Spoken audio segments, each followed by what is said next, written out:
Welcome, everybody. Thank you for coming. I'm hoping everything is working. I think it is. I think we're in good shape. Although I can't help but notice. What's that behind me? What is that? What is that? What is that back there? Oh, it's baby clothes. They'll be okay. All right. Let me just verify everything is working and then pop out the activity feeds. I want to talk about Tucker in a second, and I also want to talk about Ted Nugent because I just discovered something horrifying about him that he said in the 80s on VH1. Seriously. I need to tack it on to the end. I need to tack it on to the end of my Ted Nugent video that I did the other day.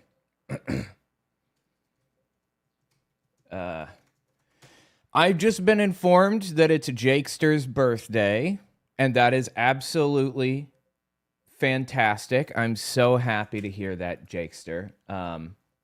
One more trip around the sun. Hang on. Oh my God, dude. Jesus fucking Christ. Every time I hit a button to type into the search box, it changed focus to something else. Okay, here we go. So this is a 4-hour live stream of a birthday cake with candles in it and the happy birthday song singing. And we're going to sit here for the next 4 hours listening. No, I'm just kidding. Happy birthday, though, Jakester.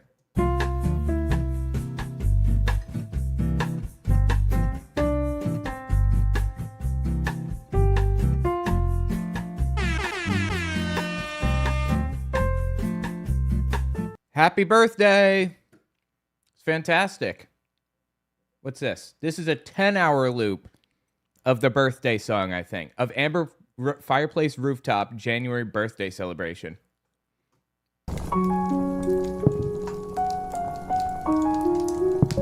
That's actually really pretty. Looks kind of like Manhattan. Although you never have these like couches on rooftops, but you do have rooftops. And you certainly don't have a chimney on a rooftop, but okay. I mean like a fireplace with a chimney. Let's see. Here we go. I wouldn't have to do this, Jakester, if you had told me what you wanted, but here we are. Now we're listening to this song. I'm 27. Congratulations. That's great.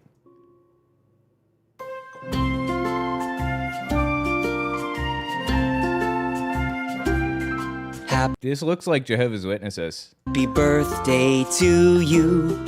Happy birthday to you. Happy birthday, happy Dear Jakester. Happy birthday to you. Happy birthday to you.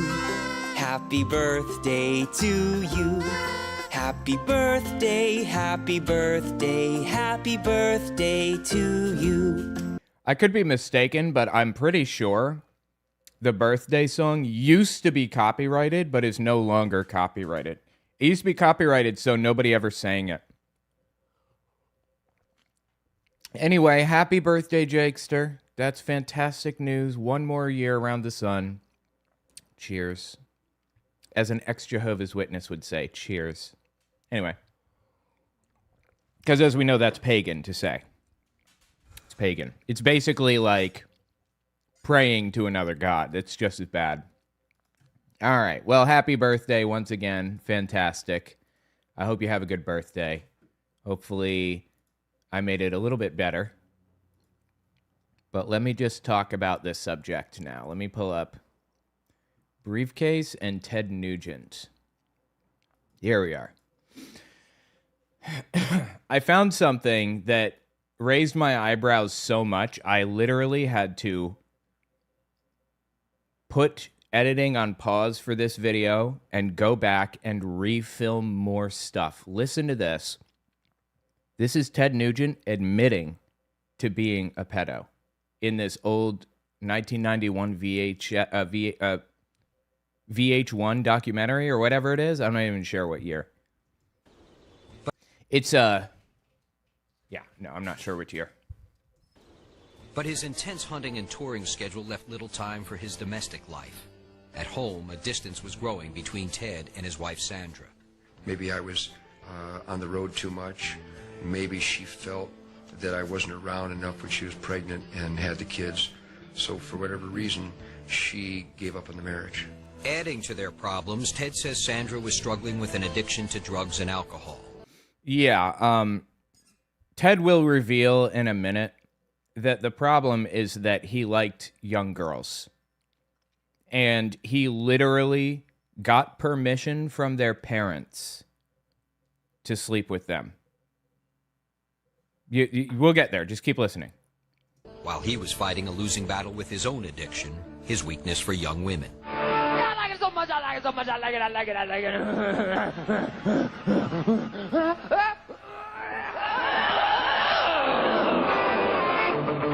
I was monogamous around the clock. Kinda. Young girls were infatuated with Ted, and when his willpower was put to the test, he failed miserably. Oh, they were just everywhere. You had to get a crowbar, just pummel them. Knock them off the doorknob. They were hanging on your lingai. You know that I go to conferences, and there have been times when people are, like, all over me and, like, excited to talk to me and meet me and hang out with me and so on and so forth. I have never once been tempted to sleep with somebody that I met at a conference. That is like the stupidest idea I can possibly imagine. Who would think that's a good idea?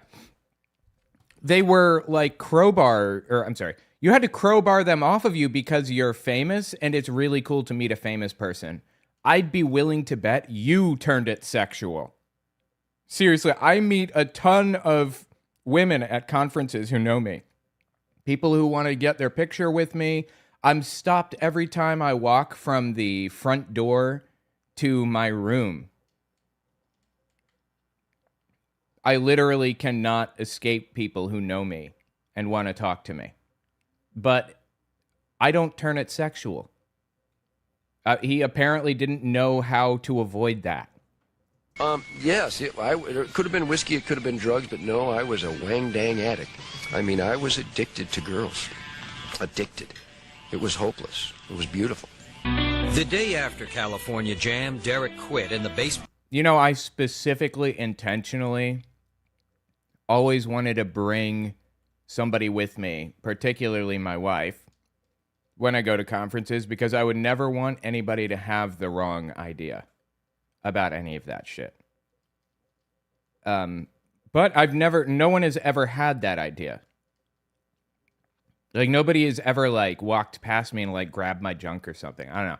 If I was more, if I was more of, like, a sex symbol, you know? Like, he was a sex symbol, like Madonna was, too. Maybe if it was like that. I don't know. But, you know, that's why you have a little bit of willpower, and don't be a fucking scumbag. Try that. Player Rob Grange followed close behind. The group that had helped make Ted Nugent a star was gone. People wonder why it went away in '79. It's because we weren't there. And without the same four cards, you don't have the same hand anymore, and you can't play the game the same. The bottom line was that Nugent's biggest selling records, I think, were with Derek in his whole career. But in true Nugent fashion, Ted forged ahead. Dude, he looks like Thomas Westbrook from Holy Kool-Aid there. That's weird. In his whole career. But in true Nugent fashion, Ted forged ahead. Within a month, he'd hired singer Charlie Hune to replace Derek and went right back on the road. He also got right back into romance. Soon after his divorce, Ted found a new love, a young girl from Hawaii named Pele Massa. She was like a dream, a fantasy, exotic dream of mine to meet her. Ted was 30 years old, Pele just 17. Holy shit, dude. She was 17 and he was 30? Are you fucking kidding me right now? What is wrong with you that you would do such a thing? That's fucking vile. I was underage, and even back in the wild 70s, it just really wasn't a terribly appropriate situation in most people's eyes. And now it would be criminal. Ted admits to a number of liaisons with underage girls, and while it may have raised eyebrows, it never raised the interest of local authorities. Ted charmed the girls' parents right along with his teenage lovers. And in the case of Pele, her mother signed papers making Ted her legal guardian. That's fucking disgusting and unacceptable. That's wrong and evil. Now we know what kind of person Ted Nugent is. That song he wrote, Jailbait, that's real. He's really describing his real feelings and situation. I'll have your mama sign permission or whatever it is he says. That wasn't a joke. He talked about girls as young as 13 being attractive. In fact, the whole song is about a 13-year-old that he wanted to sleep with. Or, I'm sorry. The appropriate word is probably rape. I was trying to avoid, getting in trouble with monetization, but sometimes I feel like underselling what it really is a disservice to the girl. This dude is a vile, disgusting piece of shit. Ted Nugent on Fox News telling us how young people these days need to be stripped naked and thrown in the wilderness or whatever. Don't talk about stripping kids naked, Ted. I know you have more experience with that than you should. I got the stamp of approval of their parents because they figured better Ted Nugent than some drug-infested punk in high school. Pele says she discovered a tender side to tough guy Ted that his fans wouldn't have ever imagined. Romantic, sweet, soft. He held all the qualities that you would want in your man when you think of romance. He wrote the kind of love songs for her only Ted Nugent could invent, with titles like Wango Tango and Little Miss Danger.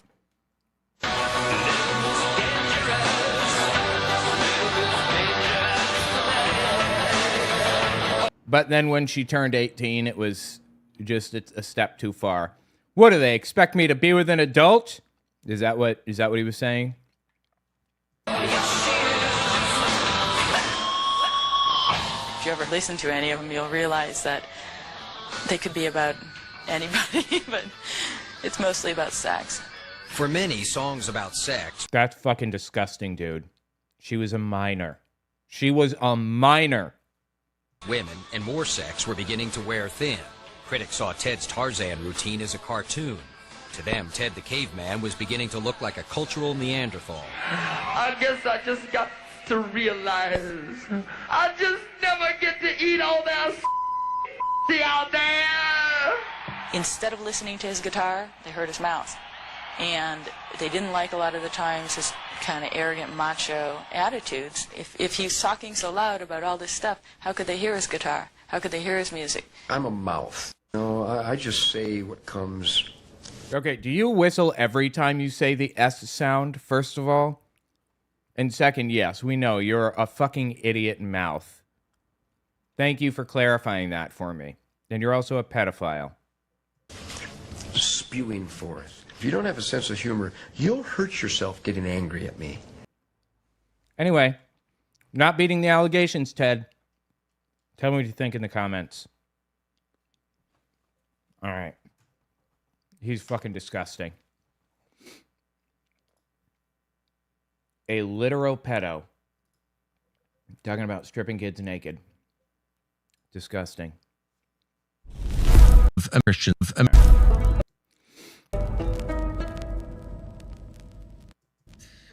Tucker has gone hard at Trump. Like, holy shit, this is crazy. I want to listen to what he had to say. This is his whole episode on it. Check this out. Millions of American Christians voted for Donald Trump when he ran for president in the last election, and millions more Christians around the world rooted for him to win. Many still do root for Donald Trump. Now, why is that? Because of his personal piety? Well, of course not. Trump, to his credit, has never claimed to be personally pious. To his credit? You're giving him credit for that? Okay. Especially religious in any sense. They voted for him and they still support him because he seemed like a protector. He seemed like someone who might save them from the growing and highly aggressive agnosticism, if not atheism, of, say, the technology class or the bureaucratic class. I'm sorry? Godless nations, nations of other religions that oppose us. Donald Trump seemed like someone who would protect Christians from that. I don't know what the fuck he is smoking that he thinks that Trump is going to protect Christians from foreign persecution. But please give it a rest. Does anybody believe this? Who is committed to the free exercise of religion in this country and who... Oh, he is. So he wants to let Muslims in to practice their own religion in the United States then, in that case. Is that right? You're saying he's in favor of religious freedom? So he's opening the floodgates for Muslims who are being persecuted then, right? He can't possibly believe this. He can't. This is an internally inconsistent belief that he's espousing here. He's lying. Protect Christians from that, who is committed to the free exercise of religion in this country and who was also committed to ending abortion. Whether or not he himself opposed abortion, whether he was pro-life in any meaningful sense, didn't seem to matter. He would appoint justices that opposed abortion, that thought Roe v. Wade was unconstitutional. He did that. And that he would basically carry the flag for their issues and that he was sympathetic to them. And they support him on that basis. Can they still support him? That's the question. And that's a question Christians should have begun to ask themselves on January 4th of this year. And that was... The answer is no. Tucker doesn't believe Trump is justifiably supported by Christians anymore. This is Tucker fully turning on Donald Trump, and I'm so fascinated by this. Was the day that the president announced the capture, the arrest of the president of Venezuela, Nicolas Maduro, who was, no question, an anti-American leader and a socialist, not someone most Americans liked or really had cause to like. So the problem was not necessarily that Trump was against an anti-American leader. In fact, that was a benefit in the eyes of most of his voters. The problem was why we did it and why the president told us he did it. And that was for the oil. So in the days before that operation in early January, the president tweeted out, sent out on his Truth Social account, and also said in public, we're doing this because we want the oil, because that oil belongs to the United States. He never explained how exactly the United States would own the natural resources of a foreign country. Apparently, It's because it was completely made up, obviously. You're just going to steal it. American oil companies helped develop the oil fields in Venezuela. Therefore, we own the oil. That was the idea, and they stole it from us. But there was no real effort to explain how that works, how that makes any sense at all. Instead, you had the president of the United States say, we need the oil. Oil's really important. True and true. Therefore, we're going to take it. And therefore, apparently, we did. In the days after that operation, the successful removal of the president of the country and the installation of his vice president, Delcy Rodriguez, as president.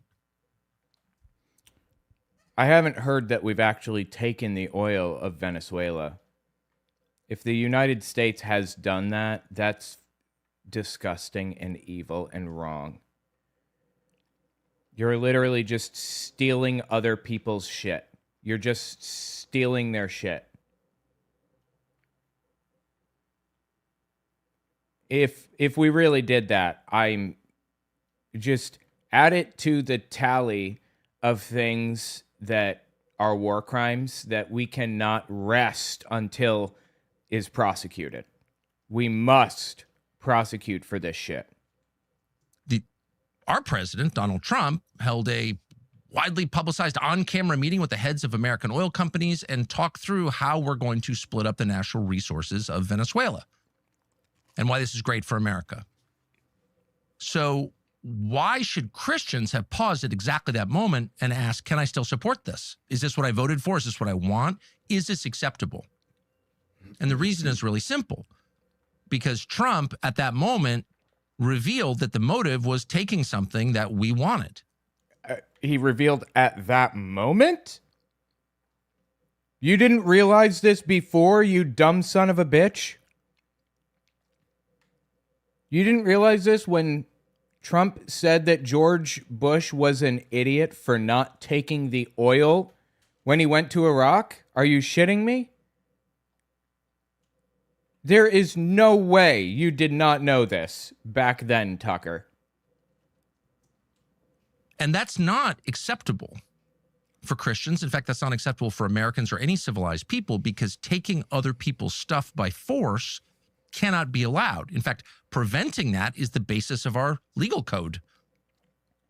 If there's one thing that every person knows, that is, in a civilized country, you can't steal without penalty. It's not allowed. That doesn't... He should have been leaning into the Christian angle. As a Christian, thou shalt not steal is right there in the book. You can't do that. That's what I would have leaned into if I were him, because he's moral signaling to people who have no morals.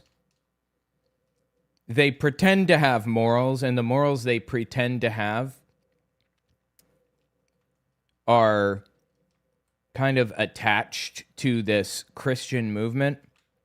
So if you're going to appeal to their morals, that's the only way you can be successful with it. I don't know why he's not doing that. Belong to you. You can't shoplift. You can't rob banks. You can't embezzle.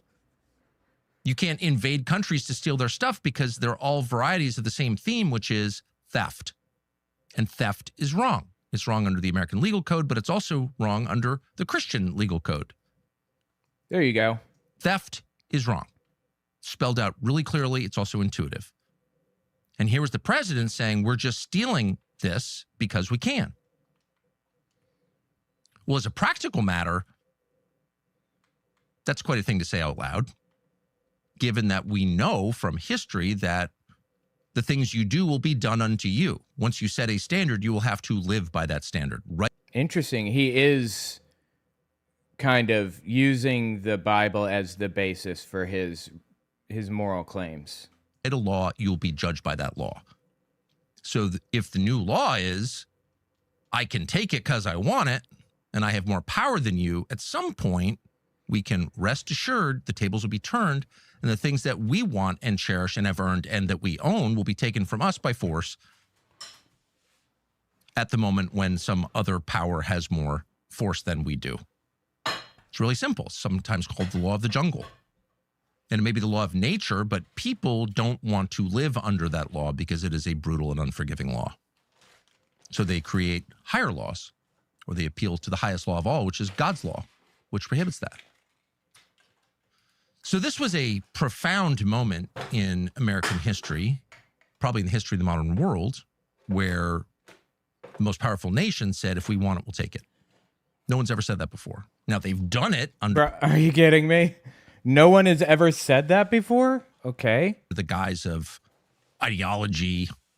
They've made up stories to hide the fact they're doing it. But to say you're doing it implicates everybody else in the crime. You can't say you didn't know. That's true. Absolutely. Why didn't you speak up back then on this subject, Tucker? Are you just moral virtue signaling now because you don't like Donald Trump now, or you don't think he's a useful idiot to you now? Is that what it is? Your president just told you on television, we took out their president because we want his oil. And at that point, you're an accessory to the crime, whether you want to be or not. If you support it, certainly. And in international tribunals, historically, the people who did not support it vocally were not blamed for it. And it's at that point that a lot of people should have spoken up and said, I'm out. Not that I hate Trump or don't like his entire program. Lots of things about it I love. I'm grateful. I'd maybe vote for him again, but I can't support theft. This is the thing? He literally had people murdered last year. And this is the thing that crossed the line. Murder is in the 10 Commandments too, Tucker. Why didn't you care about that one? Because it's immoral. But they didn't. Maybe some did, but certainly the leaders of the American Christian churches, by and large, said absolutely nothing. And maybe because they said nothing, this accelerated. These are the same people who sort of didn't notice somehow that on Inauguration Day, the president did not take his oath of office with his hand on the Bible. His wife stood. Dude, I wondered when this was going to come up. This is... What is this? This is the card in the pocket. Anytime somebody was ready to turn on Donald Trump, they could have used this. They could have pulled it out of their pocket and said, he didn't take an oath or swear an oath on the Bible during his inauguration. And that's absolutely accurate. He did not put his hand on the Bible when he swore his oath. Why? Got me. Maybe he believes and knew he was going to break it. And I guess wanted that as an argument in the pocket?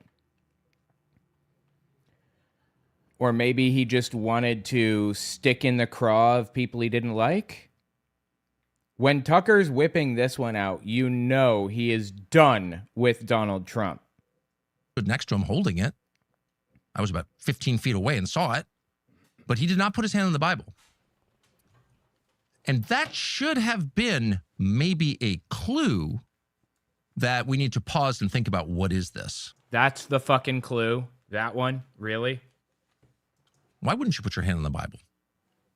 If you don't believe in the Bible, you think it's just a book, there's no cost to you to putting your hand on it, just kind of following the protocol, going along with the tradition. All presidents do it. Why aren't you doing it? And you're not doing it intentionally. You're choosing not to put your hand on the Bible when you take that oath. Absolutely. I believe it's because it was just one more card in the back pocket for a potential situation where he is impeached or he's, charged in an international tribunal or whatever. I believe it was one more thing that he could have as an argument, as a defense. I didn't swear an oath on the Bible. I didn't make that promise because my hand wasn't even on it, Just a cheap piece of shit's way of getting out of an oath. That suggests not that you don't believe it's real, because if you didn't believe it was real, why would you care? You'd put on the costume and take it off. It doesn't matter. That suggests you know it is real and you're rejecting it. Or you're looking for a legal argument. Intentionally. You know what you're doing and you're doing it anyway. Absolutely. But nobody asked questions about that either. It seemed kind of inappropriate, given the celebration then in progress, to ask, why wouldn't you put your hand on the Bible when you take the oath of office to lead our nation? Okay, he's literally a pedophile, and this is the thing that you're focused on, really? But pretty much nobody did. I didn't. I'll admit that. I saw it and didn't say one word. Bothered me ever since.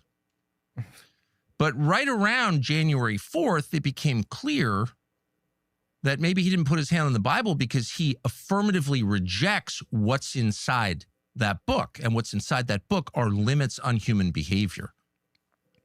This is a big fucking deal. Hold on.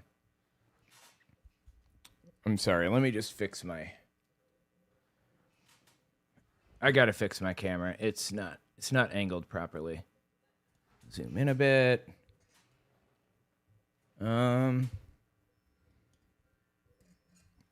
just turn it just here, like that. That'll do, I suppose. That book, and what's inside that book are limits on human behavior. Because if there's one theme that spans all 66 books in the Christian Bible, it's that you are not God. And you cannot assume his powers. That is interesting. And Tucker is saying that Trump effectively wants to assume his powers and believes that he is. That's interesting, right? Because you don't have them. You may convince yourself you have them. You may want them. You may have been promised them. But in the end, they're not yours. And you'll never have them. And you can only destroy yourself and the people around you by pretending that you do. That is the consistent message that spans from Genesis to Revelation. And people who ignore that law are punished. I mean, what's the consistent message one more time? Only destroy yourself and the people around you by pretending that you do. That is the consistent message. Hang on, I'm sorry. But in the end, they're not yours, and you'll never have them. And you can only destroy yourself and the people around you by pretending that you do. By pretending to have, like, the power of God or whatever? I don't think that's the consistent message, but whatever. Is the consistent message that spans from Genesis to Revelation. And people who ignore that law are punished. Just like people who ignore gravity or freezing temperatures are punished. Because these are laws that were not created by people. They supersede people. Oh, okay. They don't supersede people. They didn't exist until people did, no matter what your view of the Bible is. But all right, whatever. I guess he said supersede and not predate, but still. But on January 4th, when the President of the United States told us he was stealing, that our country was stealing something that didn't belong to us, people should have piped up and said something, but they didn't. And that got us all the way to yesterday, which was Easter Sunday. Easter Sunday is not just a holy day on the Christian calendar, it is the center of the Christian calendar, is the holiest day in Christian life. Because it's the day that Christians remember the whole point of their religion, which is not that Jesus was killed, but that he rose from the dead. That arguably he beat death, unique in history. And this is the day that Christians celebrate his resurrection. And in this country, that celebration's been watered down effectively to candy and Easter bunnies. But globally, and certainly historically, Easter is the focus. It's preceded by Holy Week and Lent, 40 days of self-denial and prayer, all leading up to yesterday, Easter morning. And for faithful Christians, it is still the biggest day of the year. And it's a day of joy. The thing every person fears most is death. We're born fearing it because we're born knowing it's coming. We are not born fearing death. We are born fearing heights, fearing a fall specifically, and fearing being alone. Those are the two things we're born with fears of. And Christianity, unique among religions, promises victory over it. And Jesus' resurrection is proof that God can beat death because only God creates life. And so the morning of Easter is a uniquely joyful and peaceful moment. And yet that peace yesterday was shattered. That's not an overstatement. It was shattered for many observant Christians by a statement that the President of the United States put out at 8:03 a.m. Eastern time on Easter morning that said this, and we're going to read it in its entirety. Absolutely agree. Honestly, I think Tucker might be playing this up a little bit, but Donald Trump really has shattered the peace of so many people for absolutely no reason. You know, I never grew up celebrating Easter, but when I was younger, but when I was like 17 to 30 or somewhere in there, my kid's grandmother celebrated Easter, and I lived with her when because my parents kicked me out and everything else. And I remember Easter with her. It was a solemn, quiet time. That morning, everybody would get up and we would all go to church. I went to church with them every Easter, or many Easters at least. And we would sit there through the service and listen to the story about how Jesus suffered and all that other stuff. And we would go home and we would eat Sunday dinner together and chat and have a good time. And Trump absolutely did shatter that. He shattered that solemn respect for the occasion by stressing everybody out over stupid shit. Not in outrage or self-righteousness, but honestly in horror. Quote, Tuesday will be power plant day and bridge day, all wrapped up in one in Iran. There will be nothing like it. 3 exclamation points. Open the fucking straight, you crazy bastards, or you'll be living in hell. Just watch. All caps. Praise be to Allah. President Donald J. Trump. Now, if you don't know what happened with this, Trump went on to say even more than that. Let me find it. It was, no, where is it? What did he say? Damn it. Civilization wiped out. Is this it? A whole civilization will die tonight, never to be brought back again. I don't want that to happen, but it probably will. However, now that we have complete and total regime change, where different, smarter, and less radicalized minds prevail, maybe something maybe something revolutionarily wonderful can happen. Who knows? We'll find out tonight. One of the most important moments in a long and complex history of the world. 47 years of extortion, corruption, and death will finally end. God bless the great people of Iran. He literally said, a whole civilization will die tonight. We're going to bomb them back to the Stone Ages. We're going to kill everybody. That's what he was saying. That's genocidal language. That's beyond genocidal language. And what happened at 8 p.m. Eastern Time? Donald Trump backed out. He said, forget it. And then claimed victory and went home.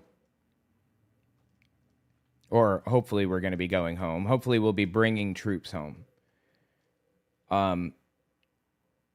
Iran released a list of things, a list of expectations or whatever that they intend to get out of this deal. And it's basically the Iran deal. They get the Iran deal back. You know, the one that Trump ripped up in his first term, that one? Yeah. They get that back. They can enrich uranium, which I'm fine with. They can't enrich it to the point of a nuclear weapon, and they couldn't back then either. You have to do additional enrichment. It's difficult. It's not just something you just go off and do. So they can enrich uranium as part of this supposed deal. They continue to control the Strait of Hormuz and some other stuff. They charge a toll for every ship that comes through the strait. That kind of thing. Anyway, it is the stupidest shit imaginable. This whole situation was fabricated by Donald Trump. It was created by him for absolutely no reason. And he says he wants to genocide them. A whole civilization will die tonight. That's fucking real. Let's see what this says. President Trump, this is from Care National. President Trump declared the Iranian people animals yesterday, and today threatened to destroy their whole civilization. This sort of unhinged rhetoric we would expect from a racist genocidal tyrant, not the president of the U.S. Well, he is a racist genocidal tyrant, obviously. Right? That's the problem here.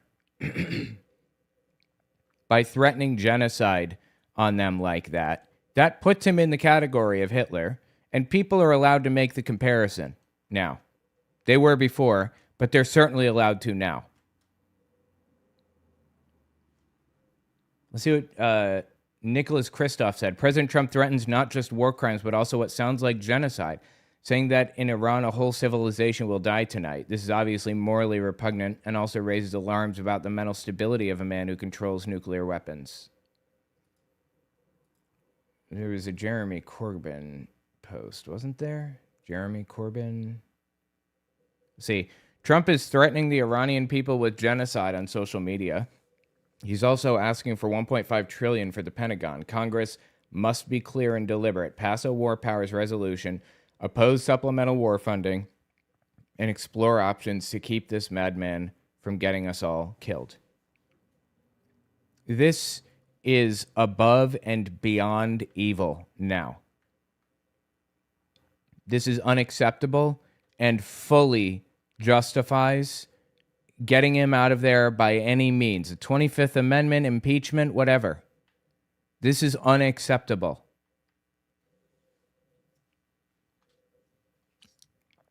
Now, a lot of people reading that imagined, of course, this can't be real. Did the President of the United States really just write that? And it is real. It is maybe the most real thing this president has ever done, and also the most revealing. On every level, it is vile on every level. It begins with a promise to use the U.S. military, our military, to destroy civilian infrastructure in another country, which is to say to commit a war crime, a moral crime against the people of the country, whose welfare, by the way, was one of the reasons we supposedly went into this war in the first place. They're being killed by their government. We have to rescue them.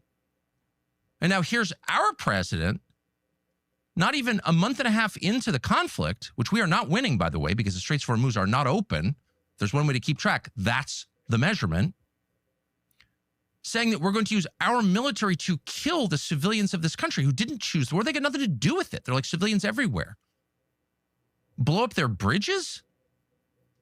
Bridges on military bases? No, just bridges. Bridges that people cross every day to go to school and work and to worship and, yes, church. Yeah, and blow up the schools while you're at it. That's what they did. That's what happened. They blew up a girls' school. Everything about this situation is unacceptable, evil, and wrong. And in a sane world, he would be impeached immediately. Like tomorrow, he would be impeached tomorrow. I hope the people in the House and the Senate are talking about what to do next right now. I hope that's what they're doing. But something tells me they're not. Because there are over 1 million Christians in Iran. This is their Easter too. And power plants. Not the power plants attached to missile factories, okay.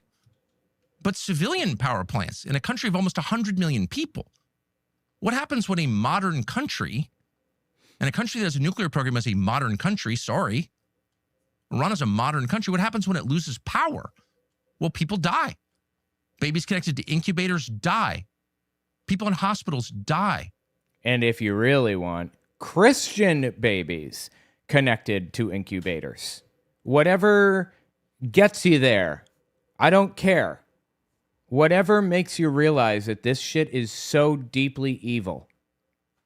Welcome, Random Nope Generator. Good news. Got a bit of good news. It's Jakester's birthday. Happy birthday, Jakester. And those are the first level effects. And then people begin to starve. And then you have refugee crises. People leave the cities looking for food. And then, yes, they move into other countries. In the region, in Europe, in the United States, you cause chaos and death, mass suffering and death. Everywhere. Yep. When you do that. Including in Israel. And we have done that. We have intentionally bombed civilian infrastructure in Iran. It's totally unacceptable.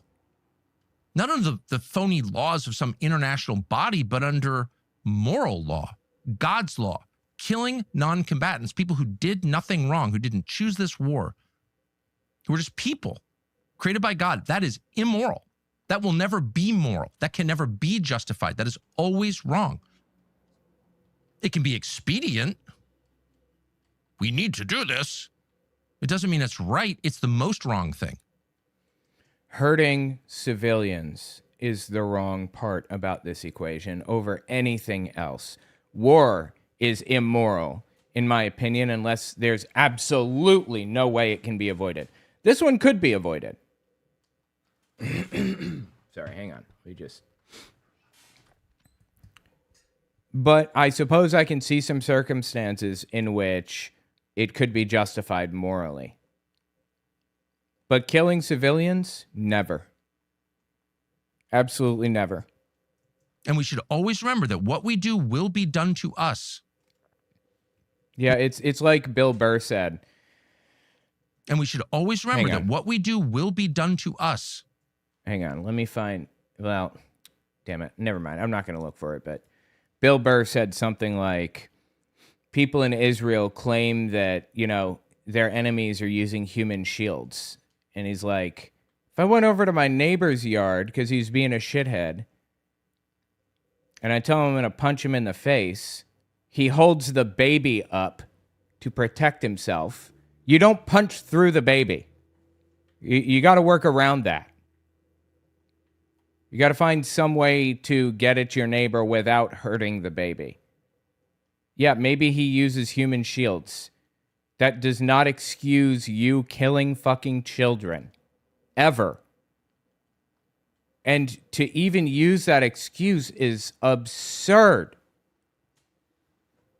Live by the destruction of civilian infrastructure. Live by the killing of children, the bombing of elementary schools and colleges. And you will die, and your children will die by those same things. That's just a fact. That's never not been true. We don't want it to be true. It's the last thing we want to be true, but it is nonetheless true. And everyone knows that on an animal level. You can feel that that's true. Ooh, shouldn't do that. You'll be punished for it in this life or the next, or maybe both. For the president to say that and not bother to tell us, oh, it was an accident we did this? Well, one, it makes you reassess the bombing of the girls' school attached to the IRGC naval base, where the children of Iranian military officers were incinerated in a bombing, not one but two, a double tap. Every person has assumed that was a mistake. No American could ever believe the U.S. government would do that on purpose. I still don't believe it. But after this, you have to kind of wonder, how did that happen? Was it bad targeting, coordinates given to us, we hope, by Israel, another country? I didn't know that they were... Is that real? I mean, it's hard to trust a goddamn word out of Tucker's mouth, but were they children of military personnel? Let me find out if that's real. 1 second. Children...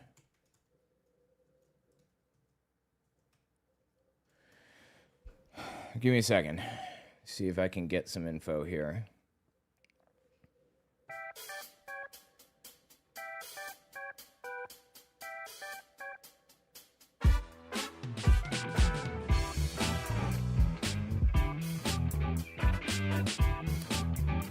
Okay, it looks like it was a mix. The school served both children of IRGC personnel and children from low-income civilian families in the area.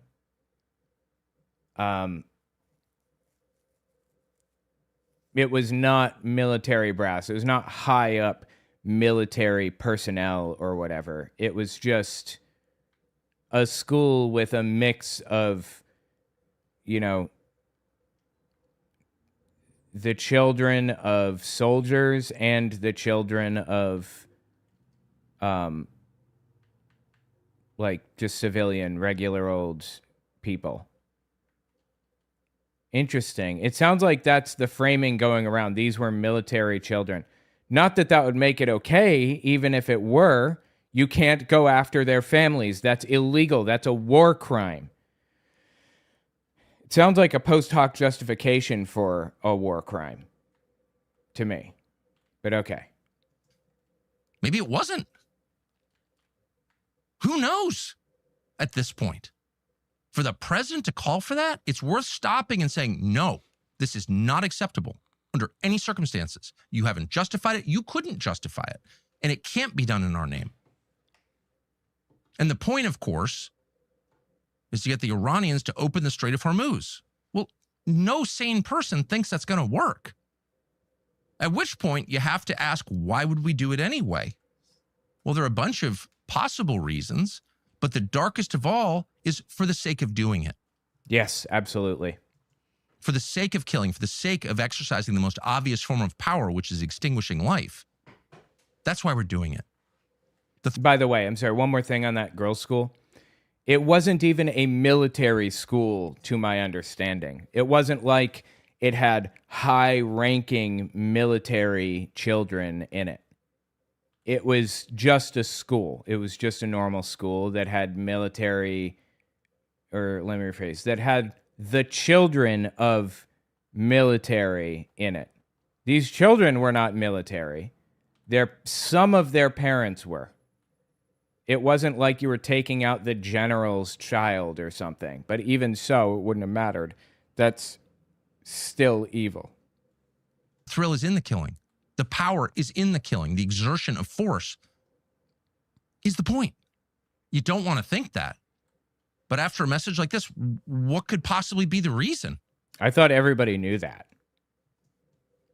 There's nobody who thinks that if we do this, and we pray we don't, for our sake as well as the sake of non-combatant innocent Iranians, nobody thinks this is going to work.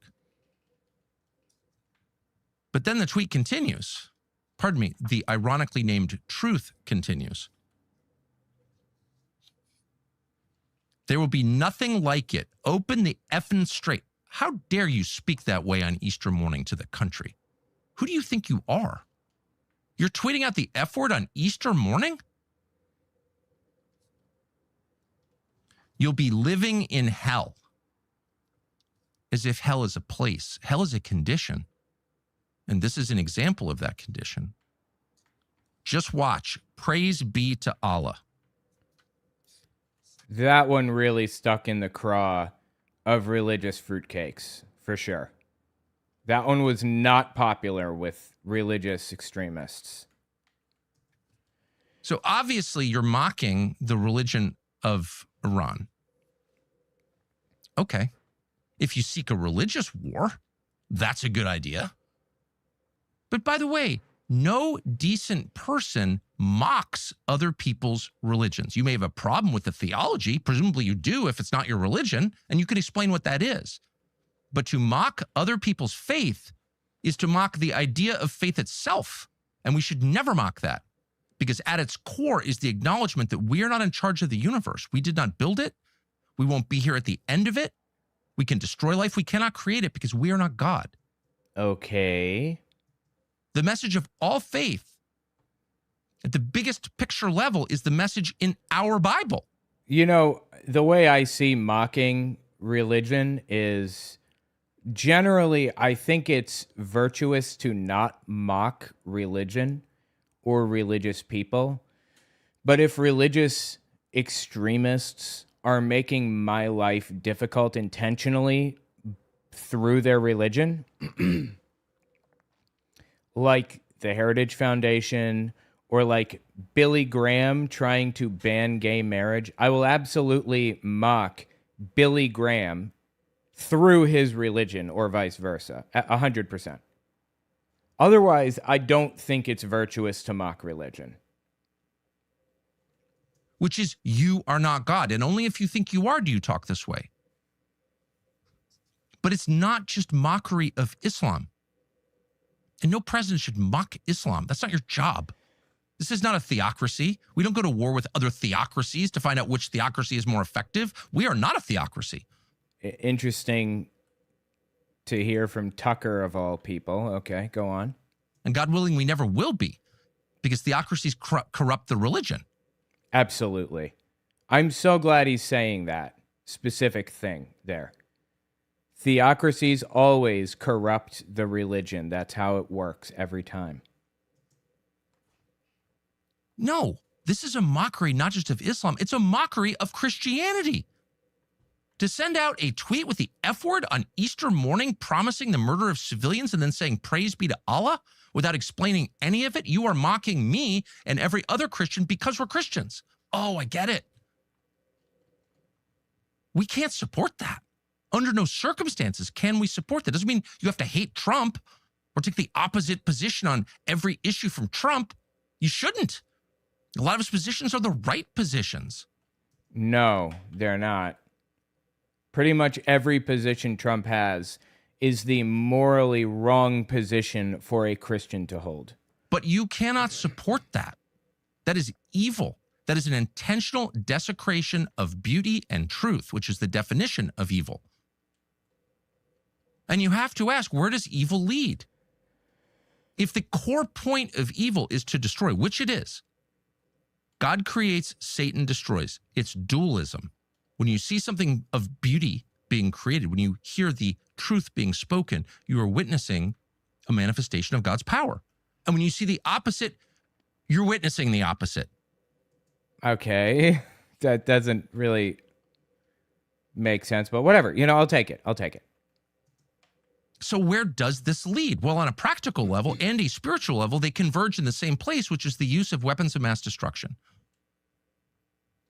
So on a practical level, on a strategic level, if you're at the Pentagon gaming this out, like, how does this work? The President of the United States keeps laying down markers. You can't go past next Tuesday at 2 p.m. or whatever. Yes, it's obnoxious and fucking stupid, and I am so sick of it, honestly. You must open the strait, or else He's embarrassing himself with this shit. 100%. you'll be living in hell, as if we're not there already. And at a certain point, what we're doing is revealing that we've exhausted conventional power. If there's some tricky way to open the Strait of Hormuz by air, probably would have done it by now, because we are on a path to plunge the world into global depression and famine. And that's not hair on fire panicism. That's math. Absolutely. Yes. 30% of the world's fertilizer, 20% of its energy? Yeah, that's a global depression and famine. What happens to Africa? 1.5 billion sub-Saharan Africans without enough fertilizer? Well, a lot of them will be living in the United States. Unfortunately, the damage is done, and we're just going to have to see how things play out, because they had to cap the wells, the oil wells, I mean, while they wait for the Strait of Hormuz to open. They had to cap the wells, and it's going to take a solid year for them to uncap the wells and ramp production back up. So don't expect things to get better anytime soon. I mean, even opening it tomorrow, which is not what's happening, we have a solid year to go of global suffering as a direct result of this dipshit's bad decisions. That's just going to happen. It's right across the Atlantic Ocean. Check a map. So getting the strait open is the essence of the mission. It is the strategic goal. By the way, not to be bitter, it was open on February 27th and had been for, since there were pirates roaming the strait. For modern history, it had been open. Now it's closed because of this war. Okay, so there's that. But leave that aside. Okay, that was then. How do we get it open? Conventional airstrikes will not open the strait for very obvious reasons. You can close it with mines. It would have to be like, it would, here, let me just see if I can find something on this. 1 second.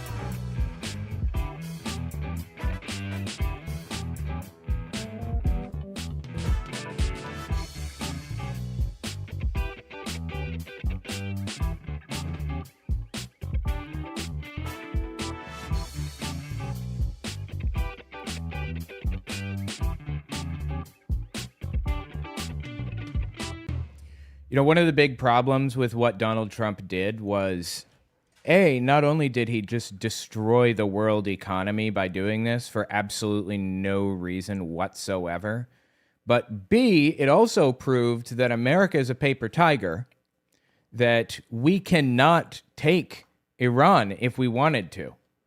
That is not on the table. It would be too big of a problem. It would be too hard. And C, Iran has leverage that will turn the most hardened will around.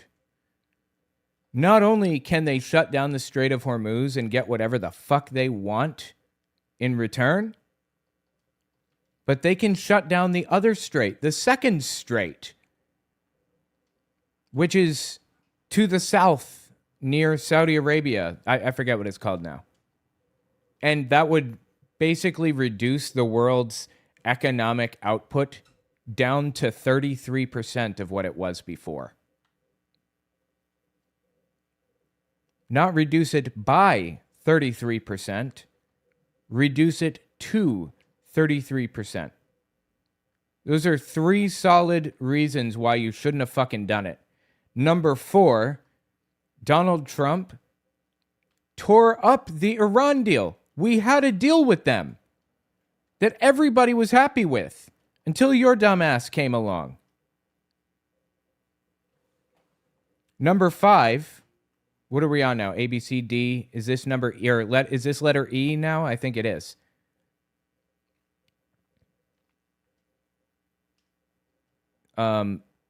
Shit, I lost it. What was it?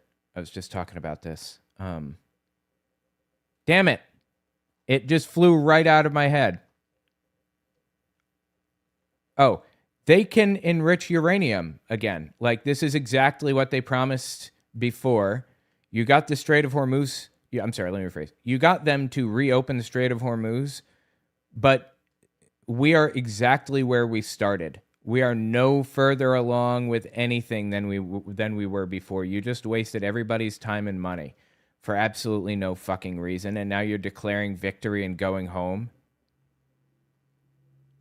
Great fucking job. With how many dead Americans on the tally, and how many dead Iranians? The strait is only about 21 miles wide at its narrowest point, and the shipping lanes are even tighter, 2-mile wide channels separated by a 2-mile buffer. The Iranians' coastline runs along the entire northern side, with mountains, islands, and coves providing natural concealment. Iran also controls several islands in and around the strait. Abu Musa, the Tums, which function as forward military positions. Iran's anti-access / area denial A2AD strategy for the strait has been their primary deterrent for decades, and it's layered. Anti-ship missiles. Iran has a large inventory of coastal defense cruise missiles, Chinese-derived / Nor-Gator variants, plus domestically produced systems deployed in hardened positions, caves, and mobile launchers all along the coastline. These are the biggest threat. You're talking hundreds of launchers scattered across rough terrain with pre-surveyed firing positions covering every inch of the strait. That's not to... here's another one, mines. This is arguably the most underappreciated problem. Iran has a massive stockpile of naval mines. Estimates range from 2,000 to 6,000 plus, including modern influence mines that can sit on the seabed and activate based on acoustic or magnetic signatures of specific ship types. Mining the strait can be done quickly with small boats, civilian vessels, even fishing dhows. Clearing it takes exponentially longer. During the tanker war in the 80s, a single mine nearly sank the USS Samuel B. Roberts. The U.S. Navy's mine countermeasures capacity is, by wide consensus, woefully inadequate relative to the scale of this threat.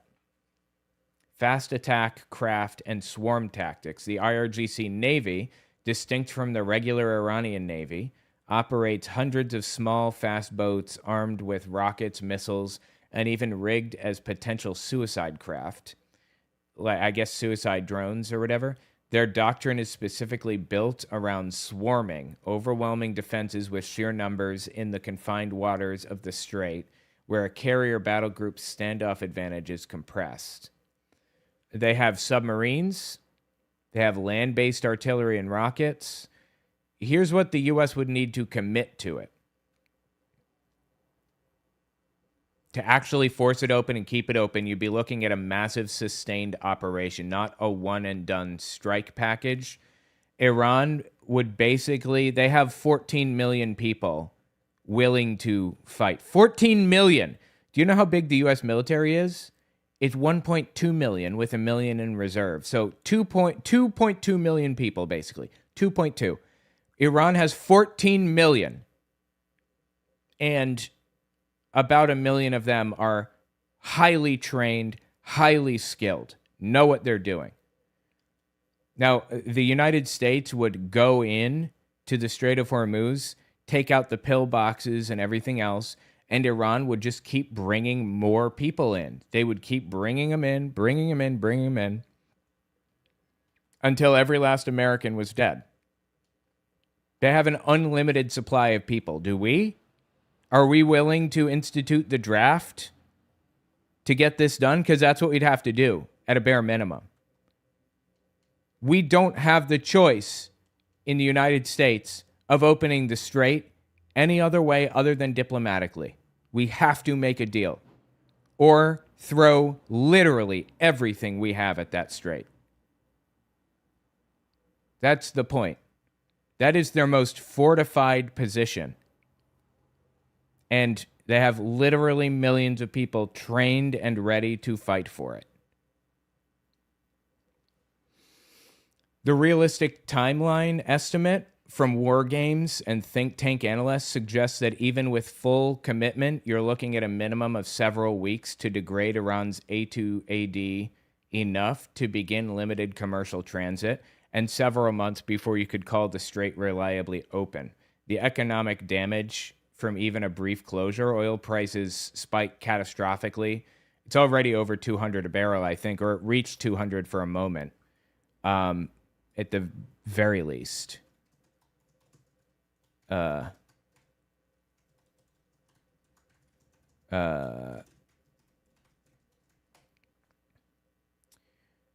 Personnel commitment would likely be in the range of 50 to 100,000 plus across all services just for the Strait operation, not counting a broader Iran campaign. And the casualty risk is real. This isn't an uncontested strike on a country with no air defenses, is the bottom line. It would be an operation that is untenable. It's just not possible. Looks like Brent crude climbed to nearly $128 per barrel, which is insane. U.S. government officials and Wall Street analysts are now considering the prospect that prices could hit $200 a barrel. And the IRGC itself taunted expect oil at $200 a barrel while vowing not to let a liter of oil through. So this is literally a worst case scenario that people are dying from like right now for no reason that Donald Trump created. He made every part of this happen. That's the bottom line. All right, let's continue. So if you reach the end of your conventional power, where does that leave you? Oh, with non-conventional power. What's that a euphemism for? Nuclear weapons. And the effects of that hardly need to be explained. Well, they can't be fully known because modern nuclear weapons have never been used. But you can just draw obvious conclusions, like life in Iran, not possible. So you wipe out a country of 92 million people. What about directly across the Persian Gulf? What about the 7 other countries? Yeah, if nukes were dropped in Iran, it would, even small nukes, it would end life in the Middle East completely. Like, people would not be able to live in the Middle East anymore, and parts of India. The nuclear fallout from it would be catastrophic. You can't drop nukes because nukes are only good for one thing: destroying the planet. That's it. Even small ones. Anyway, I knew that nukes were not going to be used on Iran. I was very confident because the only context in which they're used, you either use like very small, like 10 kiloton warheads to destroy tactical bunkers. That's still using nukes, and you lose all credibility and trust in the world completely, and the American empire is over, period. B, we don't need to use nukes for those types of things. We have very, very powerful non-nuclear bombs that we could use instead. The only realistic situation in which a nuke is used is to kill every man, woman, and child in the entire country, basically. 500 warhead yield kind of thing, glass the entire Middle East. And that would destroy parts of India, that would destroy Israel, that would destroy fucking everything. And honestly, the United States would probably have nukes returned. That would be the mutually assured destruction, kill everybody type of thing. Like, planet Earth no longer has humans on it type of deal.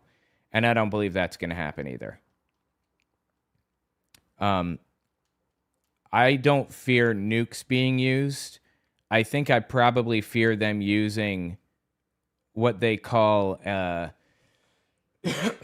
forgot what they call, an EMP bomb, maybe. And it's basically where they drop graphite filament across power plants, and it causes an arc from the electricity and destroys power grids. That's most likely what they would drop. They did that in, NATO did that in Yugoslavia, I believe, in Serbia in the 90s. And it takes a while to clean off the graphite filament from the electrical lines and transformers. And depending on which areas you hit, they may hit transformers that there's no easy replacement for. Like, some transformers are the size of houses and have to be custom built. There is no backlog, no storeroom with extra of these. So, and they take like 6 months to a year to custom build. So if they got one of those, they'd be in bad shape. They'd be looking at 6 months without power, possibly. That's what this bomb that I believe Trump was planning to use would do. But luckily, we didn't end up doing that, so. All of them allies of the United States, the biggest oil-producing countries in the world. Could you live there? What about the 100-odd million people who live in those countries? Maybe not possible for them either. Would a nuclear strike be followed by peace? Probably not. The U.S. isn't the only country in the world with nuclear weapons. You could have a global nuclear war. That's why we haven't used nuclear weapons in 80 years. No one has. Because you don't know where it goes from there. This is insane. Okay? This is insane. Absolutely. Untenable, horrifying, disturbing that we're even talking about it. We shouldn't be talking about this. And every time we talk about this, every time it comes up, every time we wonder, is a nuke going to be used? Whether for good reason or not, it erodes the U.S. power in the world a little bit more. A little bit more, a little bit more. For the record, this is what happens in falling empires. We're definitely an empire that's falling right now. And it's pretty consistent. Just check this out. Look at this. Let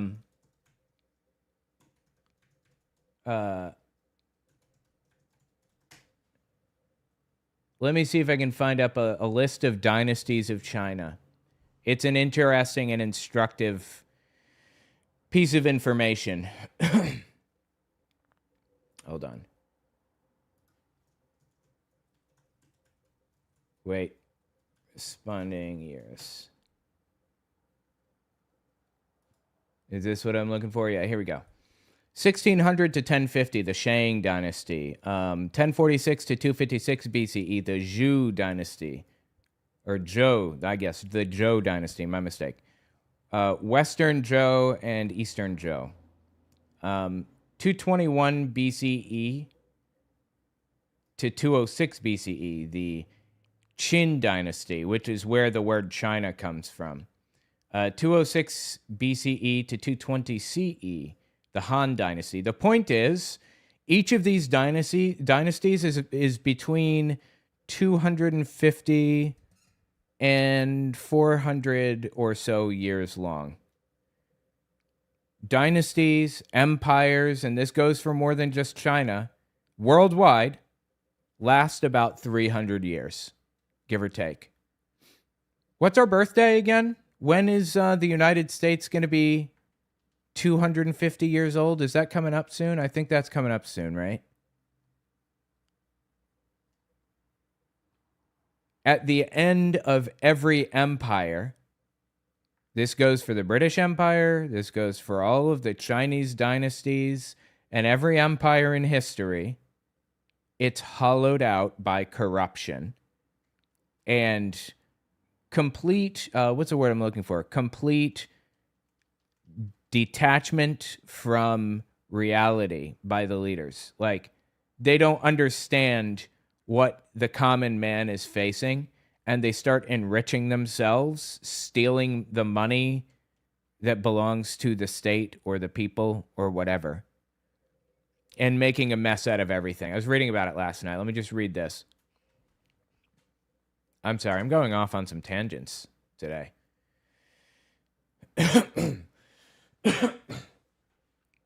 Typical pattern involved several compounding failures. Fiscal collapse was usually the root. The dynasty starts with a relatively fair land distribution, tax revenues healthy, state can fund armies and infrastructure.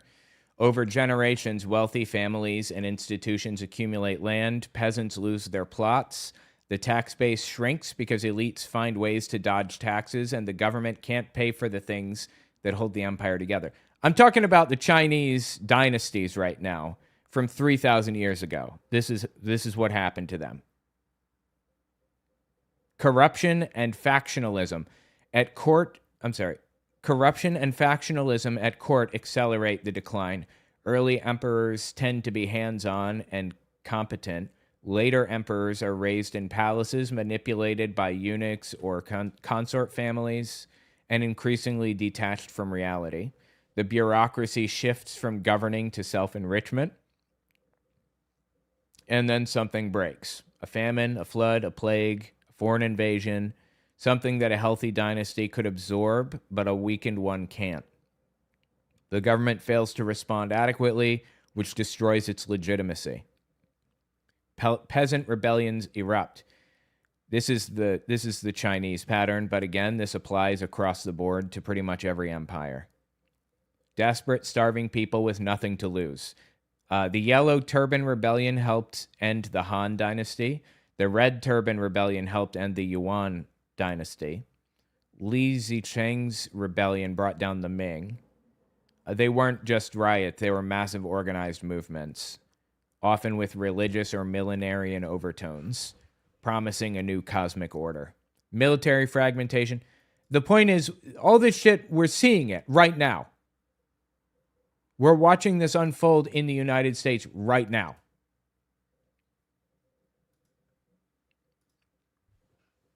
Self-enrichment on the part of the elites, completely out of touch, the whole 9 yards, all of it.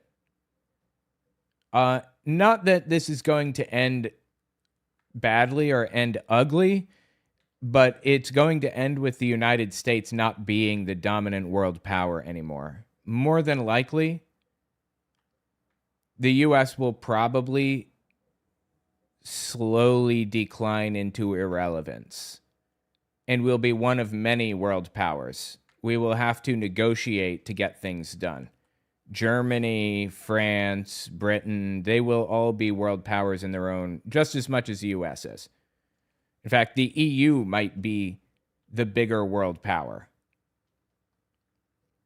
That's the point. We're watching the fall of an empire right now. We're living through the fall of an empire. We're on life support. The United States' status as a world power might actually be savable still, but the national debt, that's one of those things that happens that facilitates the fall of an empire. $40 trillion. The government can't respond anymore to disasters. They took disaster relief money out of disaster relief funds and put it into Trump's Board of Peace. He's destroying the American empire right now. That's the point. Now let's continue with Tucker here. It's hard to believe you even need to say this out loud. Oh, but you do. because all things being equal, that's where we're heading. And how do we know that? Well, there are a million signs, but the most obvious is the dumbest neocons in Trump's orbit are saying it out loud. Now, in some cases, you don't even want to mention their names because these are not decision makers. These people are very much like Jeffrey Epstein. They're not actually the evil mastermind. Jeffrey Epstein's kind of an idiot. He's an employee, obviously. Epstein was very smart. I'm not sure what he's talking about here. Epstein knew all about venture capitalist investment. Siri, stop. Hang on, sorry. Just trying to... A little toasty up in this piece. Just trying to turn my heater down and my air up. Okay. Obviously, he's a communications hub. He's to get the message out. I honestly have no clue what he's talking about here. Jeffrey Epstein was filthy fucking rich from investing really, really intelligently. To your people. And it's the same with America's most prominent neocons. They're not making policy. They don't understand anything. They don't have huge audiences. They have no organic power. They're messengers and flack takers. They're the ones who get the abuse for the policies of others. Put some lunatic on TV. Rah! Everyone can hate him. But is he coming up with the plan? No, of course not. He's got a weekend show on Fox. But it's useful to watch what he says. In fact, the President of the United States himself has said this. Watch Mark Levin on Saturday night. You think Trump is dumb? Mark Levin is Jewish and supports Israel fully, and for that reason, I believe Tucker fucking hates him. You think he's doing this to juice Mark Levin's ratings? No. It's not possible to increase the ratings of Did you just say Jews? Someone nobody wants to watch. The point is to send a message. That's not a conspiracy theory. It's true. Levin's show, written probably not by Levin, which has almost no viewers, has been a place where the future is revealed in its broadest outline. It's a place to test ideas. It's a place to announce obliquely what's going to happen. And his most recent show should get you sitting bolt upright in your chair. And yes, this ran this weekend, Easter weekend, as if the defiling of beauty couldn't be more obvious. Easter week, could you pick another weekend? I mean, again, I believe Mark Levin is Jewish and does not celebrate Easter, but okay. To give the finger to Christianity other than Easter weekend? Apparently not. In fact, of course you couldn't. That's the point. Do it on Easter. Anyone who will accept this will accept any humiliation. In any case, here's what Mark Levin said on his Easter weekend show about what we ought to do next in Iran. Watch. And the casualty numbers, as horrible as any casualty is, need some context. Let's look at World War II. The Battle of the Bulge, 80,000 to 90,000 plus casualties, deaths and injuries and so forth, nearly 10%. Yeah, World War II was completely, God, I don't even know how to frame it. World War II was such a horrifying conflict that it's currently to this day unmatched. So many millions of people died in that conflict. So many millions were drafted in the United States and sent over to fight. It's horrifying. Like, it came to the point, there were 63 million people in Germany, 63 million. And there, by the end of the war, all of the men had been sent to one of the fronts to die. And there was nobody left to defend the towns when they were invaded. So they conscripted literal girls and children because all the men were gone. There was a case with a girl who wrote about this in her diary. When the Americans and the Russians came in to Germany to take the region, she was called, I think she's like 16. She and her friends were called to a recruitment center to train to fight on behalf of Germany, on behalf of the people. And when she showed up to the recruitment center to train, she was in boot camp or whatever for like, a couple of weeks. And during her time in boot camp, a plane, American or Russian or something, comes through and strafes the camp. And one of her friends from school takes off running and screaming in fear because this plane is literally dropping bombs on them right now. And after the bombing was over, the drill sergeant basically gets this girl and all of the others, there are like 5 of them or something, gets them all and lines them all up and pulls the one who ran out of line and shoots her in the head right in front of him. And the girl writing the diary said that she like vomited all over the place and spent 3 days in a prison cell because she refused to function. She refused to get up in the mornings and like do her job and train. She was depressed. She was just a mess. And they gave her bread and water for 3 days, which is like the solitary confinement punishment. And all she was allowed to do was read a Bible. They kept offering her the Bible, and she kept rejecting it because there is no God here, is what she said. World War II, you can't compare things to World War II. It was a level of ugly that the world has never seen and may never see again. I can't articulate how horrifying World War II was. But Mark Levin comparing World War II, which to the normal old Joe seems like just a regular old, just another war.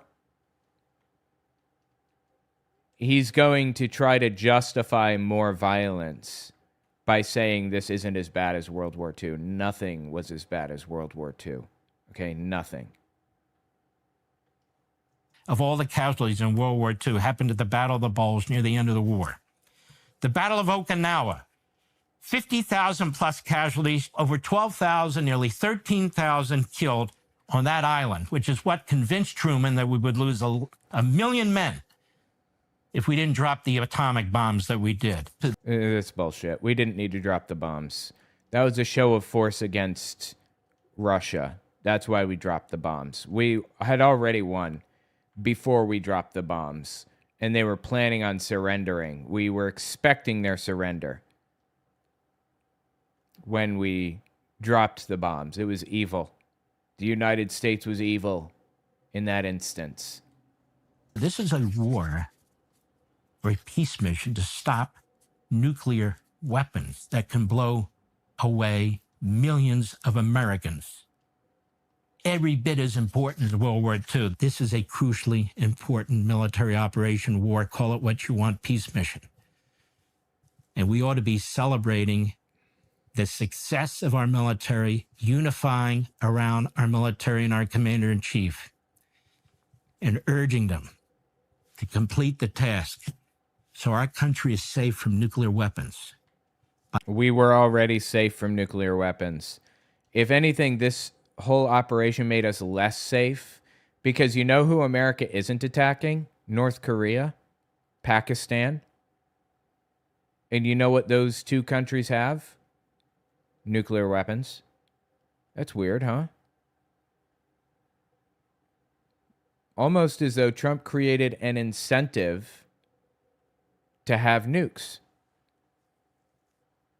That's what he did. He created an incentive to have nuclear weapons. Fucking genius. by insane, suicidal primitives from the 7th century.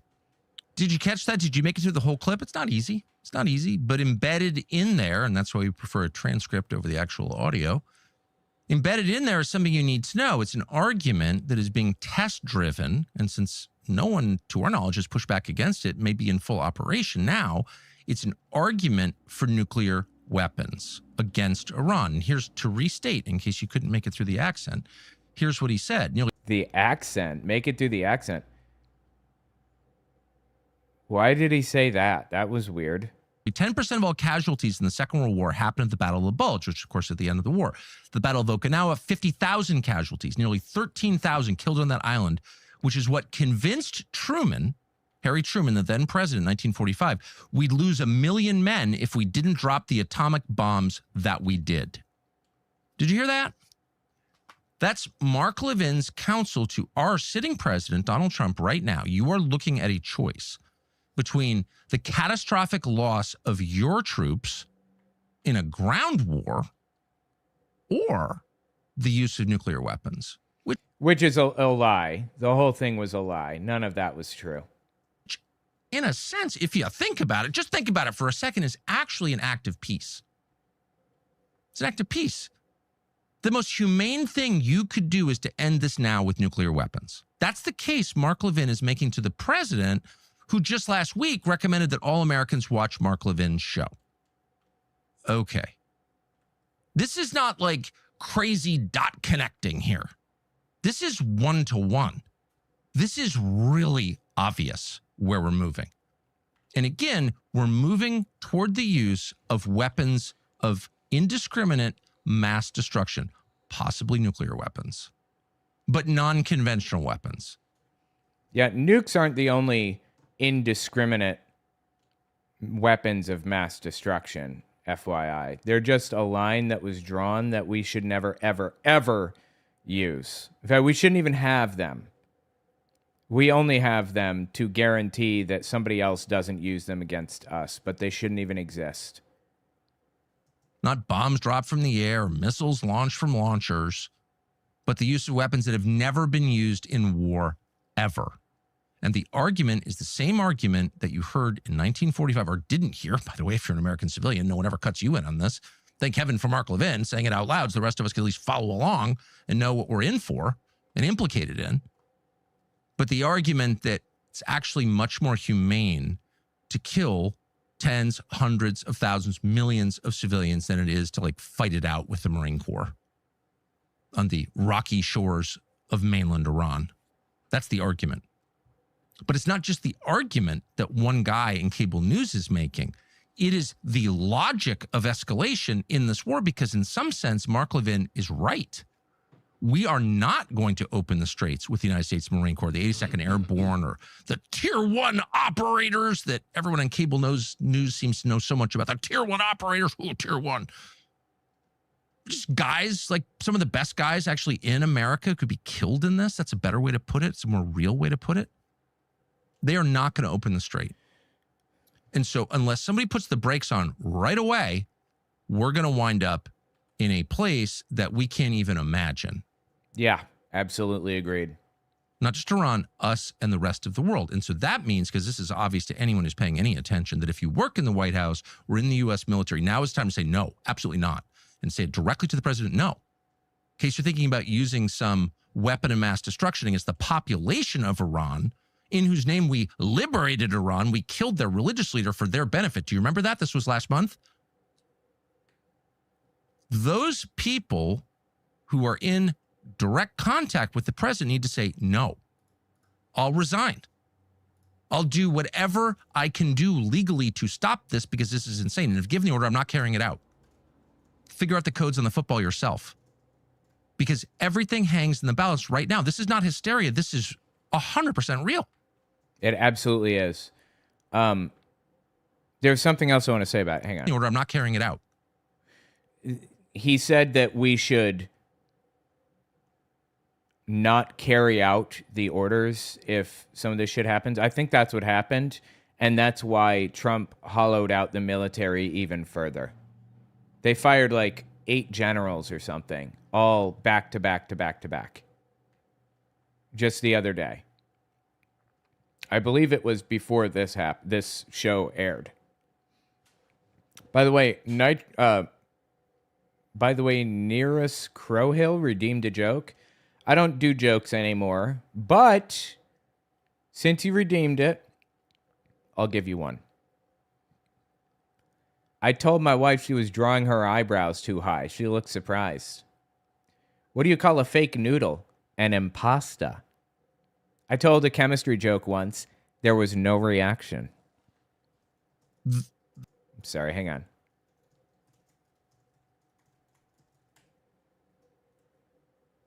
Whoever stole my copy of Microsoft Office, I will find you. You have my word. My grandfather has the heart of a lion and a lifetime ban from the zoo. Okay. I have an inferiority complex, but it's not a very good one. I wasn't close to my father when he died, which is lucky because he stepped on a landmine. That's stupid. There you go. There are your jokes, okay? I did my best. Let's continue. The people in this country, by and large, are sleepwalking along. No, the future will be pretty much like today, maybe a little different. That's not the lesson of history. Things change fast and forever. There are pivot points where nothing is the same. And sometimes it's better, but mostly it's not. And this is one of those cases where it might not be at all better. But there's something else to think about, something maybe even more important than whether we have a nuclear war. What could be more important than that? Well, your soul. Okay. The way we worship God, whether we acknowledge God or not. That's more important ultimately than anything else. And you have to think through, like, could there be a spiritual component to what we're watching? Is it just a conventional escalation ladder in a badly thought out war with ill-defined goals, and we just wound up in this really tough place where we face either humiliation on the one side or a nuclear launch on the other? That's part of what it is, but could it be something bigger than that? Is it possible that what you're watching is a very stealthy yet incredibly effective attack on what, from a Christian perspective, is the true faith, belief in Jesus? Is that what really is under attack here? Is that? I'm sorry, what? Come on. Maybe that's what's been under attack for a long time. Maybe our whole lifetime. Maybe almost everything we see is an attack on that faith. The one faith that is always attacked. Always and everywhere for 2,000. Oh, give it a fucking rest. Christians are so mistreated and attacked and persecuted. Are you fucking kidding me right now? Please. 1,000 years. Many faiths have been attacked. Many religious people of different religions have been killed over the past 2,000 years. But there's been only one sustained effort to exterminate a faith. Yep. The Jews. If you say Christians, I'm going to lose my fucking shit. The Jews in World War II, you literally just talked about World War II, was a sustained effort to eliminate a faith. Do not say Christians, Tucker. Don't do it. And that's the Christian faith. Oh my God, dude. That's disgusting. He was just talking about World War II just now. Could that be part of it? And is it? Dude, I got to grab that. I got to grab that clip. That is too much. What a wild thing to say. Hold on. Let me just snag this puppy here. This is 31 minutes, 34, 31. Only one sustained effort to exterminate a faith. That's a Christian faith. Frames Christianity as uniquely persecuted, implicitly positioning Christian interests as requiring special protection or priority in national policy. That is wild, dude. That was fucking wild. That was a wild thing to say. But there's been only one sustained effort to exterminate a faith, and that's the Christian faith. Could that be part of it? And is it possible that the president sees this not just in geostrategic terms, and military terms, and economic terms, cut open and straight? Okay. Is it possible the president sees this in bigger terms? Sees this as the fulfillment of something, or the elevation to some higher office beyond President of the United States. Yeah, let me grab this. Hold on. The one faith that is always attacked. Wait. What's been under attack for a long? What's been under attack for a long time? Maybe our whole lifetime. Maybe almost everything we see is an attack on that faith. The one faith that is always attacked, always and everywhere for 2,000 years. One faith has been attacked, many people have been killed for the past 2,000 years. But there's been only one sustained effort to exterminate a faith, and that's the Christian faith. Could that be part of it? Is it possible the present sees it not just in geopolitical terms, military terms, and economic terms? Is it possible the present sees it in bigger terms? Sees it as the fulfillment of something, or the elevation to some higher office beyond the President of the United States. That's perfect. All right. Tucker says Christianity is the only faith that people have tried to eradicate from the planet. That is a wild fucking thing to say, dude. Honestly. Start.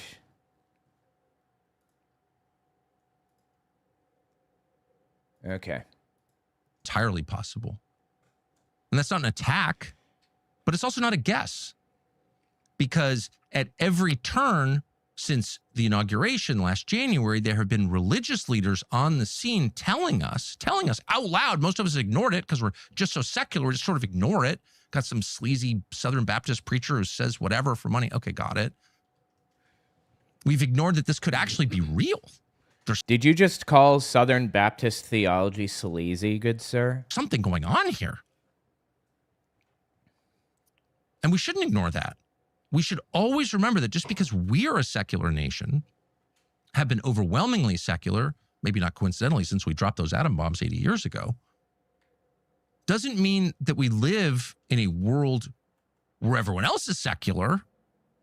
And it definitely doesn't mean that the spiritual realm has been eliminated, that is not real, that the only things that matter are the things that we can see and hear and feel and taste and measure.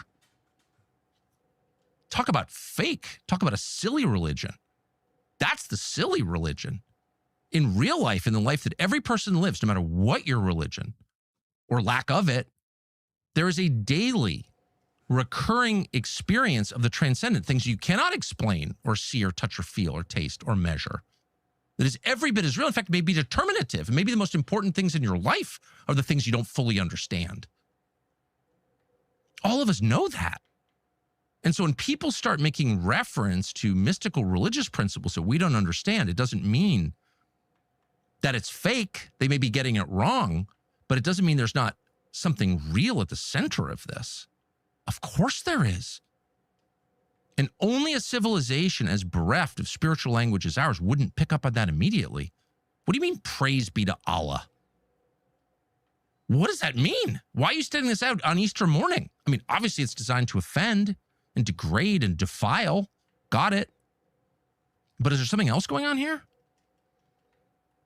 And one of the keys to this is the behavior of a woman called Paula White. Ooh, boy. Oh, shit, dude. Yeah, she was a complete fucking weirdo the other day. This is going to be interesting. What's he going to say about Paula White? In a moment, we're going to speak to a man who studied her, who went to her church yesterday, called Nathan Abfell. Fascinating conversation with him, which we just finished, where he tries to understand who are these people encouraging the president of the United States to see himself as a millennialist figure, as part of the eschatology of, like, part of the end time story.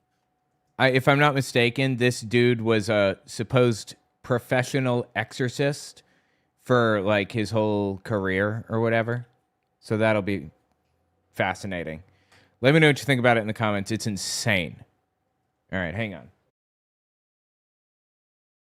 This is actually really interesting, and I want to continue listening to it. I just wanted to create a break there, so let me give another intro. Oh, wow. That it's been a long time. All right. I might have to put additional breaks in. Let's just listen for another minute. Tucker is about to interview this supposed professional exorcist, I believe, to try to explain what's going on with Paula White hilariously. Let's listen to how this goes. Bound to be insane. All right, that works. Who are these people who are encouraging the rebuilding of the third temple in Jerusalem, whatever that is? Like, what is this? Is this Christianity? Is it something else? And he knows a lot about it, and it's a fascinating conversation that I hope that you will watch. But at the center of this is the most unlikely person of all, a ludicrous figure, someone who's so absurd on one level that it's impossible to take this person seriously. That would be Paula White, the president's spiritual advisor. And because she's so self-evidently not worth taking seriously, most people don't, and they just tune it right out. Who cares what she says? What does it have to do with the economy? Oil prices, GDP, reopening the strait. I mean, Tucker has been trying to meld church and state for a very long time, so it's rich coming from him. I don't know. Maybe you should listen a little more carefully. So here's one example. This is something that Paula White said about the president right before this recent escalation during Holy Week at the White House, a gathering to which many American Protestant leaders, big ones, Franklin Graham included, were invited. And they gave a blessing to Donald Trump as he accelerated this war against the civilian population of Iran. Here's what she said about Donald Trump. Watch this. I covered this. It hasn't released yet, but it's fascinating. Jesus taught us so many lessons through his death, burial, and resurrection. He showed us great leadership. Great transformation requires great sacrifice. And Mr. President, no one has paid the price like you have paid the price. It almost cost you your life. You were betrayed and arrested. Like, who the fuck betrayed Donald Trump? He is the king of betraying other people. No one betrayed him. But she's framing it like he's Jesus. She's trying to show attributes that they both share. He's a messianic figure. You know, they did the same thing with Hitler. I mean, I seriously. There was a cult of personality around Hitler identical to this. And falsely accused. Nope, he really did pay a porn star off so that she wouldn't talk about how he cheated on his wife with her. That's actually real. It's a familiar pattern that our Lord and Savior showed us. But it didn't end there for him, and it didn't end there for you. It's hard to believe that's real. That is so vile. It's such a sacrilege. Standing in front of American flags in the White House with some kind of beta evangelical leader nodding along as you liken the president of the United States to Jesus, the Christian Messiah, God in human form. How could you say something like that? How could the rest of us sit by and not protest when she said something like that? Well, not for nothing, but I've been saying that shit for 10 fucking years, Tucker, and you didn't say jack shit about it. You didn't side with me on this. You've been doing the exact same thing as Paula White this entire time. So I don't want to fucking hear it. How could any Christian watch that and not feel revulsion? Well, because people didn't pay attention or they didn't think about it. Oh, it's just the praise that Trump demands. Fine. Not the first vain president, not the first vain leader, that's for certain. But to compare him. No, it's not like that. I refuse to accept this framing. This is beyond the vanity of other presidents. This isn't even close. This goes so far above and beyond the vanity of other presidents, they can't even be compared. He literally wants to be compared to Jesus. He brings people up here who will compare him to Jesus. That's not vanity. That's having a Messiah complex. They're different. Him or any president to Jesus has got to be a deal killer. That is the end. You cannot allow that in good faith. If you're a Christian, you have to say no to that. Doesn't matter whether you voted for Trump, campaigned for Trump across many states, defended him for 10 years, still like him, doesn't matter. You cannot compare a president, a secular president of the United States, or anybody, any human being to Jesus. Bro, they've been doing this for 10 fucking years. There's an entire theology behind him. There are literal Trump pastors, okay? I don't want to hear it. Where the fuck have you been for 10 years? Why? Well, because again, it is sacrilege prima facie. All right, let me give an intro. This is Tucker Carlson. He's about to completely turn on Trump, and it is fascinating to watch. This is not part one. If you didn't see the others, don't sweat it. This stands independently of the rest. I'll give context if it's missing. All right, let's continue. But because it distorts who Jesus is. It is a lie about Jesus. Did Jesus command the disciples to go out and kill people? Where in the New Testament is that? Well, most people probably don't even know because they don't read it. Because their understanding of Christianity comes filtered through people like Paula White and Franklin Graham and many others of varying levels of good faith or maybe entirely good faith, but they don't read it themselves. Totally. Kind of weird if you think about it. It's a great story. You don't have to believe in it. No, it's not. It's actually boring as sin.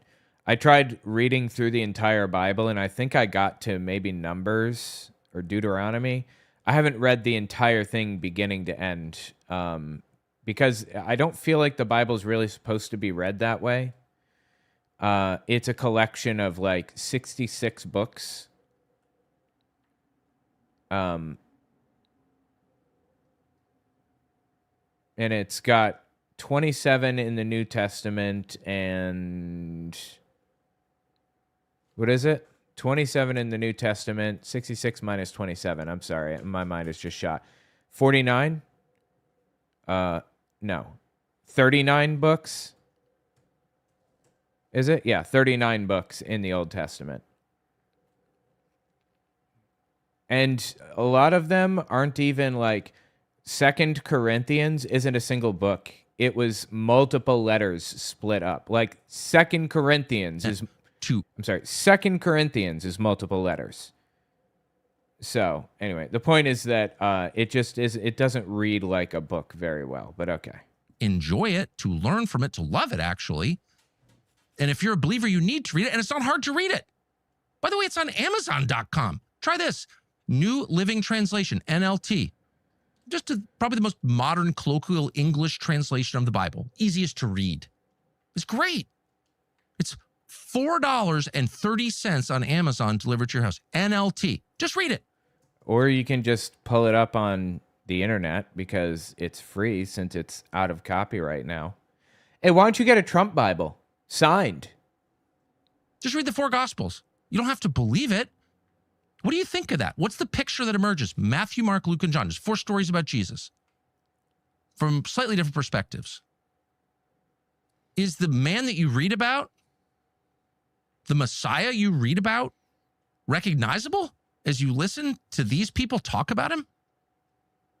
Does he send his disciples out to kill? Well, I'll answer the question, having just read him. No. He sends them out to be killed.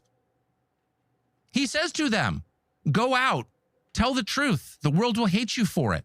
Take no weapon, take no food, take no money, take no talking points. I'm not even going to tell you what to say. Just tell the truth. God will speak through you. Totally unprepared. Doesn't give them a map. Doesn't give them a plan of any kind, and he gives them no defense. Absolutely true. And he says, point blank, again and again, you could be killed for this. Probably will be. In fact, they all were. So far. Don't you love his stupid fucking laugh?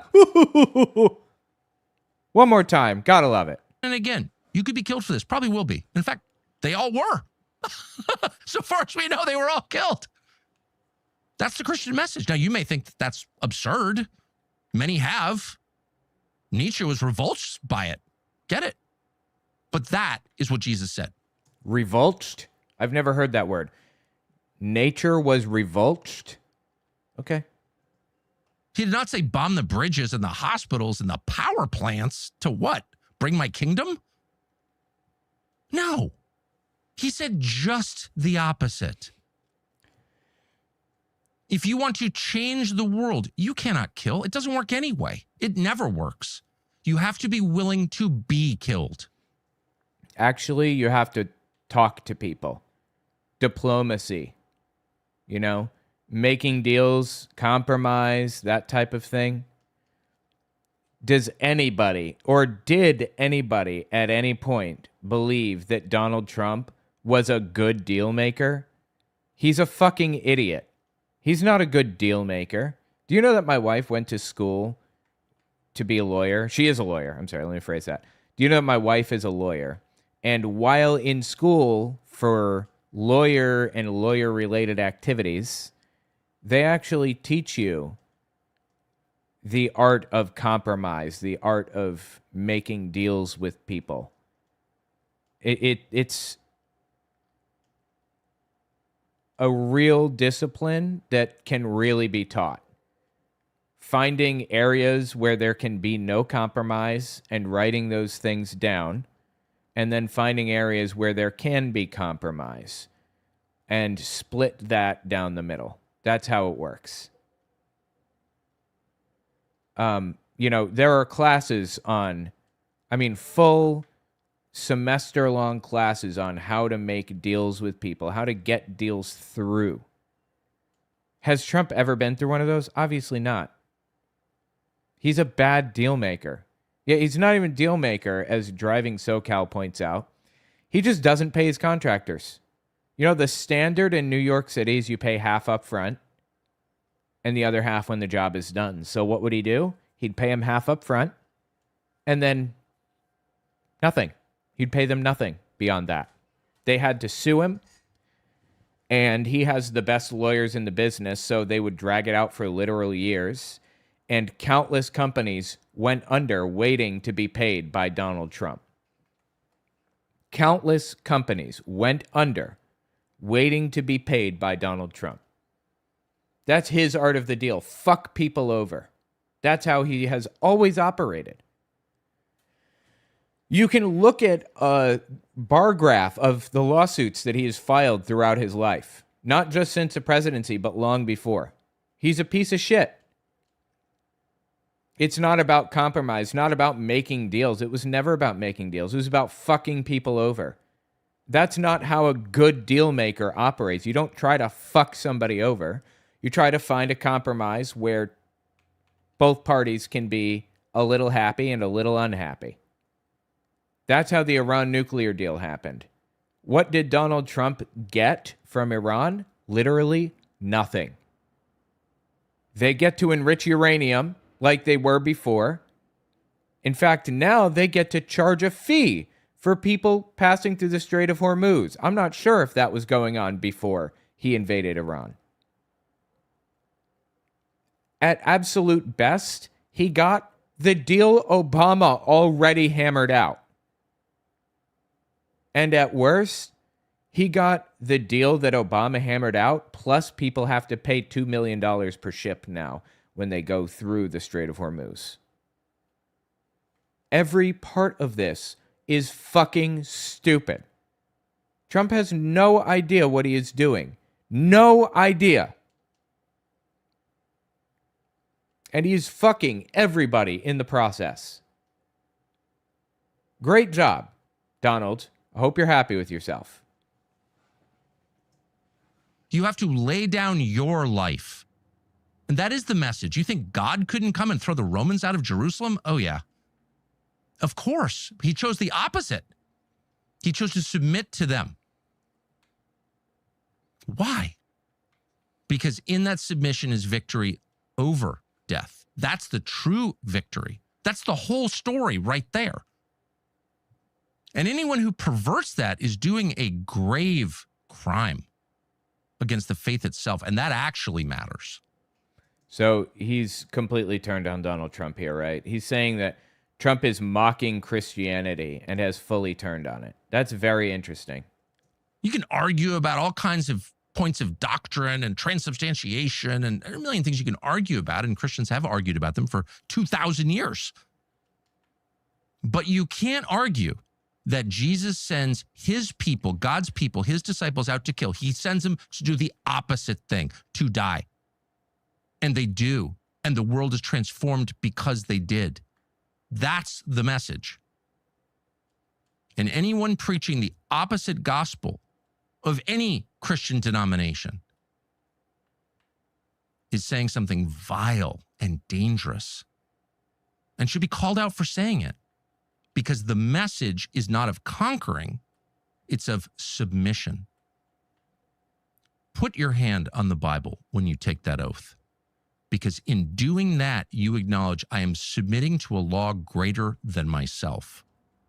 My own desire, my own whims, my will is not the final word. There is a limit to what you can do. And that limit is set not by you or any other person, but by God. That's what that means. Submit. There is time to fix this. There is time to prevent whatever is coming next, whether it's the murder of civilians and children by air, or whether it's something even worse than that. There is time to fix it. All is not lost. But the first step, and this is also the first step toward faith, is submission. There are things I want to do that I will intentionally not do. I will submit to a law higher than my own desire. That's the first step towards civilization. And it is the first and absolutely mandatory step toward averting the true disaster that is coming. And we pray that the president will take that step and that those around him will take that step, because, well, obviously he's obsessed with himself, right? So he's not going to do anything of the sort. Everything hangs in the balance. And with that, here's our conversation with Nathan Apfel. Wow, that's really, really interesting. Jesus Christ, dude. Tell me what you think in the comments. Also, he chickened out. I just, in case you were unaware of how things played out, he chickened out. He backed out and said, okay, Iran, you can have all of these things that you wanted, up to and including enriching uranium. Seriously. Yeah, tell me your thoughts. All right, let's continue with this. Although, actually, I have a couple of scripts I need to cover. I forgot about. I have a red heifer script, and I have a covenant marriage script. Can I open these with Pages, I wonder? Let's see here. I can. I was thinking about reading these scripts because, like, I haven't done my second pass on them yet, so they may not actually be... I may have to alter some words as I go, but hang on, let's see.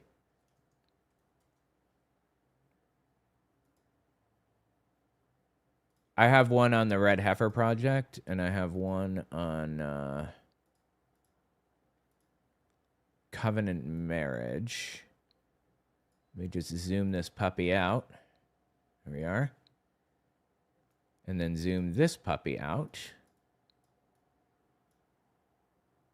Okay. Puppies, aforementioned puppies have been zoomed. Covenant marriage. How many words? Yeah, this is 2,500 words. The other is 3,200. All right, let's read the covenant marriage script. Again, I haven't gone through this a second time. I'm going to read this just like it's a normal script. And then I'll clean it up after the fact. There's legislation. I'm sorry. God, all right, let me start over. Actually, yeah, no, that works. There's legislation making the rounds right now that doesn't get nearly enough attention. It's called covenant marriage. On the surface, it sounds like a personal choice, just a more serious version of a marriage contract for people who want it. But when you actually read these bills, it becomes pretty clear that the goal isn't to strengthen marriages. It's to make it harder to leave them. And if you spend any time studying high control religions, this is going to feel very familiar. Let's get into it. So covenant marriage is a special type of marriage contract that makes it extremely difficult to get divorced. Louisiana passed the first one back in 1997. Arizona followed in 1998, Arkansas in 2001. And then the whole thing pretty much went dormant for about 20 years. Now it's back. Here's how they work. Before you get married, you sit through at least 8 hours of counseling, usually with a pastor or a priest, though some of these bills let you use a licensed counselor. You sign a legal declaration saying your marriage is for life. And if you ever want out, you can't just file for divorce. You have to prove your spouse cheated, physically or sexually abused you, committed a felony, or abandoned you for at least a year. Some of these bills require 40 hours of marital Some of these bills require 40 hours of marital counseling before a court will even look at the case. Others have a mandatory 2-year separation period. 2 years before you can even start the process.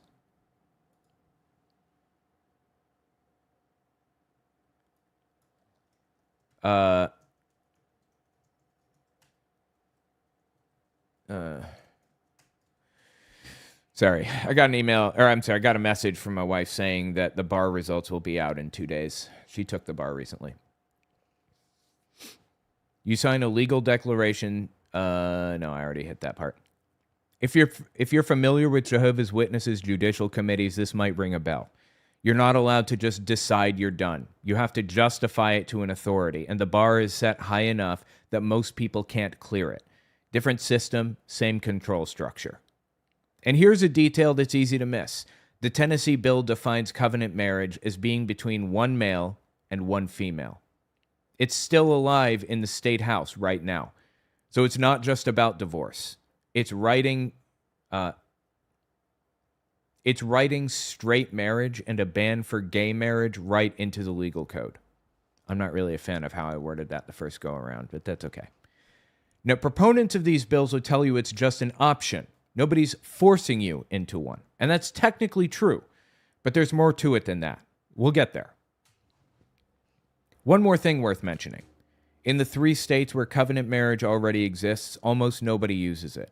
In Louisiana, less than 1% of couples have ever opted in. Arizona and Arkansas are about the same. So we're talking about lawmakers trying to spread something that almost no one wants, even where it already exists. Take that for what you will. Right now, covenant marriage bills have been introduced in 6 states: Missouri, Tennessee, Oklahoma, New Hampshire, Texas, and South Carolina. Missouri had 2 bills this year, HB 2548 and SB 1333. Both came in January 2026. Neither one even made it to a committee hearing. And for people who aren't familiar with how this works, a committee hearing is basically one of the first hurdles a bill has to clear. A small group of legislators decides whether it's even worth debating. So these were dead on arrival. But Missouri's been bringing back versions of this bill since at least 2022. It keeps showing up. Tennessee is the one to watch. The Senate version, SB 737, got shelved until 2027. But the House version, HB 315, actually moved forward. It got recommended for a hearing in front of the full Judiciary Committee in March 2026. That means it's being taken seriously enough to debate. It's still pending right now. Let me write some other stuff in here, actually. I'm going to move this back to immediately after take that for what you will, and before, right now, covenant marriage bills have been introduced in 6 states. Give me a second to write this.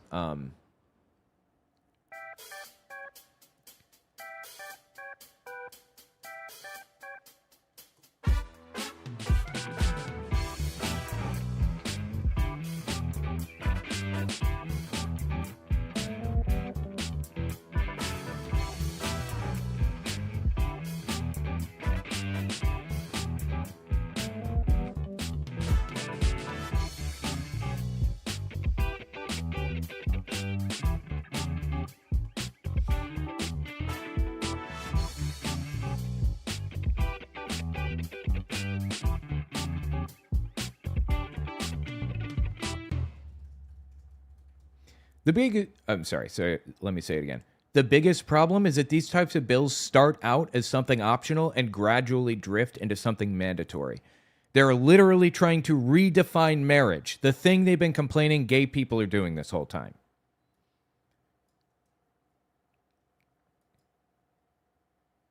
Okay, continue. Oklahoma is an interesting case. Dusty Devers introduced SB 228, which included a $2,500 tax credit for couples who enter a covenant. Which included a $2,500 tax credit for couples who enter a covenant marriage. So the government is paying you to sign up for what is pretty clearly a religious marriage contract. It went to the Senate Judiciary Committee, and they killed it 6-2. Both Republicans and Democrats voted against it. But here's the part that matters. In that same session, Devers also introduced a bill to abolish abortion and a bill to get rid of no-fault divorce entirely. All three were voted down. The committee chair actually put them on the agenda specifically to kill them publicly. I'd say that tells you about where these bills are coming from ideologically. And if you don't know Dusty Devers, let me introduce you to him. Hang on.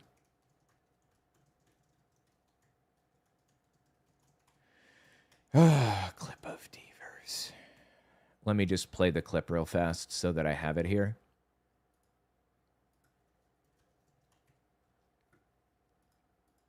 So I didn't catch any of the Allie Beth Stuckey trad wife conversation because I was out legislating morality.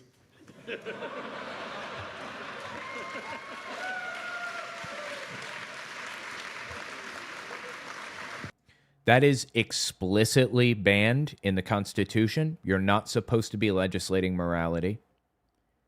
And people are clapping their hands into bloody nubs over it.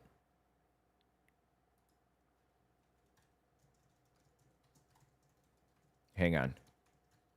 I'm sorry. I'm trying to write this down.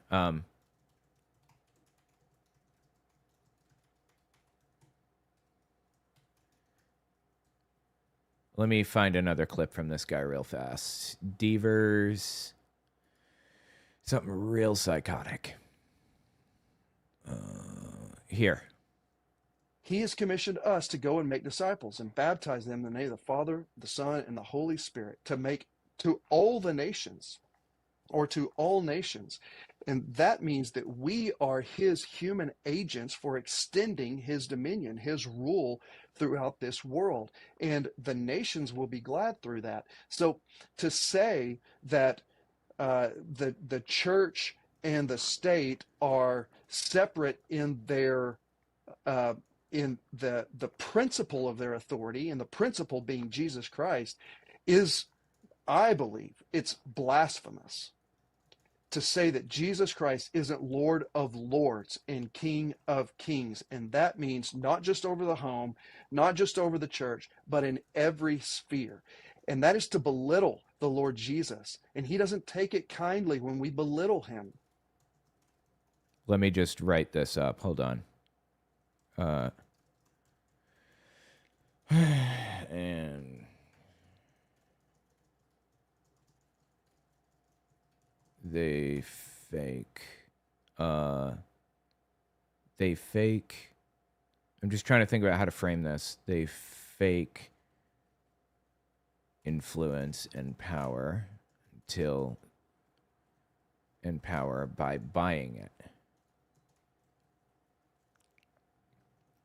The opposite of grassroots. Nobody asked for this. They're doing it anyway. Right. This is called astroturfing. People don't want this. They don't want covenant marriage. They don't want blasphemy laws. They don't want people controlling their lives. The Founding Fathers didn't want this either. But the Christian nationalist movement has incredible funding and close connections to Trump, so they get what they want. They take influence and power by buying it. The opposite of grassroots. Nobody asked for this, but they're doing it anyway. New Hampshire's bill didn't make it past committee either. Voted down in February 2026. And every single one of these bills was introduced by a Republican. Every one. To understand why covenant marriage is a problem, you have to understand what came before no-fault divorce. And I don't think most people know this history. Before 1969, you couldn't just get divorced. You had to prove your spouse did something wrong. Cheating, cruelty, substance abuse, desertion, those are some of the standard justifications for divorce. And the burden fell mostly on women. A single instance of a cheating husband wasn't usually enough to justify a divorce. But that standard absolutely didn't apply if it was the other way around. You can see who this system was designed to protect. People would lie under oath because it was hard to prove anyway. They'd make up stories about cheating or cruelty just to satisfy a judge. Others would uproot their entire lives and move to states with easier laws. Reno, Nevada built an entire industry around this. People were literally moving there temporarily just to end a marriage. Think about that for a minute. You had to change your address and establish residency in another state just to get out of a marriage. Ronald Reagan signed the first no-fault divorce law in California in 1969, partly because his own divorce had been a rough process. Hang on.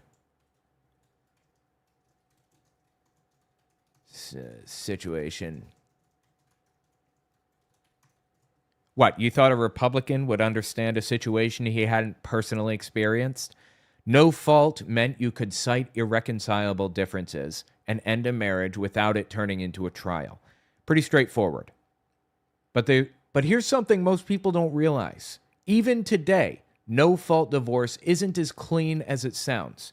A legal article from 2025 covered a case in New Jersey where a woman was forced into a 4-day trial. They were trying to prove whether she had real differences with her husband. The court wouldn't take her word for it. She had to testify about the most personal details of her marriage before a judge would let her leave. And when her husband appealed, pretty much trying to force her back into the marriage, the higher court said the trial was fine. That's happening right now in a no-fault state. Covenant marriage would make that kind of thing the default. So what actually happened when no-fault divorce was introduced? A 2004 study by economists Betsy Stevenson and Justin Wolfers looked at what changed in states that adopted it. They found an 8 to 16% decrease in female suicides, a roughly 30% decrease in intimate partner violence, and a 10% drop in women murdered by their partners. Think about what those numbers actually mean. No-fault divorce didn't cause more people to get divorced. It gave people who already wanted out the ability to actually get out. And a lot of them were in real, tangible danger. Now think about what it means to require somebody in an abusive marriage to prove fault in court. You're telling them to publicly accuse their abuser, produce evidence, and sit through a trial while they're still legally trapped. Imagine you're in that situation. You've been hit. You've been controlled. And now the legal system is telling you to go sit across from the person who hurt you in a courtroom and prove it happened. That's not a barrier to frivolous divorce. That is a barrier to getting out alive. The ACLU pointed out that in South Dakota, 97.6% of couples who ended their marriage cite irreconcilable differences. That's the no-fault option. Pretty much everybody uses it. So replacing that with a system where you need to prove wrongdoing would affect almost every person who gets divorced. From my understanding, there isn't a single state where the numbers look different. Covenant marriage bills don't exist in a vacuum, and I think this is where a lot of people miss the real picture. A legal scholar named Jessica Feinberg wrote a paper breaking down what traditional marriage really means when these groups use that phrase. It's not just a man and a woman. The full package includes permanence, strict gender roles, procreation, and heterosexuality. The groups pushing covenant marriage know this. They work toward all of it, not just the parts they put on the brochure. Yes, there's a brochure. Actually, let me see if I can find a picture of the brochure.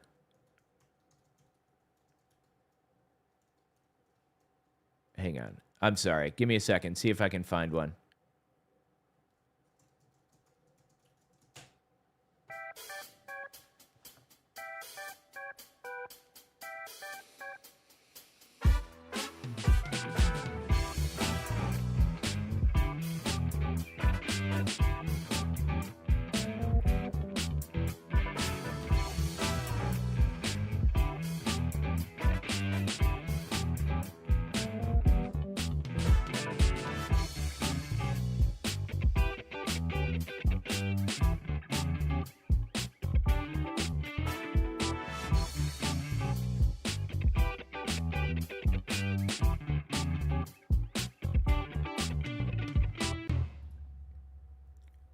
I'm sorry, hang on. I'm just looking through here. Grounds for covenant marriage, divorce.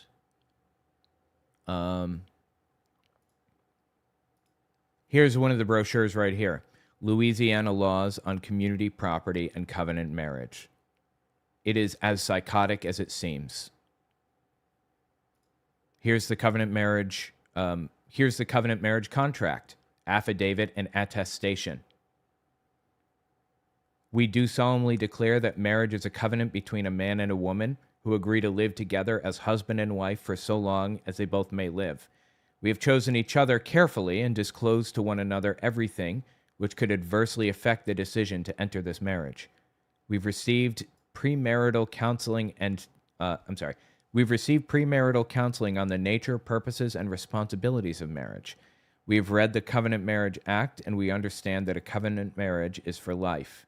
If we experience marital difficulties, we commit ourselves to take all reasonable efforts to preserve our marriage, including marital counseling.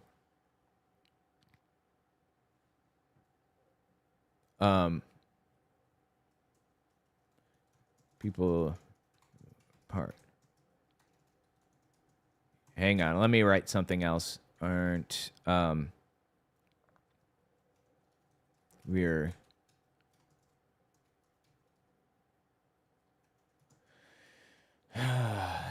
it's stepping stone.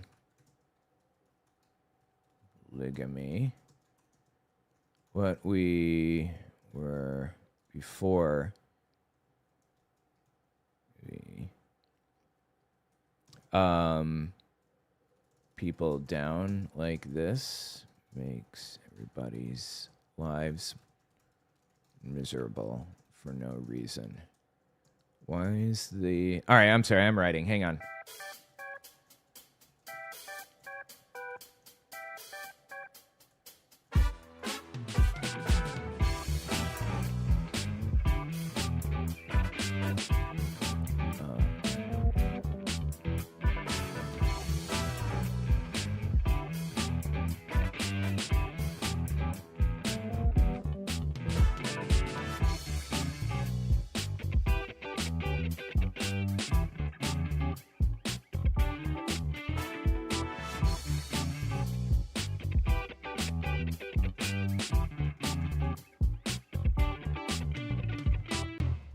Sometimes people just grow apart. That happens. Humans aren't monogamous. We're serial monogamists. It's a stepping stone between polygamy, which is what we were before monogamy.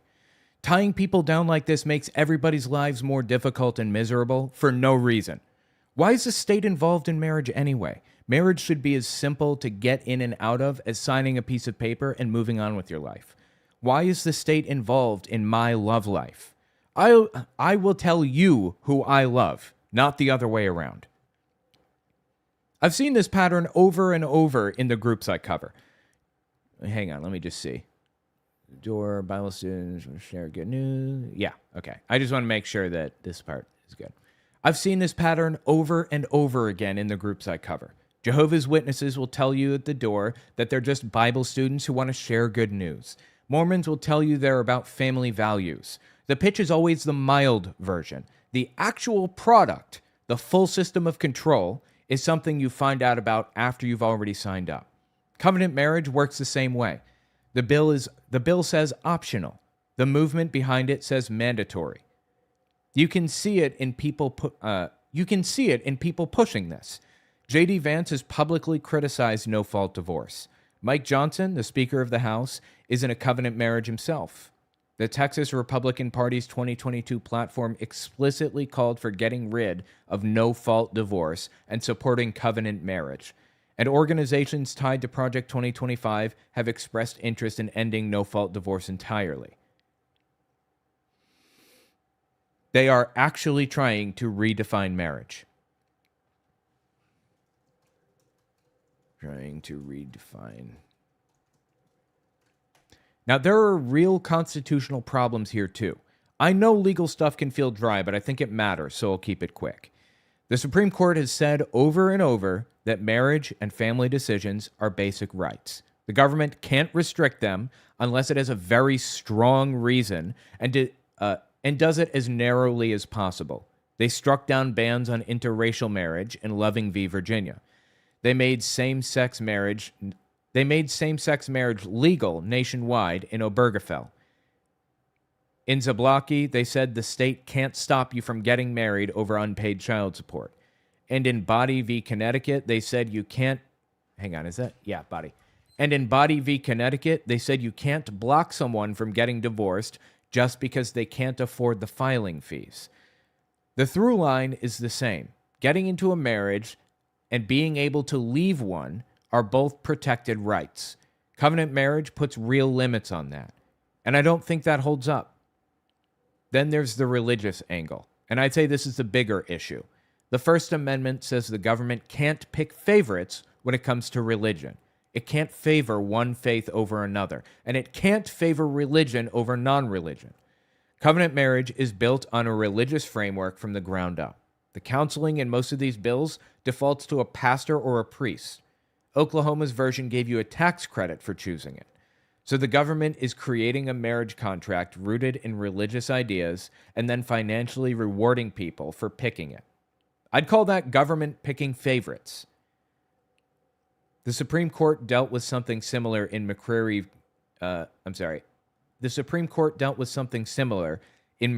County v. ACLU, where they pretty much said the government can't put its weight behind a religious viewpoint.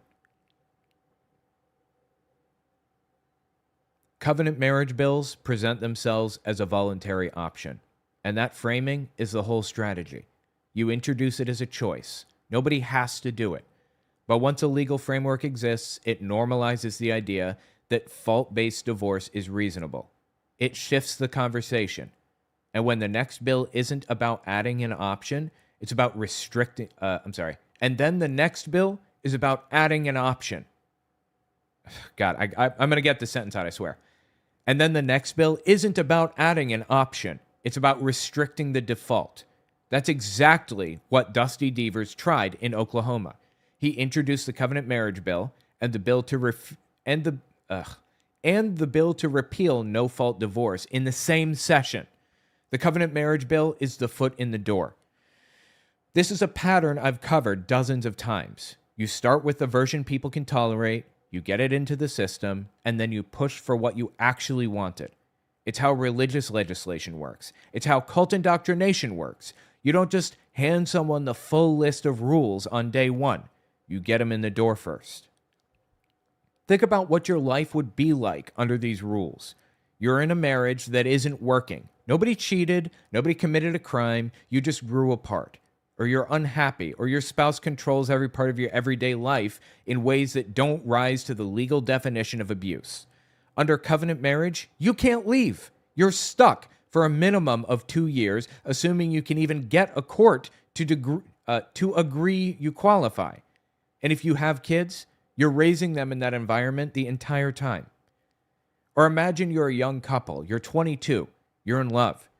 You're in a conservative church, and the pastor is encouraging you to sign the covenant marriage declaration. You don't know what your life is going to look like in 10 years, but you sign it because that's what everyone around you is doing, and because there's a tax credit attached, and because saying no feels like admitting your marriage might fail. 10 years later, you're locked into a contract you signed before your brain was fully developed, and the only way out is to prove your spouse committed a crime. I grew up in a system like that. I made permanent commitments as a kid because everyone around me was doing the same thing and the social cost of saying no was too high. I know exactly what that pressure feels like, and I know what it costs you later. The people pushing these bills say they're protecting families, but the data says the opposite. No-fault divorce reduced domestic violence by 30%. It reduced the number of women killed by their partners by 10%. It reduced female suicides by up to 16%. Those aren't abstract numbers. Those are people who are alive right now because they had a way out. Covenant marriage isn't about strengthening anything. It's about control. Control over who can leave, under what circumstances, and who gets to decide. And the fact that less than 1% of people opt in where it already exists Tells you everything you need to know about whether anyone is actually asking for this. They're not. This is an ideological project being pushed by people who think the government should enforce their religious views on marriage, and it's worth paying attention to. That's all I've got for you. Thanks for listening. All right, cool. That's my covenant marriage video. I'm going to clean that up later and turn it into a full-length video. What do you guys think? Was it any good?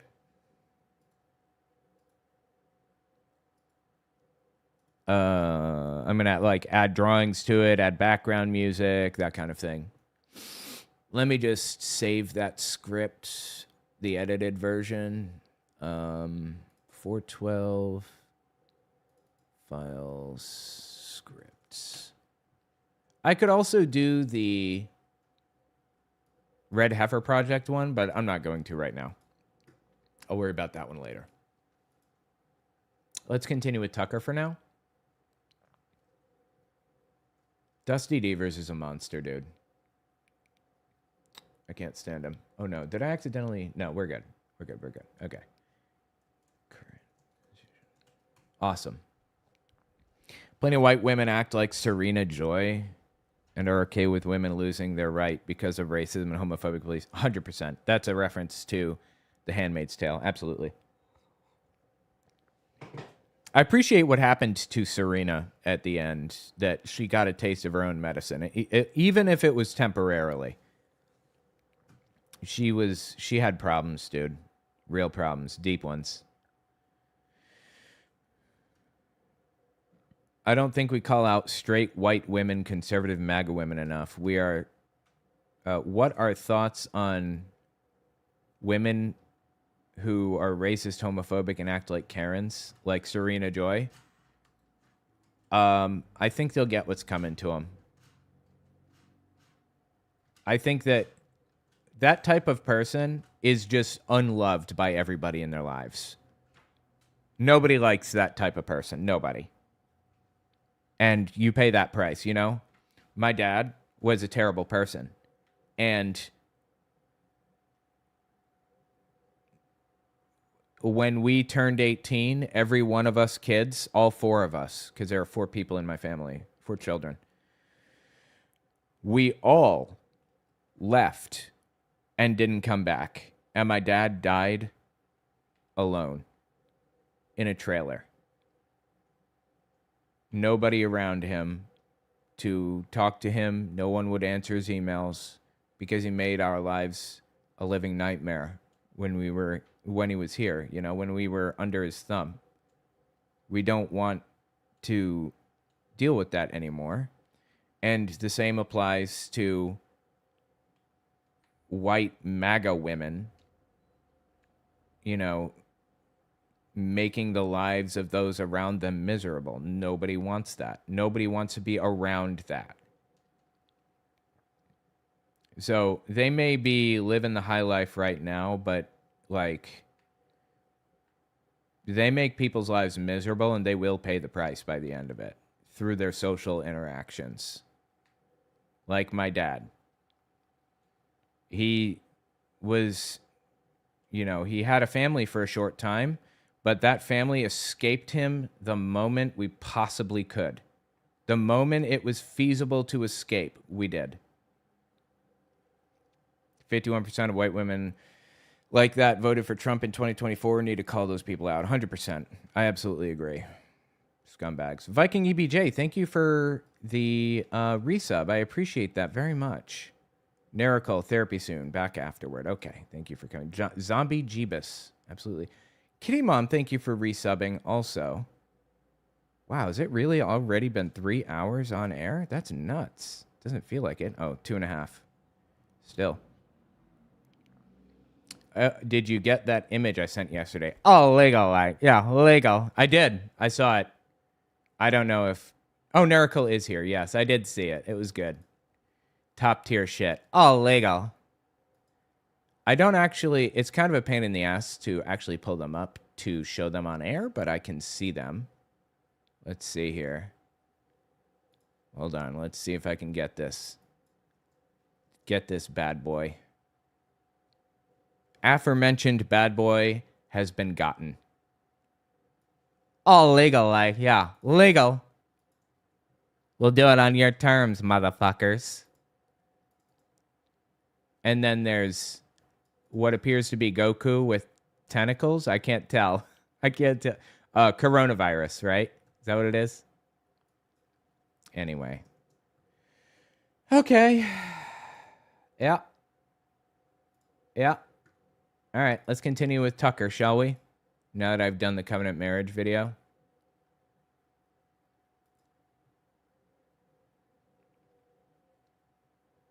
I'm sorry, I'm just checking something. By the by, do me a solid and check out my shop. It's owenmorgan.com/shop. I have a bunch of really good stuff on there. Let me just add a few products to the stream so that you can see them. Yeah, there we are. Added. And randomly pinned. Okay. Let's continue, shall we? With Tucker. Tucker Carlson is about to interview an exorcist or a supposed exorcist about MAGA, I believe. He's fully turned on MAGA in this video. And Trump. He's completely done with Trump, which I find absolutely fascinating. Give this a listen. So thank you for doing this. Yeah, thanks for having me. Oh, maybe this isn't The Exorcist. Who is this? I think you will unravel many mysteries. I'd never heard of Paula White. I ran into Paula White for the first time, heard her name for the first time when I ran into her in person right outside the Oval Office last winter, right after the inauguration. And she introduced herself to me and said, I'm the head of the Religious Liberty Commission or something. And I remember thinking, I'm so glad there is such a thing because we need it. We need religious liberty. We don't need a Religious Liberty Commission. Religious liberty has crossed out of religious people can do what they want without the government interfering. And it has fully crossed into new territory, which is I'm allowed to literally break the law to impose my religion on you. Religious liberty, quote unquote, needs to be scaled back in the US, but okay. Almost more than anything. And I said, I felt moved to say, just like escaped from my lips, thank you. And I really hope that you will do something to protect the Christians of the Middle East, particularly in the Levant. There are a lot of great Christians there and they're being hurt and nobody seems to care. And she like recoiled. That's a Nazi dog whistle. I, of course, don't want anybody hurt, period. Nobody should be hurt. Everyone should be protected, including Christians in the Levant, without a doubt. But when he says the Levant, he's talking about the Israel area. And Israel genuinely does actually mistreat Christians terribly. There are some Christian holy sites there, the Church of the Sepulchre, for example. It's a pilgrimage that a lot of Christians, especially from the Middle East, will do to check out the Church of the Sepulchre. I think it's where Jesus died or something like that. And they're mistreated in that area by Israel, by the Israeli government. Nazis like to bring that up and say that Jews are persecuting Christians and stuff like that. You know, there's a grain of truth to all of the lies that Nazis tell. That's probably why she recoiled, because she's a Zionist who believes Jesus has to return right there in Israel after the third temple is built, and Israel has to control the entire region or it won't work. And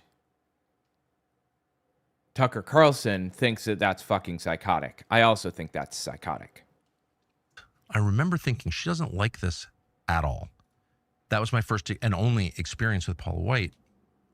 And so I've wondered ever since, who is Paula White and how did she become the president's main spiritual advisor?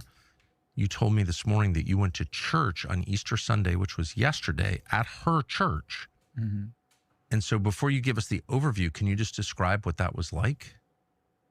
It was an interesting experience. You know, when you see Paula on stage next to Trump, or you see any big evangelical leader, Kenneth Copeland, Franklin Graham, you'd expect their church to be massive. You know, thousands and thousands of people. They're pastors. They have a church. They're pastoring people. They are They're shepherds. Exactly. They're the shepherd. Yeah. And so we pull up, and I expected a very big building. Where is it? It is in Apopka, I think I'm saying it right, Florida. So just north of Orlando. Okay. And I've been to Joel Osteen's church, you know, tens of thousands of seats. I've been to Second Baptist, 93,000 members in that church. I know big church, right? That's fucking gigantic. That is insane. It looked like a one of those metal sheds, you know, one of those big, like 5,000 square foot. It looked like an airplane hangar, basically. And I was like, this is just awkward. It was, the parking lot probably fit 50 cars. And so it was just an overflow in a dirt lot. This is a good side. But she's big online. I know that she may not have like a gigantic church. I think she does actually attend a gigantic church, though, that she preaches at. Hang on. No. Attendees does Paula White have? See if I can find out how many attendees Paula White has at her church each week.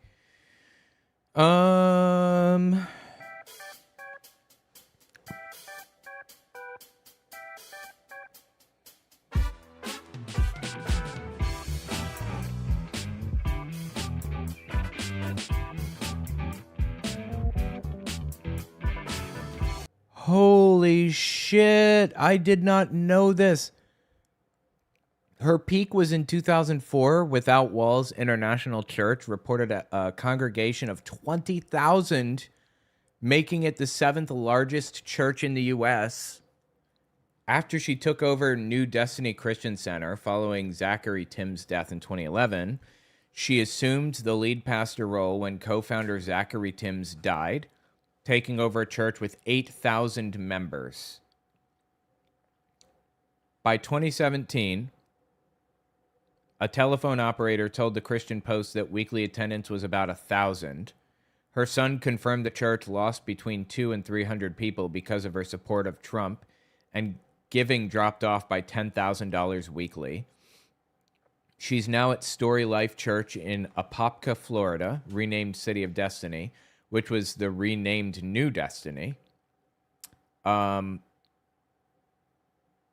can't find figures, like current figures, but that's kind of the history of it as told by the Christian Post. Wow, that's fascinating.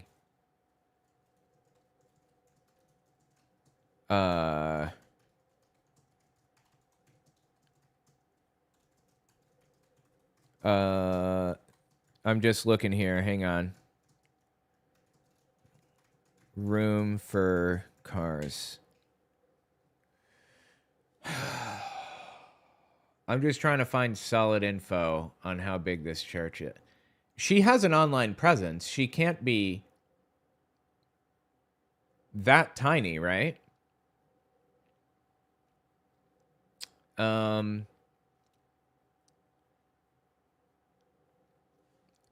So apparently this guy actually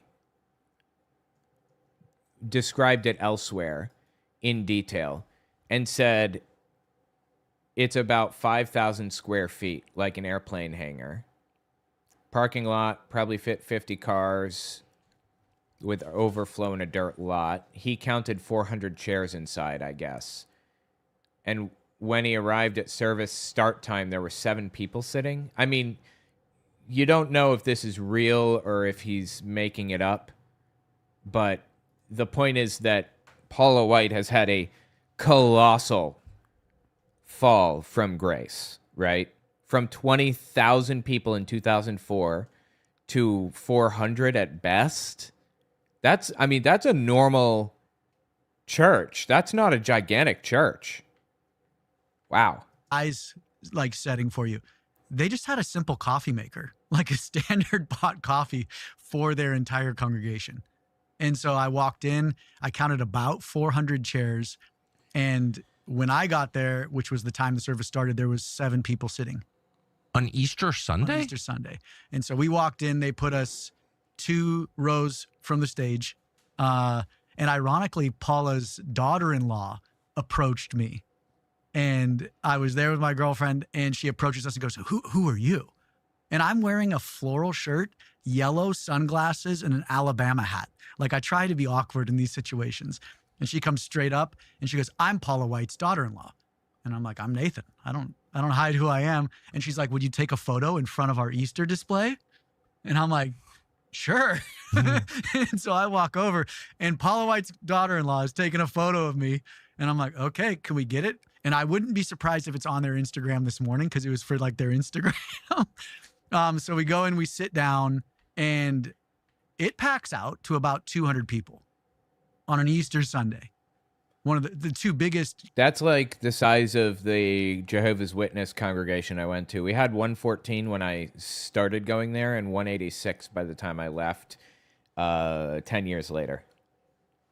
Which is actually pretty impressive growth when you think about it. But anyway, wow. That's fascinating. Christmas and Easter are the 2 biggest holidays for Christianity. 200 people show up to this thing. Mostly African Americans. I was one of 6 white people. And then you got this white woman on stage. And that was the setting. That's her church? Her church, yeah. Well, don't get me wrong. They got the lights and the fog machine and the jib arm that flies over the crowd. It's a production studio is what I would call it. Production stage. So the point is not to minister to the people in the church, take care of their problems, counsel them, bring them closer to Jesus. The point is to produce a TV show? Is that what you're saying? That's what I would say. Similar to Joel Osteen, he's a TV producer by trade. You know, Kenneth Copeland, same thing. When I went to Kenneth's church, it was very small. Sat maybe 400 or 500 people. Really? Is that true? I'm surprised by that. These are televangelists, so I guess they make most of their money through online/TV stuff. And it was a massive studio with multiple jib arms, multiple cameras, security, massive stage. I produce TV. Like they produce TV. Yeah. That's fascinating. Mm-hmm. So did she preach? No, her son preached. Yes. So she got up and gave a little message in the morning, a little prayer. And there was a really weird dynamic between her and her son. And I've got their bylaws, which I think explain why. But her son gave and got up and gave, honestly, a really sound message. Like, I give a shout out to Brad. Like, that dude knows the Bible. And it was very interesting to me because I saw him visibly wrestling with this idea of shepherding and then the idea of the institution. And there was times where he would look at his mom and just throw daggers at her about corruption, power. It was a very interesting dynamic, and she would belittle him too. It was wild. During the service? Yeah, during the service. On Easter Sunday. On Easter Sunday. That's weird, right? I understand that she shrank dramatically because of her support for Trump. Like, everybody is unhappy with her for supporting Donald Trump. That is very interesting. And then once he finished the sermon, which, hey, Brad, great sermon until the very end, because then he's like, I don't want to do an altar call, but I'm a charismatic, so I have to do an altar call. And I'm like, well, you don't have to do an altar call. What's an altar call? It's basically him saying, hey, if you're not a Christian, come down to the stage. You're going to say, Jesus is my savior. I'm a sinner. And boom, you're a Christian. And that's a relatively new technique in Christianity. 200 years ago, altar calls were not a thing. And so altar calls are just a kind of a new tool that churches use to read metrics, because at the end of the day, how are we performing? Oh, here's how many salvations we've had and how many baptisms we've had. And so he's not for the altar call, but you can tell he's wrestling with the institution that his mom gave him. That's interesting. I mean, you got to take everything the dude says with a grain of salt. You can't tell if any of this is real. Maybe he's just talking shit about her because Tucker wants him to or whatever, but that's interesting anyway. Either way you slice it. And then after the altar call, she got up and I'll quote her here. She goes, I'm going to speak for 60 seconds. She spoke for 8.5 minutes. I have the recording, how to give her money. And yeah. She did an 8.5 minute money pitch in church? Correct. Yeah. At the end. What did she say?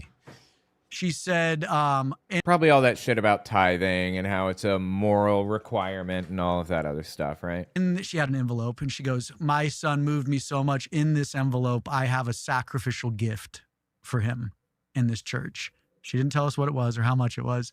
And she goes, well, if I could, I'd sell my house, but I can't sell my home. Why? I don't know. I would ask her the same thing. And she goes, I have shoes and jewelry, but I can't sell those.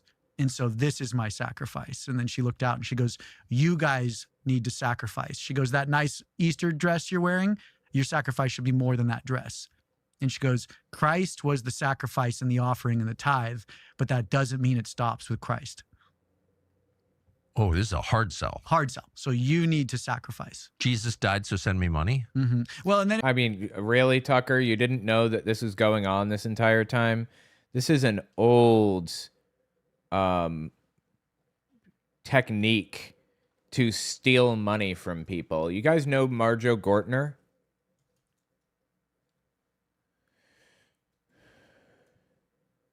Here, this is Marjo Gortner, youngest ordained minister in history. And he uncovered a lot of the scams and lies that these people engage in. I mean, I used one time, I had a thing where there's a special kind of ink you can buy and you put it on, and with perspiration, when the salt starts to come out and you start to perspire, it'll turn red. And so I painted a cross, I just did a cross like this in my head. And while I was preaching, the cross started to show immediately. People started nudging each other, and of course it went away, I think, after a while. It only lasts so long, or I wiped it away, I don't remember. But afterwards, I had that whole audience at one of the biggest meetings that I've ever had, because they saw that cross and said, oh, Brother Marjo, while you were preaching tonight, the cross was over your head. That was convinced them, that... That's the kind of scam televangelists run. His parents were televangelists, and they taught him the grift. And he went on to expose the scam. He did a whole documentary that we watched on this channel, if you want to see it, about how he scammed people out of every penny that they own. It was fascinating, actually. And here's another kind of explainer that he gave. Let me find it. It's this one right here. That are scamming the church. There's one guy that gets into it so heavy that he prophesies, and he told me how he did it. He sat he looked right across the table back and forth at me, and he told me how he confiscates money. He says he's on this station, it's over 40 states, and he'll go on there and he'll get on the radio and he'll say, I know that listening to my little voice tonight, that there's some lady out there and you've got $10 put away in a cookie jar. Now God spoke to my heart and told me to go and tell you to get that $10 and get it in the mail and send it to me, and God will bless you. God will give you a reward such as you have never known before. And then he comes back to me and he tells me, he says, if you're on the radio and you're going over 40 states and you're on at prime time, you've got thousands of people listening, the chances are that there are at least 200 or 300 little old ladies who've got a $10 bill in a cookie jar. And so if you even get, if a couple hundred go over and get it and send it to you, that's $2,000 that you've made just like that. The point is that these people are scam artists. They have always been scam artists. They know how to scam people, and they've been doing it since forever, honestly. They've been doing it since the 60s at least. But really closer to like the 30s. There was radio TV, there was talk radio or whatever that they listened to. And that they ran their scam on regularly. Disgusting, vile garbage. And Tucker's telling us that he just found out about this, just now. Fucking please. And it was cute. She goes, oh, and we do so much for the community, which they do things for the community. She goes, we do a food pantry and we give away food. Well, you don't pay for that food. That food is delivered to the church and then the church distributes it. So you're raising money for a food pantry that you have, but you don't have to buy the food. And so it's the carrot. I always say church. They're literally, every step of the process is free. They're getting volunteers to distribute the food. They're getting the food for free, and they're pocketing money that is not being spent on any of this. Now, normally that would be illegal. If you raise money on something, you have to spend the money on that thing, or you go to federal fuck you in the ass prison. This happened to Jim Baker. He raised money for some hurricane relief project or something like that. And then he took the money and just put it in his personal account. People almost never get caught doing that. Like televangelists almost never get caught doing that because their books aren't open to the government. Who's going to find out? Nobody will even find out that they didn't spend this money on what they were supposed to because the accountability just isn't there. There is no like accountability network. That accountability network is there for the SSA, the Secular Student Alliance, which I'm on the board of. That accountability network is there for American Atheists, which my wife works for. It's not there for churches. Nonprofits they don't have to pay taxes, but they have to file every year and show what they did with their money. Churches don't have to file. And to make the matter even worse, not only do they not have to file, they don't even have to register as a church. They're legally considered a church or a company or whatever if they declare it. It's like Michael Scott from The Office. I declare I'm a church. And just like that, you are. It's good practice to file the business licenses and everything so that you don't like get investigated or whatever. But they're not investigating churches anyway, so who gives a fuck, right? She can take advantage of this stuff because the infrastructure is built out in such a way that it allows it. In fact, it damn near encourages it to be taken advantage of, this system. Anyway, Jim Baker was one of the few people to ever be prosecuted for collecting donations in a church capacity and then not using those donations for church matters. And he claimed religious persecution for that reason. Complete scumbags, all of them.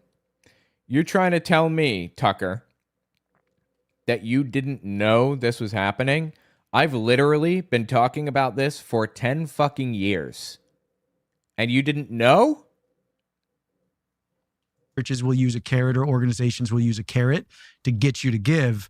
And out of your gift, let's say it's 100 carrots that they get, and they're going to use that one carrot to kind of dangle in front of your face. Did you get a sense that Paula White was leading like any kind of pastoral care? You know, people have problems in churches as in everywhere else. And one of the main jobs of a pastor is to be the shepherd for that flock, right? It sounds like her daughter-in-law likes to do that. Charismatics are very charismatic, you know, so she prays in tongues and, you know, they do all that. So they're very into that. Charismatics are kind of like what you probably think of when you hear the word Pentecostal. They dance around, they prophesy, they pray in tongues and, you know, fall out in the spirit and all of that shit. That's what a charismatic is.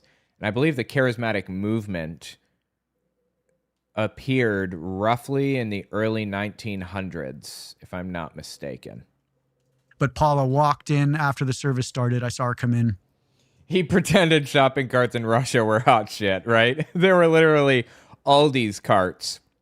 You put the quarter in and you get the cart and you get the quarter back when you put the cart back. That was so ridiculous. I remember that. Wow, look at this incredible technology. They're so advanced. It's like a futuristic like society over here where you put the quarter in the cart and you get to take the cart with you. They're very into that. But Paula walked in after the service started. I saw her come in and she walked out before it left or before it ended and she left. Actually? So, yeah. I wouldn't say there's any on-site shepherding that Paula does. So who is Paula White exactly? And pardon my ignorance, but it's just she's become this figure. She's one of the people who prayed over the president and encouraged this war with Iran. a country with over 1 million Christians in it? I can answer that. This is who Paula White is. Strike and strike and strike and strike and strike and strike and strike and strike and strike and strike until you have victory. For every enemy that is aligned against you, let there be that we would strike the ground, for you will give us victory, God. I hear a sound of abundance of rain. I hear a sound of victory. I hear a sound of shouting and singing. I hear a sound of victory. Sick fucking beat, right? She's got to do a metal album. The Lord says it is done. The Lord says it is done. The Lord says it is done. For I hear victory, victory, victory, victory in the corridors of heaven. In the Okay, she's off beat now. You've lost me, Paula.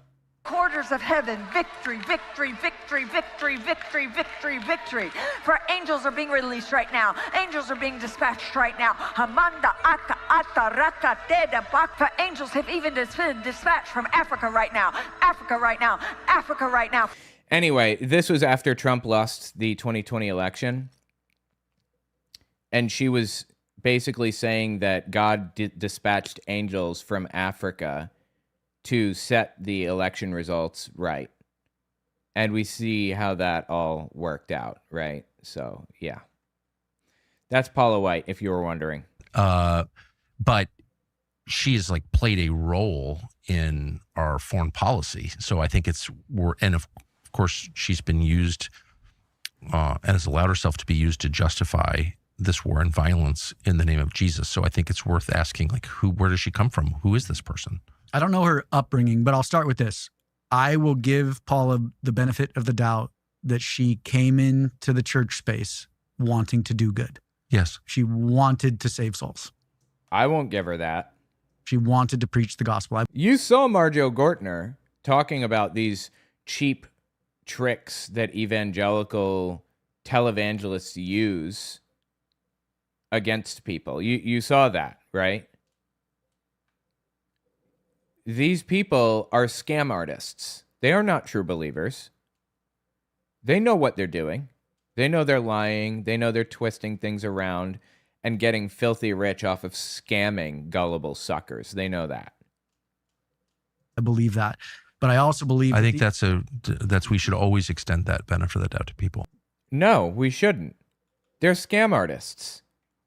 Okay, so when she's presenting that gospel, she has to play in a certain legal realm, which is religious institutions, corporations in America. I firmly stand on my word that legal architecture will corrupt anybody that goes into the mission or that ministry full time. So she started a church in Tampa called Without Walls with her husband, Randy Knight. I went to the building Saturday because I wanted to see. I'm not sure if he's talking about the same husband. Maybe this is an ex-husband or something. I don't know. But she's currently married to the keyboardist from the band Journey. Where that was. So I drove up to Tampa, and now it's a bar. It's like a restaurant bar. And so I went in. The church is a bar? Well, so I went in and talked to the restaurant. I'm like, hey, was this Paula White's church Without Walls? And the manager was like, yeah. So she's like, we get this question a lot, actually, which is fascinating. So I don't know the financial exchange or the real estate side of things, but the original Without Walls church was bulldozed, and then that restaurant bar was built on the property. So she and her husband started a church in Tampa. They started a church in Tampa called Without Walls. There's some scandal wrapped around that church. They used to work, or they're very loudly talking about how they work in prostitution. They help prostitutes. They help the needy in that area. And they help needy prostitutes. Interesting. All right, go on. You have my attention. And so I talked with a past employee who said that, and we're getting the tapes right now. We found some old VHS tapes from Paula back in the day. So those are actually they just arrived in my house. Very excited to look at those. But they said, oh, there's a rundown hotel on the property next to us. We bought that hotel. We're going to turn it into a rehab facility for prostitutes and drug addicts. And that's going to be our main witness. Awesome. That's right where I think Christ would be, is hanging out with the hurting, the needy, the prostitute, the widowed. Yeah. And so they started raising money for this hotel that they had built. And they raised, I don't have the exact amount, but hundreds of thousands of dollars. And some of their congregants mortgaged their homes for it. Well, come to find out, they never even bought the hotel. This was just all theory and a good intentioned idea. And so that really crippled the church. And at the same time, her husband kind of, I'll just say, fell off the wagon. And so they got divorced. And her spiritual advisor was T.D. Jakes. Do you know who T.D. Jakes is? Yes, I've met T.D. Jakes. Yeah. So her spiritual advisor. Famous black preacher, built like a linebacker. Yep, huge. Yep. He was her spiritual advisor. He was also another pastor's spiritual advisor in Opopka. And unfortunately, that pastor in Opopka OD'd in a bathtub. Oh, shit. That's not good. And on drugs? On drugs, yeah. And no, on fucking pixie sticks. What the fuck did you think he OD'd on? And he was with a prostitute. The prostitute made the call, the emergency call. He died. And so T.D. Jakes, as Without Walls is crumbling, T.D. Jakes, as the spiritual advisor, tells Paula to go take over this church in Opopka. So Paula White moves to Opopka, takes over that church, which they rebranded to Story Life Church. And that became her home church. So there is... Okay, jumping past. Wait, who should we not support? Angel Studios. Yep, already don't support them. They actually did this movie called The Bonhoeffer. Or no, it was called Bonhoeffer, Prophet, Martyr, Spy, or some shit like that. And it was full of lies. Ridiculous, disgusting, vile lies about Dietrich Bonhoeffer. I wrote a whole book about this called Was Hitler an Atheist? And I just kind of go through Hitler's religious beliefs and the history of the church in Nazi Germany. And Bonhoeffer played a part in it, though a much smaller part than people like to believe. It was basically a Christian superhero movie, as Victoria Barnett described it, who is like a Bonhoeffer expert. Anyway, all right, I'm going to put a marker in. I'm going to run up and grab something real fast. I'll be right back, okay? I'm going to let it play for a second here. Hang on. May 1st, tickets available now at angel.com/Tucker. That's quite a story. So then what happens? She gets remarried, or she's remarried to one of a band members of Journey, that awesome band that I love to listen to. Yeah. So he plays piano for her on stage, as she preaches. It's a great husband-wife duo. Yeah. So she did pastor this church. She's since passed it down to her son, Brad Knight. And why did she pass it down? Because she became a special government employee under Trump. And you can't run a church. You can't run it. I believe the rule is you can't run a nonprofit, or you can't be raising money outside. So I don't want to judge her as a person. There's a lot written about her personal life. I don't know, what is true and what is not true. So I don't want to repeat it, but it's kind of defined by personal scandal. Correct. Right. True or not, right? There's a lot of personal scandal that I won't even go into. Well, of course, because I don't know, and I don't want to repeat things that are not true. Mm-hmm. But it's sexual scandal. Those are the allegations. So there's that. Mm-hmm. And I do think in order to maintain credibility, I also think like your faith requires you to like explain that and to show people that it's, true, and repent, apologize, be better, or prove it's not true. But like that seems all kind of unaddressed. So how did she wind up, given all that, the president of the United States chief spiritual advisor? I've talked to a past employee of hers who, Paula's a very bold woman, very loud. I had never seen. I don't consider that a compliment at all. I just want to be clear. What, bold and loud? Yeah, I'm not into it. No, either am I. And so I had never been around her before, but when her son was preaching and her son would say something, she would always be the loudest one, yell, "Amen, brother, go, son." She just wanted to. I find that awful. Yeah. And we're like told we have to think that's great. I don't think it's great at all. Yeah. But sorry. So well-behaved women really make history. I don't know about that. I mean, stop. Yeah. But excuse me. I would agree with you. But so the stories that I've heard from her employees are Trump was a mark from the early 2000s. So she would go down to Mar-a-Lago and hang out at Mar-a-Lago, just waiting for Trump to pass. And when Trump would pass, she'd approach him and she's a very bullish, bold woman. So she kind of had a mark on Trump for decades. And then same thing in New York. She rented an apartment in Trump Tower, and she stayed in Trump Tower waiting to have FaceTime with Trump. So she's been playing the long game with Trump. Is she like a well-known theologian? No. So but I guess all I'm saying is there are all kinds of predators around all power centers, including 100%. the White House, right? It's just, that's the nature of power. It's like a bug light. It draws the Michael Cohens of the world into your orbit, right? People who want power and money. But if you're going to be the spiritual advisor, you would think there would be some like track record of, I don't know, Christian living. So I got a question for you, Tucker. Can I call you Tuck? Call me whatever you want. Tuck. So should your business model, if you're a pastor, should your business model emulate Christ? Well, I think your whole life is supposed to emulate Christ. Perfect. So here's her bylaws, which are marked confidential, by the way. So her church cannot read her bylaws. The people who fund her cannot read her bylaws. The only reason why they came out was because of a lawsuit. I'm going to jump to page 2 really quick about membership. Members of the congregation are non-voting.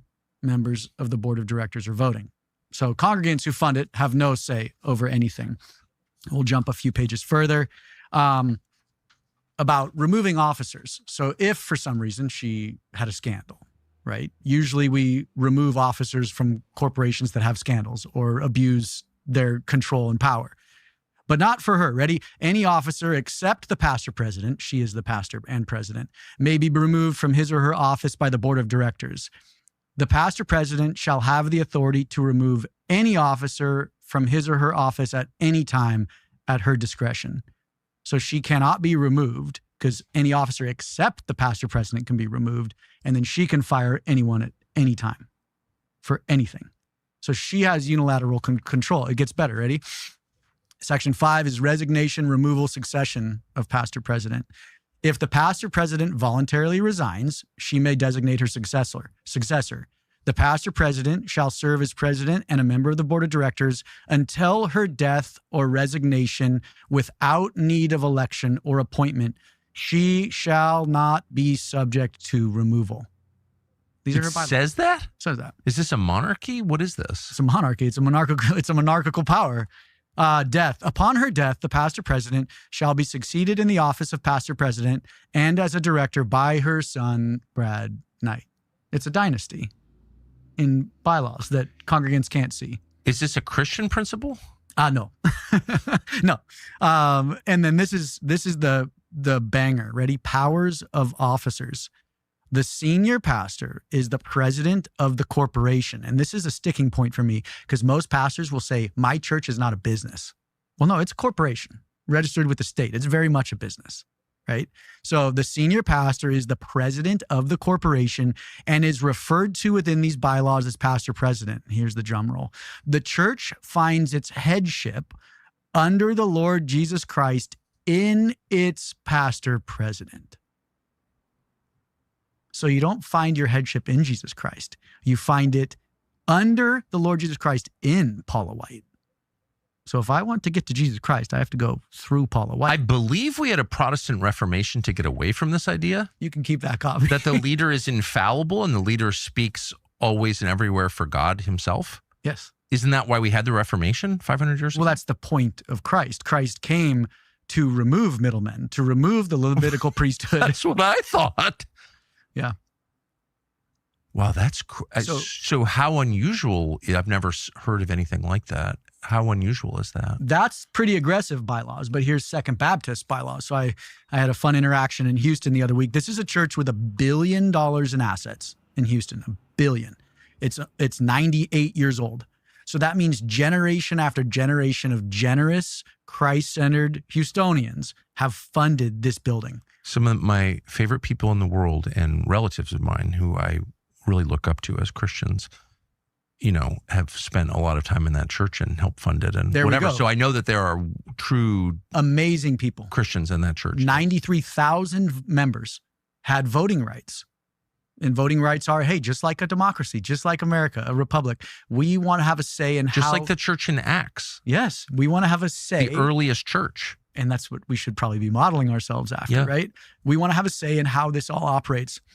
A couple years ago, one very interesting lawyer from Dallas, who I've had multiple interactions with, and then the young family decided to, in a shady back-end deal, remove voting rights of 93,000 members like that. So $1 billion in assets that was voted on by 93,000 members in a single meeting on page 7, removed the voting rights. As such, members are not entitled to vote in person, by proxy, or otherwise. So $1 billion in assets were put into the hands of 6 people, 5 of which are related. When did that happen? 2023, and now there's an ongoing lawsuit because the congregants are suing for their rights back. How can you do that? You can't, but shady lawyers. So this is a big thing that we talk about in the religion business in season 1. The church was never meant to be a capitalistic endeavor. No, it's not a business. Yes, but capitalism has crept into it, and shrewd, smart businessmen and women and lawyers have realized it is the perfect legal architecture to either scam people or build empires in the name of Jesus. Spring is the most refreshing time of year. Nothing complements it better than Black Rifle coffee. Lots of it. This is an American company founded by veterans with conviction. They built the whole thing around a simple idea. Do it right or just don't do it. They're definitely doing it right. We know because we drink it all day long. If you want coffee without theatrics, start with just black, whole bean if you grind it yourself, ground if you don't. No sweeteners designed to disguise mediocrity. No seasonal gimmicks masking weak beans. Just bold American roasted coffee that delivers what it promises. And if you prefer variety without lowering the bar, try these supply drop variety rounds, a curated lineup of pod roasts that rotate in but never compromise strength. Consistency, standards, discipline, out with watered down blends, in with pure American coffee. You can grab just black or supply drop variety rounds on Amazon, or go right to blackriflecoffee.com to stock up from the source. Black Rifle Coffee, veteran founded, American roasted, still standing, still brewing. And your point is, and you've devoted, I mean, I think people can watch your documentaries and look you up, but your point is the problem with a lot of American Christianity is not the faith, of course. No. You are a Christian, but is the structure that corrupts by its nature. It's like almost, I think you said to me this morning, it's like almost impossible to get out of this without being corrupted if you're leading a church with a structure like that. Correct. Is that fair? 100%. It's, I say that you can go in with the best of intentions, but if there's no external accountability on the system, that system will inevitably eat you alive and corrupt you. Okay, backsies. All right, let's see here. Second. Hold on.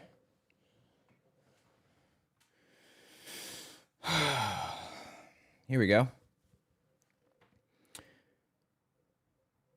There's a mix of YouTube on this. A mix of what? Markers 56. All right, cool. Here we go. May 1st, tickets available now at angel.com/Tucker. That's quite a story. So then what happens? She gets remarried, or? She's remarried to one of the band members of Journey, that awesome band that I love to listen to. Yeah. So he plays piano. Yeah. For her on stage, as she preaches. It's a great husband-wife duo. Yeah.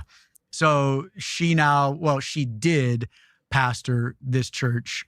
She's since passed it down to her son, Brad Knight. And why did she pass it down? Because she became a special government employee under Trump, and you can't run a church. You can't I believe the rule is you can't run a nonprofit, or you can't be raising money outside. So I don't want to judge her as a person. There's a lot written about her personal life. I don't know, what is true and what is not true. So I don't want to repeat it, but it's kind of defined by personal scandal. Correct. Right. True or not, right? There's a lot of personal scandal that I won't even go into. Well, of course, because I would love to. I would love to go into personal scandal. Hang on, let's see. Paula White, personal scandal. Let's see if we can find some info on this one. Let's see here. 1 second.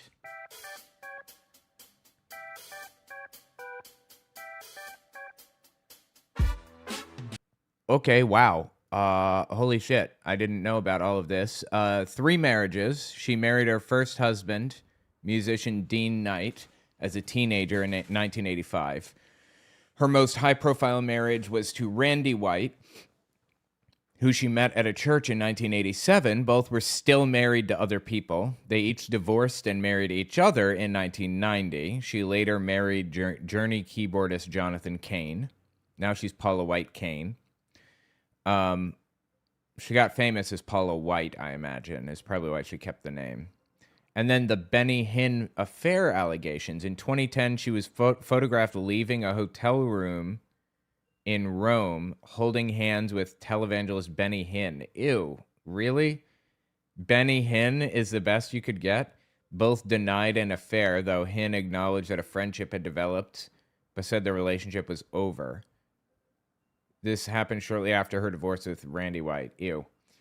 IRS and Senate investigations. In 2004, the IRS launched a 9-year investigation into the personal and organizational finances of White and her then husband, Randy. According to a Senate audit, her former church Without Walls International took in $150 million between 2004 and 2006. At one time, the Whites owned an airplane and several multi-million-dollar properties, including a condo in Trump Tower. Wow. God damn. The Senate Finance Committee's 2011 report found financial improprieties but took no additional action. Church bankruptcy and theft accusations. By October 2012, the Tampa property was under foreclosure, and Without Walls International claimed that Paula White had stolen audiovisual equipment. The church filed for Chapter 11 bankruptcy in 2014. Ministry financial grift. Her ministry allegedly used tax-exempt funds to pay roughly $1 million in salaries to family members, while also spending on a private jet. She also drew criticism for selling religious items to followers, claiming the purchase would reward buyers spiritually and materially. Oh, she still does that. In January 2018, she famously urged followers to send their first paycheck of the year to her ministry. Wow. The Journey bank account fiasco. Neil Schon, Journey's guitarist, accused White of improperly accessing the band's bank account, with her name appearing as an authorized signatory on their financial accounts despite no agreement for her involvement. Her attorney dismissed it as nonsensical. Holy shit, dude. The Satanic Pregnancies sermon. In January 2020, a clip went viral of her saying, "For all satanic pregnancies to miscarry right now," which was viewed nearly 9 million times. She claimed it was taken out of context and was a metaphorical reference to a Bible passage. I forgot about that completely. Heresy accusations. In a resurfaced video, she appeared to agree with the statement that Jesus is not the only begotten Son of God, contradicting the Nicene Creed. Russell Moore, then president of the Ethics and Religious Liberty Commission, called her a charlatan, recognized as a heretic by every Orthodox Christian. Wow, that is a lot. I had no idea. Satanic pregnancy. I would love to find that whole sermon. I would love to know what she had to say exactly. Jeez, that's nuts. All right, let's continue and maybe I'll find it. I don't know, and I don't want to repeat things that are not true. Oh, come on. Have a little fun. But it's sexual scandal. Those are the allegations. So there's that. Mm-hmm. And I do think in order to maintain credibility, I also think like your faith requires you to like explain that and to show people that it's, true and repent, apologize, be better, or prove it's not true. But like that seems all kind of unaddressed. So how did she wind up, given all that, the president of the United States chief spiritual advisor? I've talked to a past employee of hers who, Paula's a very bold woman, very loud. I had never seen. I don't consider that a compliment at all. Okay, that's funny. Jesus Christ. These people are kind of misogynistic, but okay. Just want to be clear. What, bold and loud? Yeah, I'm not into it. No, either am I. And so I had never been around her before, but when her son was preaching and her son would say something, she would always be the loudest one, yell, "Amen, brother. Go, son." You know, she just wanted to I find that awful. Yeah. And we're like told we have to think that's great. I don't think it's great at all. Yeah. But sorry. So I well-behaved women really make history. I don't know about that. I mean, Okay, this is just pure misogyny now, right? stop. Yeah. But Excuse me. I would agree with you. But so the stories that I've heard from her employees are Trump was a mark from the early 2000s. So she would go down to Mar-a-Lago and hang out at Mar-a-Lago, just waiting for Trump to pass. And when Trump would pass, she'd approach him. And she's a very bullish, bold woman. So she kind of had a mark on Trump for decades. And then same thing in New York. She rented an apartment in Trump Tower. And she stayed in Trump Tower waiting to have FaceTime with Trump. So she's been playing the long game with Trump. Is she like a well-known theologian? No. So, but I guess all I'm saying is there are all kinds of predators around all power centers, including 100%. the White House, right? It's just that's the nature of power. It's like a bug light. It draws the Michael Cohens of the world into your orbit, right? People who want power and money. But if you're going to be the spiritual advisor, you would think there would be some like track record of, I don't know, Christian living. So I got a question for you, Tucker. Can I call you Tuck? Call me whatever you want. Tuck. Okay, that's funny, dude. Can I call you Tuck?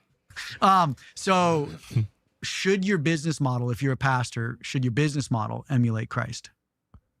Well, I think your whole life is supposed to emulate Christ. Perfect. So here's her bylaws, which are marked confidential, by the way. So her church cannot read her bylaws. The people, Right. That's one of the biggest issues with Christian, what's the term? Like with Christian institutions or religious institutions generally, they have intentionally set out to make them completely opaque and unregulatable. Now, why the fuck do you think those should not be regulated exactly? Of all things, why should churches not be regulated? You know, I was thinking about this last night, and it's on the tip of my tongue, and I was thinking to myself, I better write this down or I'm going to forget it. But I didn't write it down. Shit, what was it? It was,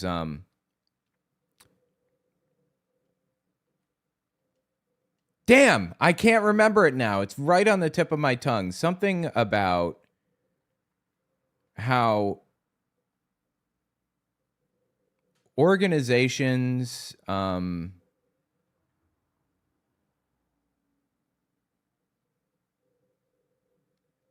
right, let me try to frame it this way. If you're like in debt to a company or whoever, this company has the legal right to like take your house, right? Or your car or whatever. They have the legal right to do that. But they can't kill your mother, right? That's because there are some things that are so devastating to a human being that it's just morally wrong and shouldn't be done ever by anybody. They can't take your mother. They can't prevent you from talking to your mother, your family, or whatever. Hold on. confidential, by the way. So churches uniquely have that ability to prevent you from talking to your mother if you're not doing what they want you to do. They can tell your mother to stop talking to you. When an organization has that much control over your life, they should be more heavily regulated than literally any company in existence. There should be a guarantee that they are not taking advantage of their power over people. And that should be enforced by government, that guarantee that they're not doing that. But evangelicals in the United States have attained political power and eliminated regulation for themselves completely. They are unregulatable now as a direct result of the political power that they wielded. It's evil. So her church cannot read her bylaws. The people who fund her cannot read her bylaws. The only reason why they came out was because of a lawsuit. I'm going to jump to page 2 really quick about membership. Members of the congregation are non-voting. Members of the board of directors are voting. So congregants who fund it have no say over anything. We'll jump a few pages further about removing officers. So if for some reason she had a scandal, right? Usually we remove officers from corporations that have scandals or abuse their control and power. But not for her. Ready? Any officer except the pastor president, she is the pastor and president, may be removed from his or her office by the board of directors. The pastor president shall have the authority to remove any officer from his or her office at any time at her discretion. So she cannot. So full and complete control over the organization and over people's souls. There is no hedging. There's no check on power. There's no nothing. She controls everything fully and completely. Not be removed because any officer except the pastor president can be removed, and then she can fire anyone at any time for anything. So she has unilateral control. It gets better. Ready? Section 5 is resignation, removal, succession of pastor president. If the pastor president voluntarily resigns, she may designate her successor. The pastor president shall serve as president and a member of the board of directors until her death or resignation without need of election or appointment. She shall not be subject to removal. These It says that? Says that. Is this a monarchy? What is this? I mean, this is exactly what Trump wrote in his Board of Peace bullshit. So this isn't surprising at all. It's a monarchy. It's a monarchical power. Yes, it's an authoritarian power structure, obviously. But, you know, Tucker's system works the same way. So I'm not even sure what he's complaining about. This seems like propagandistic against her, and I have no love for her, obviously. Death. Upon her death, the pastor president shall be succeeded in the office of pastor president and as a director by her son, Brad Knight. It's a dynasty in bylaws that congregants can't see. Is this a Christian principle? No. No. And then this is the banger. Ready? Powers of officers. The senior pastor is the president of the corporation. And this is a sticking point for me because most pastors will say, my church is not a business. Well, no, it's a corporation registered with the state. It's very much a business, right? So the senior pastor is the president of the corporation and is referred to within these bylaws as pastor president. Here's the drum roll. The church finds its headship under the Lord Jesus Christ in its pastor president. So you don't find your headship in Jesus Christ. You find it under the Lord Jesus Christ in Paula White. So if I want to get to Jesus Christ, I have to go through Paula White. I believe we had a Protestant Reformation to get away from this idea. Yes, that is actually, hilariously, exactly what the Protestant Reformation was about. You don't have to go through anybody. You can approach Jesus directly. That's funny. Wow. You can keep that copy. That the leader is infallible and the leader speaks always and everywhere for God himself? Yes. Isn't that why we had the Reformation 500 years ago? Well, that's the point of Christ. Christ came to remove middlemen, to remove the Levitical priesthood. That's what I thought. Yeah. Wow, that's so how unusual. I've never heard of anything like that. Oh, please, really? This is standard evangelical practice. How unusual is that? That's pretty aggressive bylaws, but here's Second Baptist bylaws. So I had a fun interaction in Houston the other week. This is a church with $1 billion in assets in Houston, $1 billion. It's 98 years old. So that means generation after generation of generous, Christ-centered Houstonians have funded this building. Houstonians? Okay, I've never heard that before. I like it. Some of my favorite people in the world and relatives of mine who I really look up to as Christians have spent a lot of time in that church and helped fund it and There we whatever. go. So I know that there are true amazing people, Christians in that church. 93,000 members had voting rights. And voting rights are, hey, just like a democracy, just like America, a republic, we want to have a say in Just how... like the church in Acts. Yes, we want to have a say. The earliest church. And that's what we should probably be modeling ourselves after, right? We want to have a say in how this all operates. A couple years ago, one very interesting lawyer from Dallas, who I've had multiple interactions with, and then the young family decided to, in a shady back-end deal, remove voting rights of 93,000 members like that. So $1 billion in assets that was voted on by 93,000 members in a single meeting on page 7, removed the voting rights. As such, members are not entitled to vote in person, by proxy, or otherwise. So $1 billion in assets were put into the hands of 6 people, 5 of which are related. When did that happen? 2023, and now there's an ongoing lawsuit because the congregants are suing for their rights back. How can you do that? You can't, but shady lawyers. So this is a big thing that we talk about in the religion business in season 1. The church was never meant to be a capitalistic endeavor. No, it's not a business. Yes, but capitalism has crept into it, and shrewd, smart businessmen and women and lawyers have realized it is the perfect legal architecture to either scam people or build empires in the name of Jesus. Absolutely. Spring is the most... Okay, jumping forward. Who's he shilling for now? Black Rifle Coffee Company. Okay, no thank you. I like my coffee as is. And you've devoted, I think people can watch your documentaries and look you up, but your point is the problem with a lot of American Christianity is not the faith, of course. No. You are a Christian, but is the structure that corrupts by its nature. It's like almost, I think you said to me this morning, it's like almost impossible to get out of this without being corrupted if you're leading a church with a structure like that. Correct. Is that fair? 100%. I say that you can go in with the best of intentions, but if there's no external accountability on the system, that system will inevitably eat you alive and corrupt you. Your sermons, your messaging will all tilt to protect that institution. And I'm going to give them the benefit of the doubt. They're doing it unconsciously, whether that be the idea of tithing, whether that be... No, they're not doing it unconsciously. They know exactly what they're doing.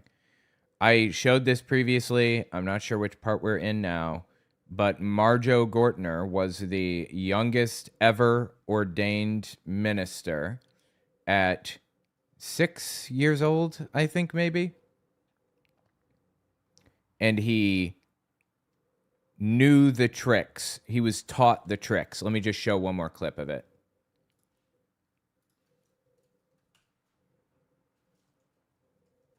Here you go, right here. Just a couple of tricks that he lays out here. To prove God with whatever the largest offering that you have tonight. You know, you don't get meetings or you don't get booked back unless you have a gimmick. Or as the evangelists say, it's a ministry. Like it's incredible. They'll say, "Oh, brother so and so, he's got the ministry of laying on of hands, or he's got the ministry of prophecy." But that's a gimmick, and the guys that have the gimmicks get the big meetings and do good. And I used one time. I had a thing where there's a special kind of ink you can buy, and you put it on, and with perspiration, when the salt starts to come out and you start to perspire, it'll turn red. And so I painted a cross. I just did a cross like this in my head. And while I was preaching, the cross started to show. Immediately, people started nudging each other, and of course it went away, I think, after a while. It only lasts so long, or I wiped away, I don't remember. But afterwards, I had that whole audience at one of the biggest meetings that I've ever had, because they saw that cross and said, "Oh, Brother Marge, while you were preaching tonight, the cross was over your head." That was convinced them, that it was really very, very real, and it made it very easy for me to take offerings. Send out your magazine. The magazine, you show pictures of what you're trying to do, and then you raise dollars for projects, mainly the projects you do, like they raise money for missionary projects, say to go to Haiti, but they'll take in tens of thousands of dollars and maybe only spend a few thousand. So you work that as a business. Then you follow up. So we asked how much he'd get for Haiti in a month. And we were told in 1 month, for example, $350,000 in a month. When in fact he was only sending down $2,000 to $4,000. It's all a grift, and they all know that it's a grift, and they all know how the grift works. They're scam artists. They've always been scam artists. Here's another one. This explains how the grift works. Preachers that are scamming the church. There's one guy that gets into it so heavy that he prophesies, and he told me how he did it. He sat right, he looked right across the table back and forth at me, and he told me how he confiscates money. He says he's on this station, it's over 40 states, and he'll go on there and he'll get on the radio and he'll say, I know that listening to my little voice tonight, that there's some lady out there and you've got $10 put away in a cookie jar. Now God spoke to my heart and told me to go and tell you to get that $10 and get it in the mail and send it to me, and God will bless you. God will give you a reward such as you have never known before. And then he comes back to me and he tells me, he says, if you're on the radio and you're going over 40 states and you're on at prime time, you've got thousands of people listening, the chances are that there are at least 200 or 300 little old ladies who've got a $10 bill in a cookie jar. And so if you even get, if a couple hundred go over and get it and send it to you, that's $2,000 that you've made just like that. See how it works? It's all a scam. The whole thing is a gigantic scam. It's always been a scam. And these people know it.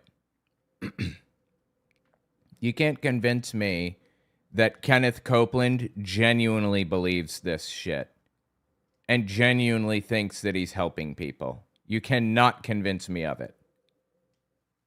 Zionism and Israel, it all tilts towards protecting the status quo of the institution. Boy, you see this in all institutions, though. Isn't the point of every institution over time to protect and enlarge the institution itself? 100%. That is the mission. But that's the need for reform in everything. The Bible story is so beautiful because it's a story of birth, death, and resurrection over and over. And Christ talks about when the seed falls, it has to die in the soil for rebirth. But what we've created is institutional structure that can't die. We can't reform this because too many people feed off the system. There's too many parasites. But if we killed systems and reformed them, which we need for new birth and regrowth, then people lose power. People, lose their control. And it's baked into human nature. And loss of power and control is a prerequisite for for religious transformation, for letting God take control. Correct. Yeah. So that's a big deal. Christ literally gave up all control and hung on a cross. And this is one place I want to get to, whether you're a Christian, my 160 million self-professed American Christians out there, my brothers and sisters out there, we can see the Bible as the word of God. And I can speak to it on that. My atheist and agnostic friends, let's see it as a history book. And today I want to talk with you about when he said it is finished on the cross, the last words that came out of his mouth, he meant it. So if you're a Christ follower, we're going to break down a lot of scriptures that, depending on your theological approach, you will have to say it isn't finished. And so that's what I want to get into, and power structure is one of them. When he hung on that cross, he broke all power structures. He is the only way, the truth. Okay, I have no fucking clue what that means.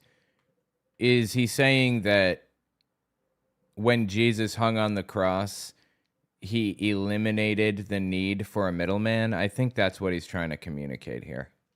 And you can just come to Jesus of your own free will now. Truth in the life, and no one gets to Jehovah the Father except... Oh, God, no, don't use the wrong fucking name. Through him. So what does that mean? I mean, I understand... I always understood Jesus to be talking about his life on earth. But you're saying that... When Christ said it is finished, he was talking about the old covenants, the Abrahamic covenant and the Mosaic laws, all 613 of them. Huh. Yeah. Is that acknowledged by churches? No, because if you acknowledge it, then your church structure, modern day church structure, has to really rethink and reform. Okay, I'm sorry. One more time. I want to hear this again. By laws. I said it is finished. He was talking about the old covenants, the Abrahamic covenant and the Mosaic laws, all 613 of them. Okay. When Jesus died, I don't think he was saying that was finished, that the Mosaic law was finished. I think that he fulfilled the law by dying was the point. That, the Mosaic Law had to be atoned for by providing burnt sacrifices. And Jesus dying for your sins was the ultimate sacrifice. That people, like, they don't have to atone for their old law shortcomings anymore, because Jesus atoned for them permanently and fulfilled the old law. Now you don't follow the old law. He replaced it with 2 new laws, which is love your neighbor as yourself and love God with your whole heart, soul, mind, body, and strength. That's the new covenant.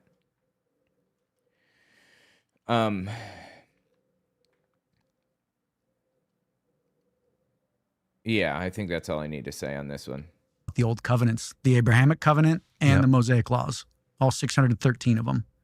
Yeah, the first 10 weren't really separated out from the other 603 in any meaningful way.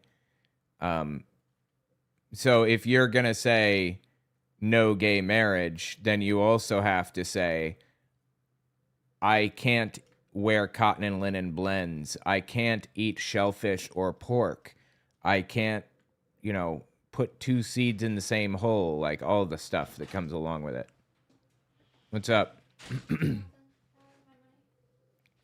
It's on my headboard above my pillow. Just, yes, love you. Hi, chap. And, yeah. All right. Huh. Is that acknowledged by churches? No. Yeah, that is acknowledged by churches, but a lot of the time it's selective. They selectively choose which of the 613 commandments or laws they want to follow. And usually they want to follow the ones about not being gay, but they don't want to follow the ones about not eating shellfish or pork. So, I don't know. The whole thing is very selective. Because if you acknowledge it, then your church structure, modern day church structure, has to really rethink and reform. And what are you left with? The gospel, the saving grace of Christ. Love. So it's interesting when you look at even churches that, you agree, or I'll speak for myself, that I agree with and love. Mm-hmm. You love the liturgy, love the people of the people. I mean, you can have pure-hearted people in a corrupt system. Mm-hmm. The congregants, as I just said, it's about Second Baptist in Houston. But the church itself is like, seems like almost all of them have deep corruption in them. Oh, yes, absolutely. This is what happens when you forcibly prevent people from regulating and remove accountability, remove all accountability. Again, I've been talking about this for about 10 years publicly. Tucker does not have an excuse of saying, oh, I didn't know. It's all over the place. Christ said in multiple gospels, it's one of my favorite lines. He says, you've taken traditions of men and you call it doctrine. Yes. Our churches today are nothing but tradition. And they're based off of a 14-point checklist that the government put forward. They're based off the nonprofit sector created in 1913. That's all just traditions of men. That's not inherently bad. This room, there's no inherent goodness or badness to it outside of what we apply to it. Right. And so we've taken traditions of men and call it doctrine. One of those traditions is the legal architecture of the nonprofit sector, and then the religious exemptions applied to all churches, mosques, temples, you name it. They play by the same rules in America. That legal architecture. They don't play by the same rules. That's one of the problems. The same rules are right there on paper, but Christian churches are not investigated for impropriety or fraud, where Muslim mosques are. The law is unevenly applied, and that's an issue. There's only one conclusion to it, and that's corruption. There's only one. When you look at how it's structured, there's no external accountability from an exterior source to hold the institution accountable. The government does not hold religious institutions accountable. So what it means is we hold ourselves accountable. That's the stupidest thing I've ever heard scripturally. Like, we can't hold, should we just sit around and be like, hey, Tucker, you and I, we've got $1 million sitting on this table. What should we do with it? Well, let's just hold each other accountable with what we're going to do with it. No, we need some outside pressure saying, hey, let's oversee what we're going to do and how we're going to steward those resources. And the best part about that million, or the ironic part, is it's not even yours and my resources. It's the donors who gave it to us. And so the system. But it's now your resource. I mean, right? This kind of annoys me, and I hear it a lot from sovereign citizens, where they say taxation is theft and it's our money the government is spending. No, it's not. It's not. Social Security is uniquely our money in that it's in a trust fund for us that's paid out to us when we retire, for example. But tax money is not our money. It's government money. We have a say in how it's spent to some degree, but not entirely. Those donors donated that money to the church, but now it's church money, right? The system right now is just set up for failure. Inflation makes credit card statements. Okay, jumping forward. Thank you. No, thank you, sir. Of the nonprofit structure devised in 1913, same year as the income tax, I think, correct? Same thing, same year as Jekyll Island and all sorts of interesting things. And then you made reference to the 14-point checklist. Can you just fill us in on all of that, since I'm ignorant? Yeah, so in 1913, the IRS carved out, or the government carved out, the nonprofit sector. It looked at all the institutions in America, and it said, wow, there's really brilliant institutions that help social good, and this is a big one. They build local social capital in their community. Yeah. 1913 is pre-really technology. You know, your and government function was very limited at the time, and it was valuable to have more organizations working to improve on society. So like food banks provided a social good, a measurable, tangible social good. They provided for people who could not provide for themselves. So the government said, we will subsidize that. We will fund those programs in an effort to help people by not taxing these organizations at all, because they provide a social good. Well, churches fell into that category by default, but they don't provide a social good necessarily. Some do. Some of them run food banks. Some of them, help the homeless. There's a homeless shelter in West Virginia called the City Mission. They provide housing basically for homeless people. Unfortunately, there are a lot of problems that come along with that. If it was government run, they couldn't discriminate based on religious belief. Since it's not government run, they can. For example. But a lot of churches, they don't provide any social good. They fleece people for every penny they fucking own. And they're doing it while being subsidized by the government. That's wrong. That is morally evil. In my opinion, you should have to prove that you're providing a social good to society if you want tax-exempt status. You should, prove that you're working on something that will improve the lives of those around you, or you don't get subsidies from the government. But churches, they don't have to prove jack shit. Your life was like an 80-mile radius, basically. Yes. So you cared about your local community. And so the government said, hey, these businesses do things that we can't. The Salvation Army was a great example. So the Salvation Army does things for its local community that the federal government and state government cannot do.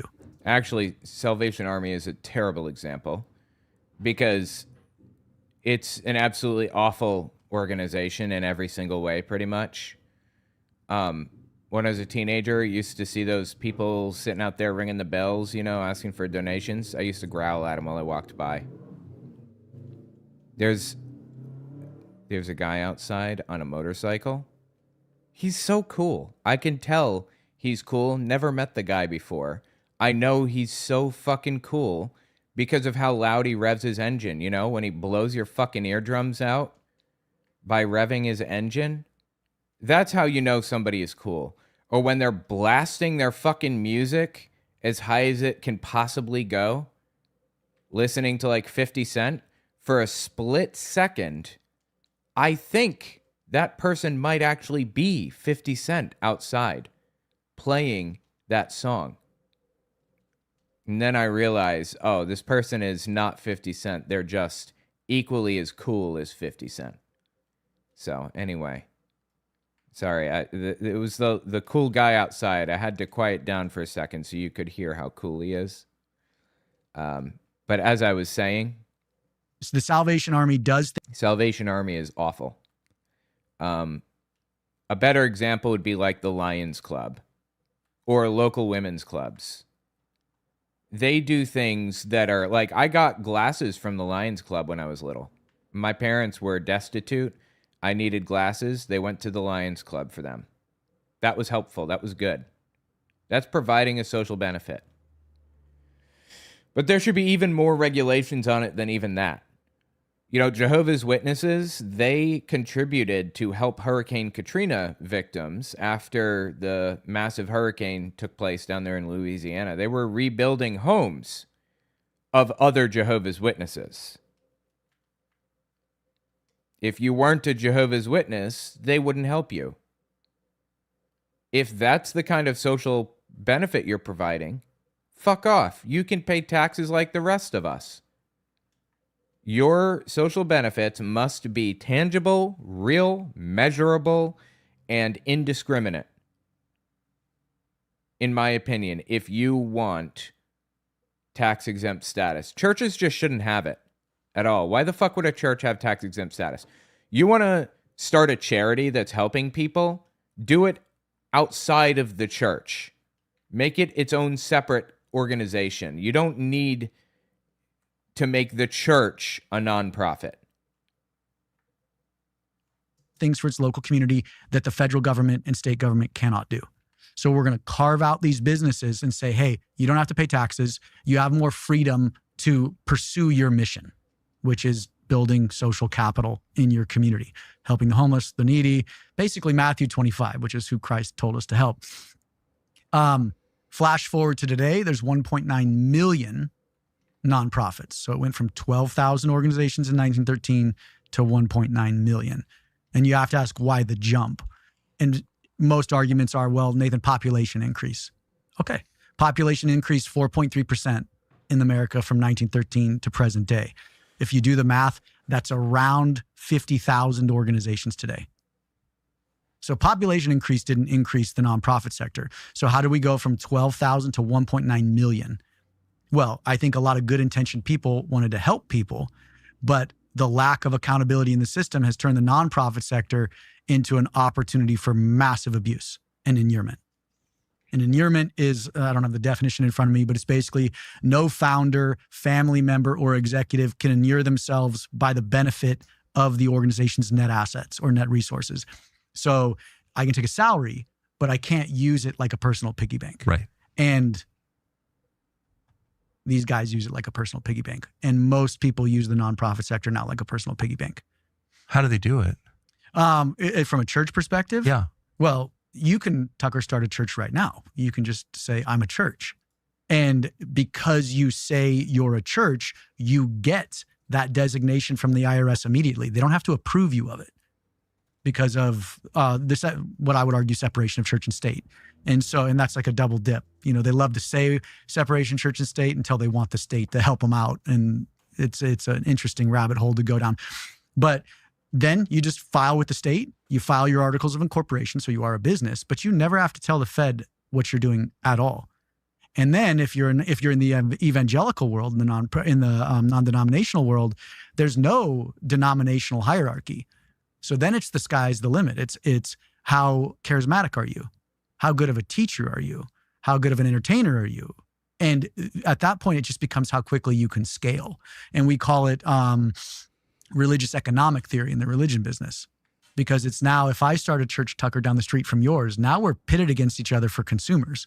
And so I'm going to get a better stage than you, and then you're going to get a better lighting system. So I got to outcompete you.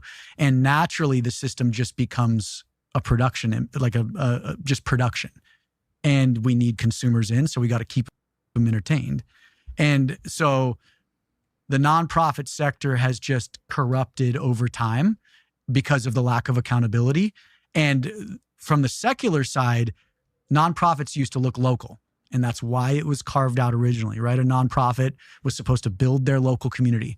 Well, now with globalism, nonprofits want to look global. It's way more appealing for me to put a starving kid from Africa on the cover of my newsletter than a white kid who needs some school books down the street. And so the secular side went global, so they forgot about the local community. And then the church started pitting against each other for consumers. And so the nonprofit sector just naturally is corrupted, and it's never been reformed. So that's how you wind up with churches, air quotes, that are actually TV studios. Correct. And ironically, so the 14-point checklist, which I originally thought came from the IRS, because there were so many churches popping up. Someone was like, how do we define what a church is? You know, like there was a big lawsuit. I can't remember. It was in the 50s or 60s. And it was literally a wine distillery was registered as a church. And so there was a lawsuit about it because they're like, you're not a church, dude. You're just selling wine, you know? And so. Yeah. Scamming and taking advantage of the system. That's what people do. Are you fucking kidding me? Why would you not regulate this area? It blows my mind that people think it's a good idea to not regulate churches. Like, what? The word on the street is the IRS was like, hey, we got to put some structure to this. And so out popped this 14-point checklist. And the checklist came from that lawsuit. And it was in California. And it's really simple. You need a house of worship. You need a place. You need a physical building. Right. The Family Research Council, led by Tony Perkins, is fully a political operative organization. There is no church to it, but he claims tax-exempt status by claiming to be a church. But there's no place of worship. That's one of the main points that this dude, for example, is missing. And there are no repercussions for it because he's a Trump supporter and the law is unevenly applied. You need a congregation. That congregation has to, what do they call it? It's basically a faith statement. Your congregation has to have a specific faith statement to itself. And then you have to meet once a month physically. And most churches already acted like that somewhat. And so boom, you get the exemption. Well, what that does is it shoves all religion and faiths into that simple box. And so Islam, Christianity, Judaism, Hinduism, Buddhism, you name it, Scientology, they just play by the same rules now. And so if they want the tax exemption, they have to behave. If they want the tax exemption, but what does that do? So that's not really separation of church and state. That's actually the state constraining church. Correct. And you have to ask, like, why? Well, no, it's not state constraining church. It's state defining church. To regulate something, you must be able to define it. If you can't define the church, it's completely unregulatable. So which side are you on here, Tucker? Are you on the side of regulation or not? You're pretending to be. Let's talk about, okay, we'll give everybody the benefit of the doubt. What happens? What's the byproduct of that 14-point checklist? Every mosque looks like every Christian church. Looks like every Jewish synagogue. It's the same thing. The exterior might be looking a little different. Your message from the pulpit might be different, but structurally they're all the same. And what it does is it pulls all resources inward. It calcifies the institution as opposed to going out. And the beautiful part about Christianity is it was an outward gospel. It was help your neighbor. It was go out. I don't understand. Is he saying that the state defining what a church is for tax purposes is constraining church's ability to preach the gospel? I'm sorry, that does not check out. What the fuck are you talking about? And make disciples. Of course, Jesus sends the disciples out. But now it's come in. And naturally, what does that do? If I'm bringing everybody into my church, hierarchy starts building. We need resource to do this. And it's just a natural conclusion to what happened in 1913 and then the 14-point checklist. That's amazing. So some of these churches have become very rich, it sounds like. Very. Yeah. Filthy fucking rich. Kenneth Copeland, personally, is worth $850 million. Almost a billionaire. Grossly rich. You know how much, or you know how many, or let me rephrase. You know how long it takes to count to 1,000,000 seconds? It takes 11 days to count to 1,000,000 seconds. Do you know how long it takes to count to 1,000,000,000 seconds? 31 years. 11 days, 31 years. The gulf, the difference between 1,000,000 and 1,000,000,000 is about 1,000,000,000. The difference between 1,000,000,000 and 1,000,000,000,000 is about 1,000,000,000,000.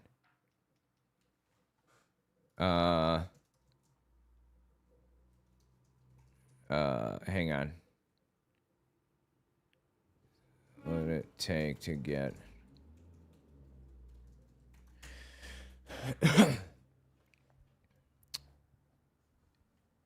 to get 1,000,000,000,000 seconds? To get 1,000,000,000 seconds is 31 years. To get 1,000,000,000,000 seconds is 31,000 years. 31,000 years.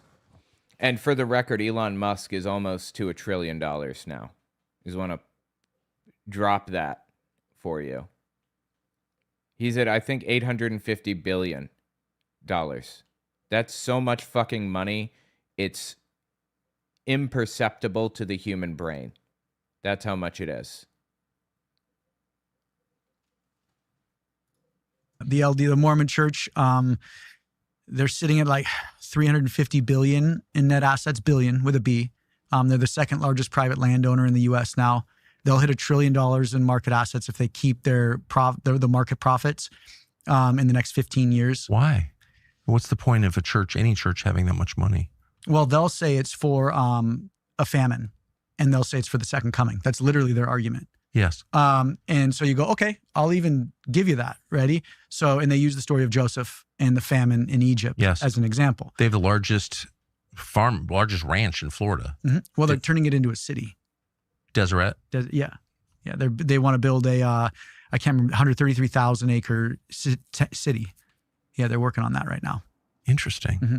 But so what they say is they point to Joseph. Well, Joseph only stockpiled for 7 years. Right. The Mormon Church has stockpiled indefinitely. So they've since 1833, yeah, or so. Reached something that the Widows' Mite report calls escape velocity.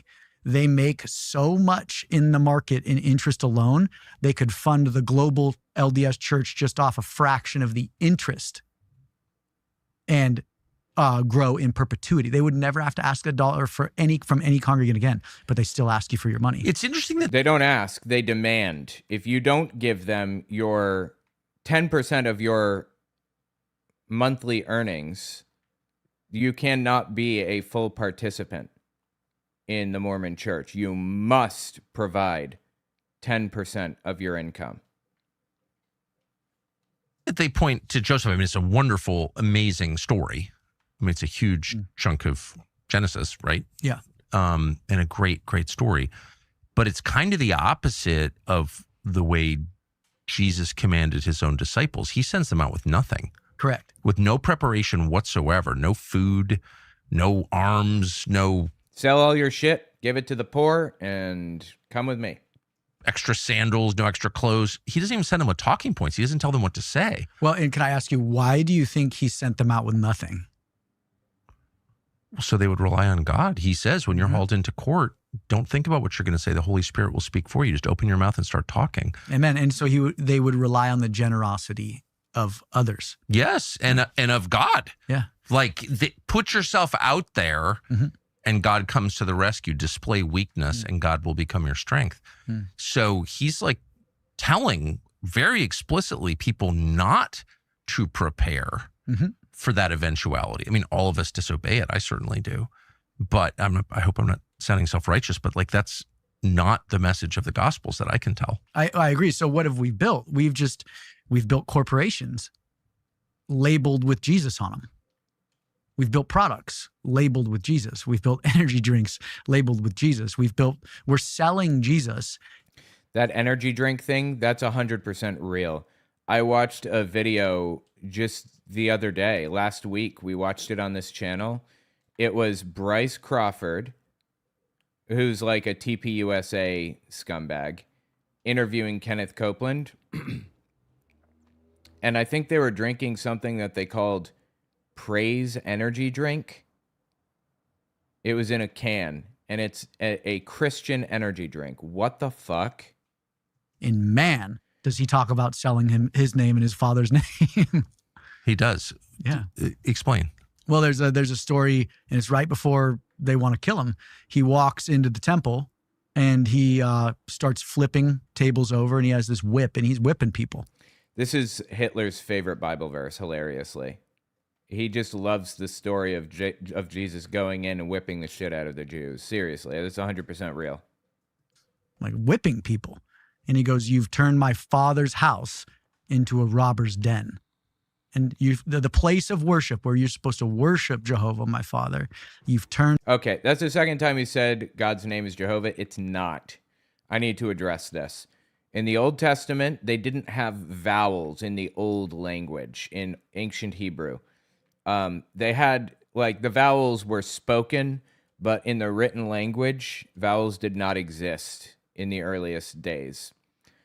Eventually, they added vowels. So in the old book, in the Torah or whatever, when they were adding vowels to their language, they were just little squiggly marks that you could insert in place, so you didn't have to rewrite anything. You could just kind of put them in the existing books. So they wrote the vowels into God's name, which is YHWH. They wrote in the vowels for Adonai, which means Lord. And it made it nonsensical. Like, it was unreadable in their language. It would be like throwing a bunch of random vowels and consonants together. So that when they got there and they were reading the book, they wouldn't speak the holy name. They wouldn't even be able to recognize the holy name because it would be nonsense. It would be gibberish. So they wouldn't accidentally speak it out loud while reading or something. That's why they did that. So Adonai, Adonai, the vowels from Adonai placed into YHWH spells YAHOWAH, Adonai, Yahweh. And that name was kind of taken as God's name for a while until we realized what had happened and what they had done. And, that it was a ploy to get people to not pronounce it.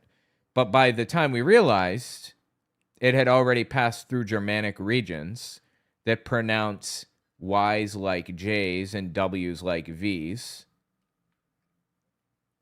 And we ended up with a pronunciation that resembles Jehovah. Yahweh turned into Jehovah when passing through Germanic regions.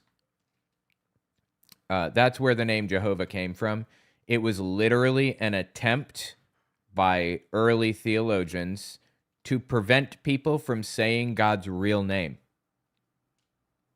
And they go, like, does he not know this? Did he not do the research on this? This is wild. Turn this house into a robber's den. You're making money in my father's name.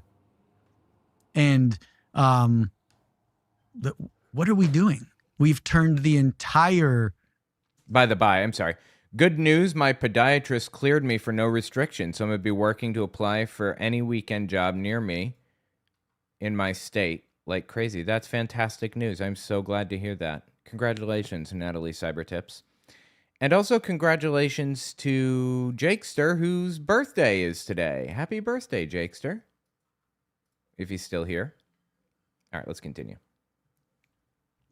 What are we doing? We've turned the entire religious structure in America, Christian structure, into a money-making endeavor. Even well-intentioned denominations, they have to accept money to keep the machine moving.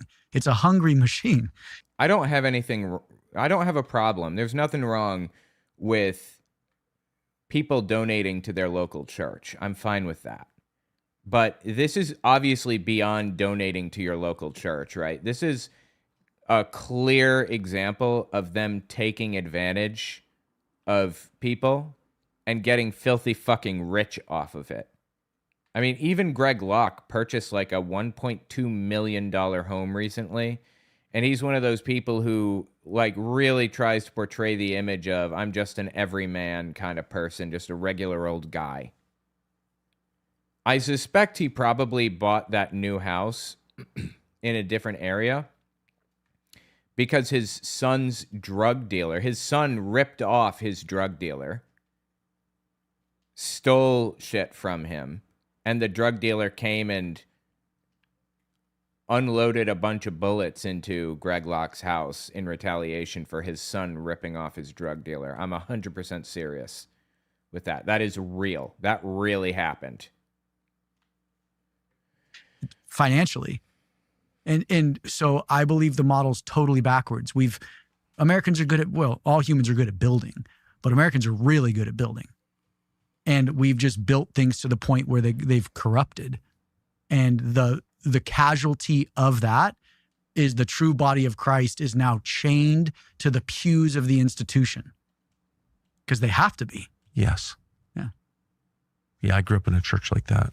A church that built buildings that were so beautiful that you could not go to them even when they became pagan. Yeah.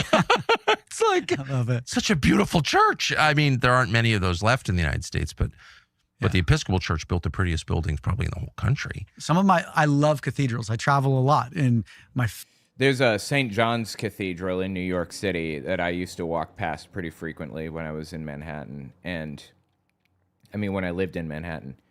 And it's really, really famous for its beautiful Easter service. It's just, it'll blow you away. One of the most incredible, awe-inspiring, beautiful examples of human architecture out there. You know, back in the day, they used to think that, like, the tallest building, the tallest church was, and the one that had the most money was the one that had God's blessing. They used to believe that if you didn't control, like, the government in the region, this is particularly in Germany, they believe this. If you didn't control the government, you didn't have the mandate of heaven, if you will. And who's going to control it? The richest, largest church. And the largest church would, of course, be struck by lightning a lot, being the tallest building in the town, right? And when that happens, they would think that, you know, every other church in the area, they'd believe that they did something to displease God and lost the mandate of heaven. And they would have to move to a different church. And that church would become the biggest church. And then they'd be struck by lightning. And it was just a perpetual cycle because people just didn't understand, you know, how it works. That lightning rods exist for a reason, for example. It's kind of funny and sad at the same time. Favorite thing are cathedrals. But, you know, during the Protestant Reformation, they burned most of them down. They broke the stained glass. They were overbuilding things. Because when Christ came, he goes, you are the temple. The Holy Spirit dwells in you. There's no more physical temple. Right. And so what are we building? were building physical temples. And the LDS side of things is fascinating too in regards to the temples they love to build. And you have to ask why they want to build those temples. And that just goes into the history of Joseph Smith and Mormonism. But I tip my hat to the Mormon church in regards to you figured out the cheat code. Like in any video game, you figured the cheat code out in the religious exemption side of things. Because the only reason why they got rolled and busted by the SEC is they had so much money invested and they weren't filing what's called a 13F. So when you have $100 million invested in the market, you have to fill out an informational 13F, which is just an informational filing saying, hey, here's my stock, here's our stock portfolio, because you could technically sway the market. Of course, yeah. And they have billions, tens of billions invested in the market. Filthy fucking rich, all of these groups. Disgustingly rich. Do we know where? Can you know where? Yeah, you can. Now they fill out the forms now. Not always. Many of them do not. Greg Locke claimed to have given up tax-exempt status, but we found out that he didn't. He's still operating as a tax-exempt organization. You can look up his business license and see that he's tax-exempt in Tennessee. Just a complete piece of shit. All of them. They're all pieces of shit. They're all lying scumbags. Every last one. And so they're heavily invested in pharmaceuticals. They're heavily invested in machinery of war. Jehovah's Witnesses are invested in Philip Morris, you know, the cigarette company. I'm 100% serious. So the LDS... Actually? Yeah. The LDS church profits from war and from COVID. You know, they Is that true? Yeah. How from COVID? They are heavily invested in Pfizer and Moderna and all the vaccine companies. That's verified. Verified. Yeah, yeah, this is verified. Absolutely. I've known this for a long time. I talked about it like years ago. Mormon Church and Jehovah's Witnesses, the Riley Trust. What was the name? The Riley M something Trust was a bequeathment, basically, that they invested in an index fund. And now index funds include a lot of different things. Like, you know, there are a ton of different companies. The point is to have a diversified portfolio. You're invested in everything across the board. But you can target investments specifically and pick investment funds that do not profit from certain things. Like, you can pick an index fund that does not contribute to Israel in any way. Doesn't invest in Sabra hummus, for example, or whatever. Doesn't invest in the military-industrial complex. You can pick those. And you should. That's the moral thing to do. And those companies do fine. You know, Netflix is doing fine.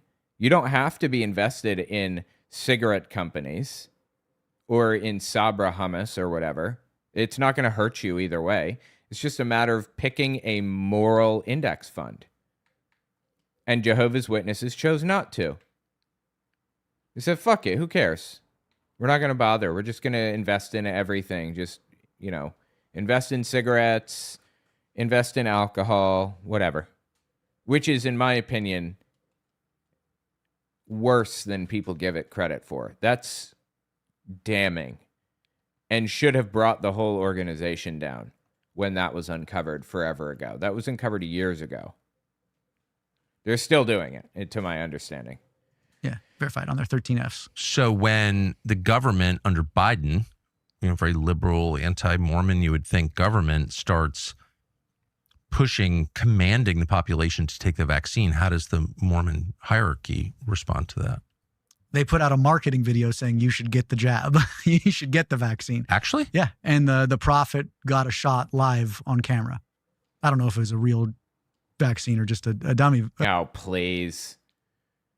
Well, that's good. You know, that's one of those good things that they did that I appreciate, you know, encouraging people to get vaccinated.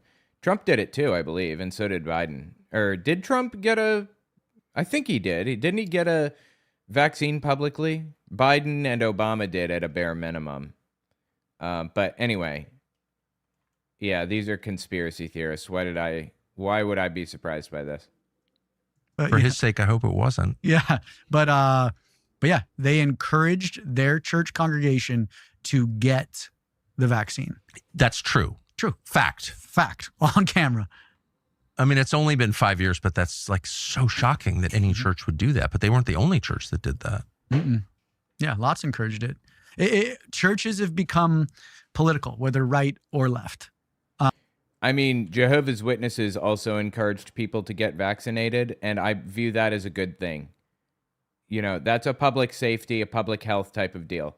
If the government was telling people to, you know, build storm shelters because hurricanes are about to get, like, this hurricane season is going to be dangerous and you need to have at least like a year's worth of food in your storm shelter or whatever, I would not consider it political for churches to encourage people to do that. I would just consider that public safety.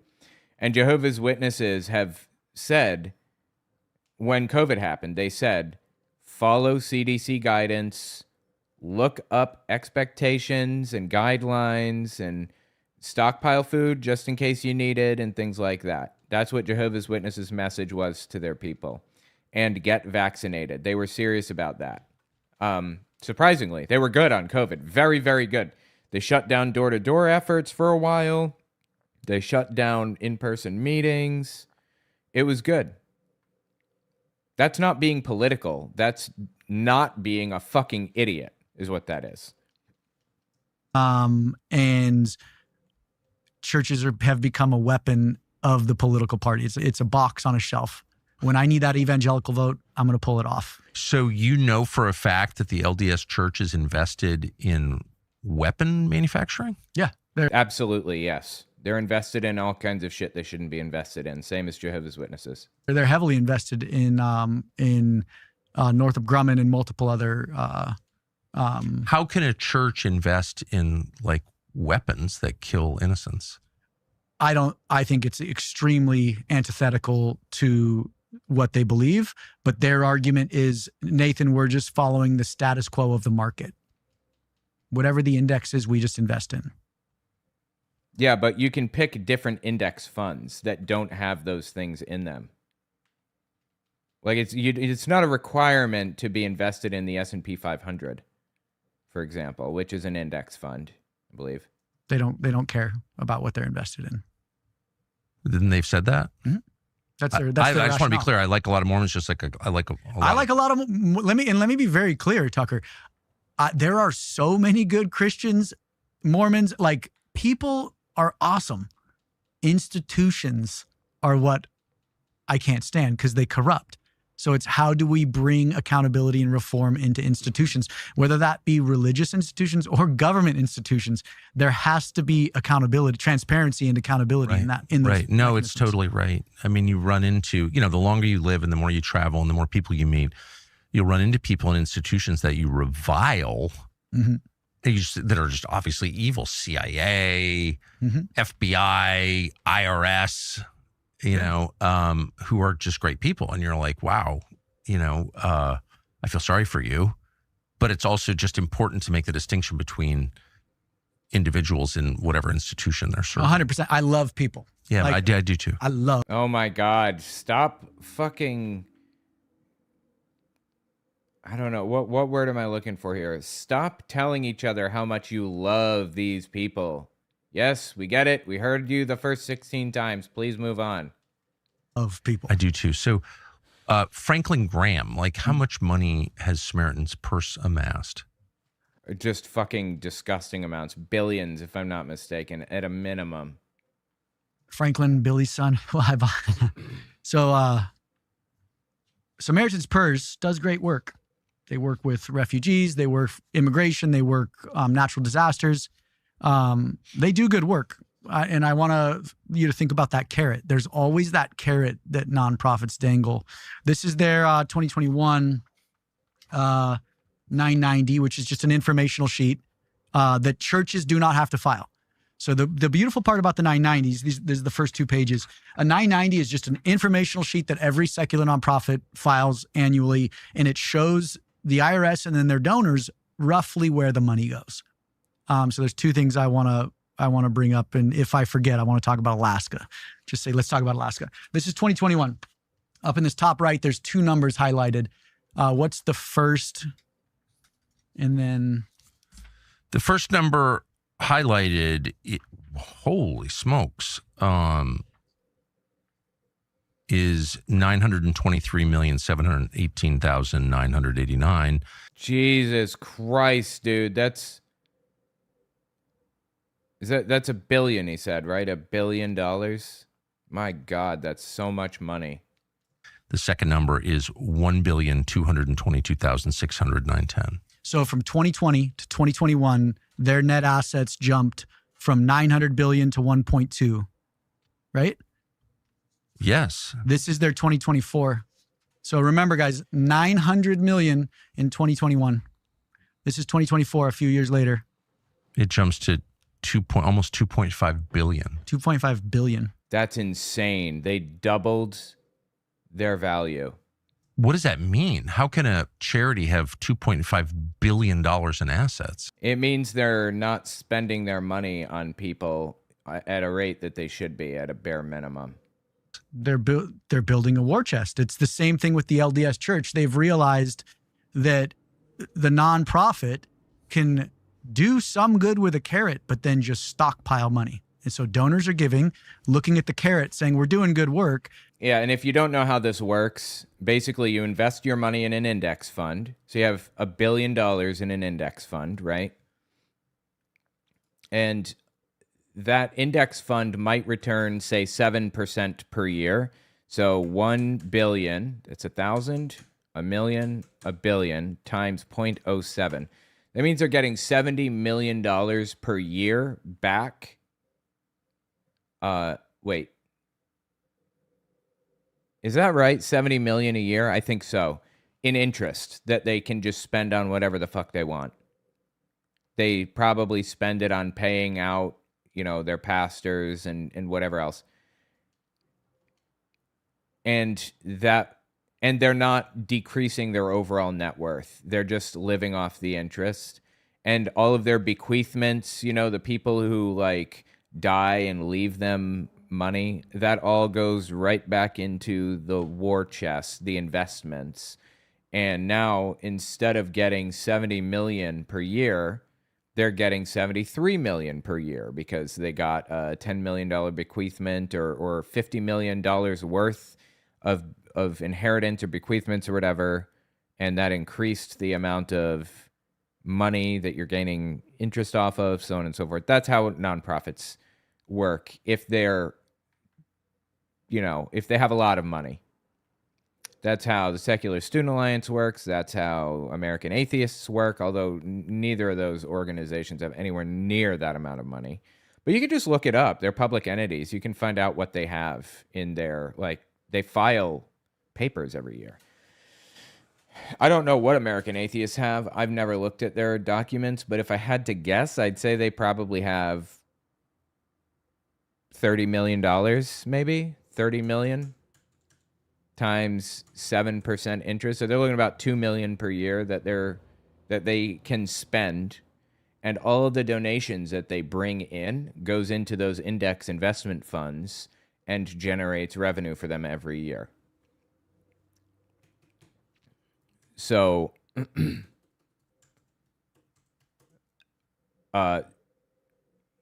basically they're making 7% of those donations every year. If I donate $100 to American Atheists, they get $7 every year for the rest of their lives, just off of the investments. That's how it works. As the nonprofit itself, as the corporation just stockpiles resources. But to what end? To the LDS Church's end, they figured it out to the point where there's no end in sight. At least the Mormons have a consistent theology where there's going to be a famine and we're banking against it. But I get that. Okay, for 7 years, but you're talking about indefinitely. They're banking on an indefinite famine.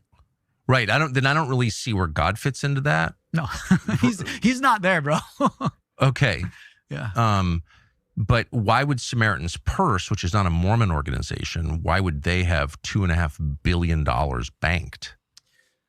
I don't know. Or in assets? In assets. I don't know. It's a great question for Franklin. And so how much do they spend a year helping the needy? Estimates are 60 to 100 million. So, but they're raising hundreds of millions annually. So there you go. 60 to 100 million. That's the interest on their that's the interest on $1 billion, and they have 2.5 billion.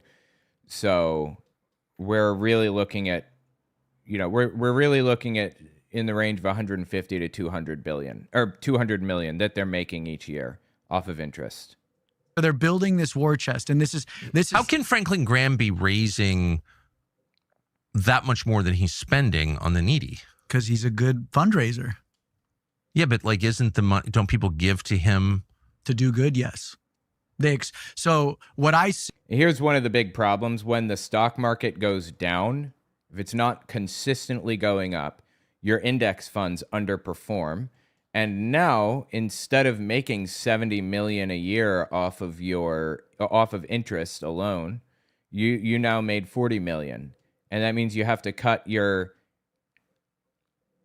operating expenses in half because the stock market completely crashed. And that means they're spending less on employees, then maybe they're laying some people off. And it means production goes down. I'm not talking about churches. I'm talking about just general, this is how some organizations work, nonprofits especially. Means they have to lay people off, which means there's economic contraction, which means everybody has less money overall. The stock market affects everybody, even if you're not invested. So anyway, I don't know. I'm interested in how it works personally. Is nonprofits, the nonprofit structure right now is just draining, and taxation is draining the American populace. Taxation is draining the American populace, please. Resource of wealth, for what end, I don't know.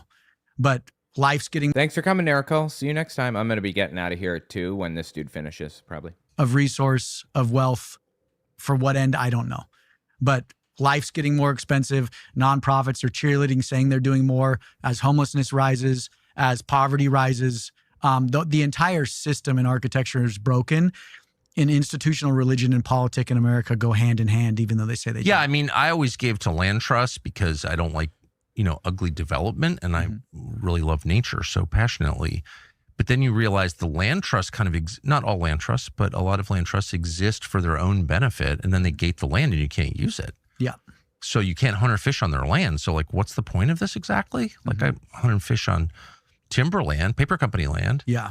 But the second some nonprofit from Vermont takes over, you can't go on the land. So like, why do you exist exactly? And they own all the land in a lot of places. Why does the nonprofit sector exist? It's a great question. For itself. Yes. That's what it's corrupted into. So can I ask you, and I don't want to focus too much on Samaritan's Purse because I know that there are many groups like it, but they're at $2.5 billion, clearly one of the biggest. A lot of these guys fly private. Mm-hmm. And as someone who flies commercial, often coach, I mean, because you should. Oh, please. Tucker Carlson is flying coach. Come on. Make your lies believable next time, Tucker. Because, like, why would you be wasting money on a private plane all the time? Like, how does a Christian organization justify having a private jet? It's usually their schedules are too busy, Tucker. That's their rationale.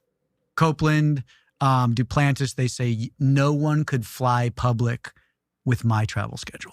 And they won't shut the fuck up about it either. Like, they keep trying to justify having a private jet. It's ridiculous. Maybe you slow down your travel schedule a little bit. Maybe.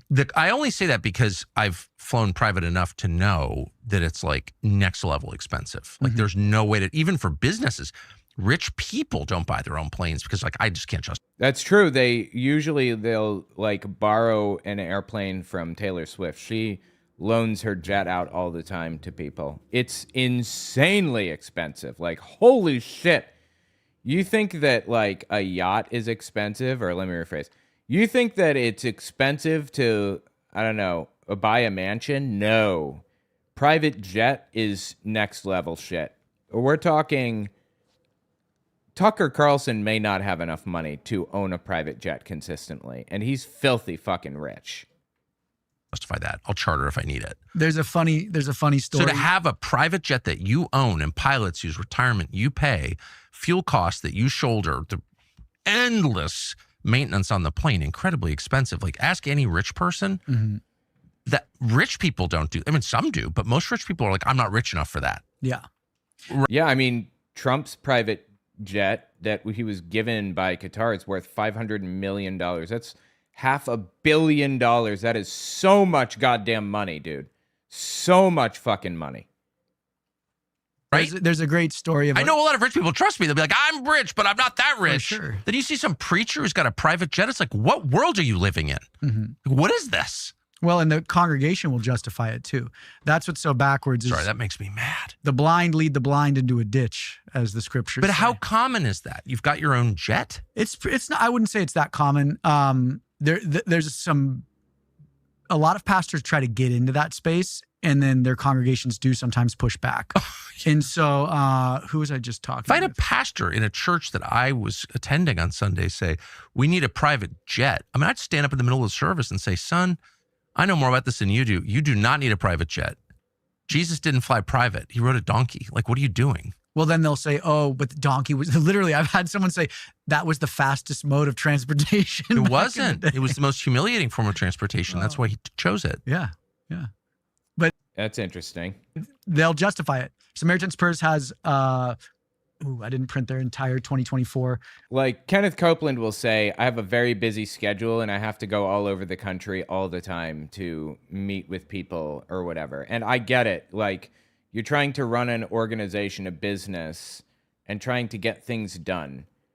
The problem is you need to split your schedule up more and pay people to do, like, to step in and do it for you. Like he says, our ministry can do as much as it does because of the jet. When he says that, what he means is I can raise money for myself more than other organizations can because I fly around a lot. But you don't have to do that. You can raise money through other people. You can help others by, running a charity or like organizing or orchestrating a charity and having other people take, oh, Jesus Christ, the sun just reflected in my eyes. Having people take commercial jets instead. For the cost of a private jet, you can fly first class every day, there and back. Every day, 365 days a year, for 1,400 years, I believe, for the cost of owning a private jet, last time I looked. Or somewhere in that range. Or you can fly 5 people, commercial, in first class, every day, 365 days a year, for 200 years straight, for the cost of a private jet. You don't need a private jet. But last year they had, I think, 134 million in plane assets. What? Let me see. Dang it. Yeah, it's not on this doc. I'm way more comfortable with the pastor sleeping with his assistant, which is totally immoral, than I am with him having a private jet. I agree. Because at least everyone realizes, like, you're not supposed to sleep with your assistant. It's totally sinful. It's wrong. Well, the planes are But a plane is like a subtle kind of evil. It's like no one even notices. Oh, we're so important. He's got a plane. Well, that's the prosperity gospel message creeping in, right? What is that exactly? Oh, interesting. Dude, this is a super interesting episode. I'm so glad I hit this. This is Paula White. This is Kenneth Copeland, Duplantis. This is if God favors me, I will be prosperous. And it comes from Malachi 3. Malachi 3. Yeah. Opening the windows of heaven and you're going to be prospered. Malachi 3 is talking about one thing. It's talking about rain for their fields. It's saying, if you bring into the storehouse, I will open the windows of heaven to you and pour out a blessing like you've never seen. This Malachi was talking about rain. Fall. Yeah, bring the whole tithe into the storehouse that there may be food in my house. Test me in this, says the Lord Almighty. See if I'll not throw open the floodgates of heaven and pour out so much blessing that there will not be enough room to store it. It's the only place in the Bible where God supposedly says, test me. That's interesting. I didn't know that. Prosperity preachers latch onto that framing. The pitch becomes, give your money to my ministry, and God promises to give you back more than you gave. It's kind of built around New Age law of attraction. That's where it came from originally, was the concept of law of attraction. If you want something badly enough, the universe will provide it. That's the idea. Falling on the land so you could refill your storehouse. He wasn't talking about a private plane. Well, especially for a Christian to be like, well, you know, why are you doing that? Malachi 3. It's like, we've got a whole New Testament and 4 Gospels in that. Correct. And like, why don't you read those and tell me if you should have a private plane at other people's expense? Well, this goes back to our conversation earlier about Malachi 3. If you don't read the scriptures in its entirety and see it as one book and one glorious story, you can bastardize a couple verses and have detrimental effects on the. That's super interesting. Jehovah's Witnesses do the same thing. They pick out a verse from Numbers and a verse from Daniel and a verse from the book of Revelation, and they squish them together into a brand new set that kind of becomes like a Bible code. The Bible's secretly giving you a message about what was that one was about oh my god, it just slipped right out of my head. What was that one about? The Jehovah's Witness belief. Oh, the 144,000 going to heaven, if I'm not mistaken, and a bunch of other ridiculous nonsense. The global church, the body of Christ. When I say the church, I'm sorry to do this. Now, I just want to be totally transparent and say that Franklin Graham called me an anti-Semite. So I'm obviously annoyed with Franklin Graham. Yeah, he does not like him. So I should just say that, just so people understand that I probably have mixed motives in doing this. I'm not a pure person. But I also think it's worth just pausing on Franklin Graham for a second, because his father was a great man. I think Franklin Graham is like a sober, serious person in a lot of ways. He's not a transparent, ridiculous figure like Paula White. That's true. But Billy Graham, his dad, was one of the early prosperity gospel / televangelist people, and was also a complete fucking scumbag who fleeced everybody for what he could. He's vile. It's just, I mean, it's almost too easy to beat up on Paula White. Okay, yeah, the great theologian Paula White. But Franklin Graham is a much more serious person, and he's always on Fox News and all that. And so that's why I do think it's worth pausing and having you restate, how much do they own in private aircraft? Around 130 million. That's it? I thought for sure it was more than that. That's just in ownership of the aircraft. That doesn't count for how much you pay the pilot every year, plus his retirement, millions and millions of dollars, and the fuel costs and everything. That's just très bonkers, as the French say. Like, that's just beyond. Okay, I don't think the French say that, but all right, whatever. $130 million?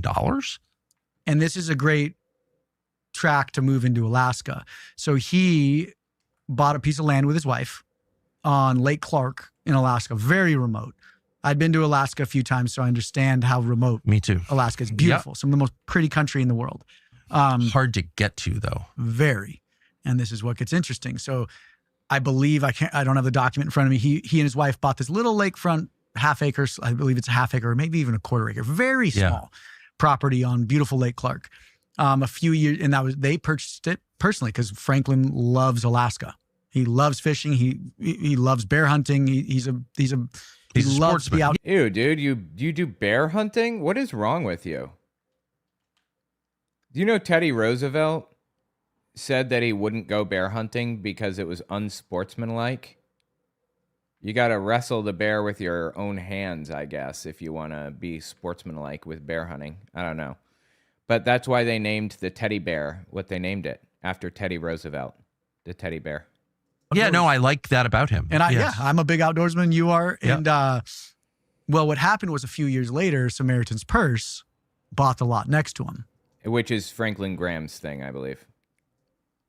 And flash forward, in the little town is called Port Allsworth. There's only a couple hundred people that live there full time.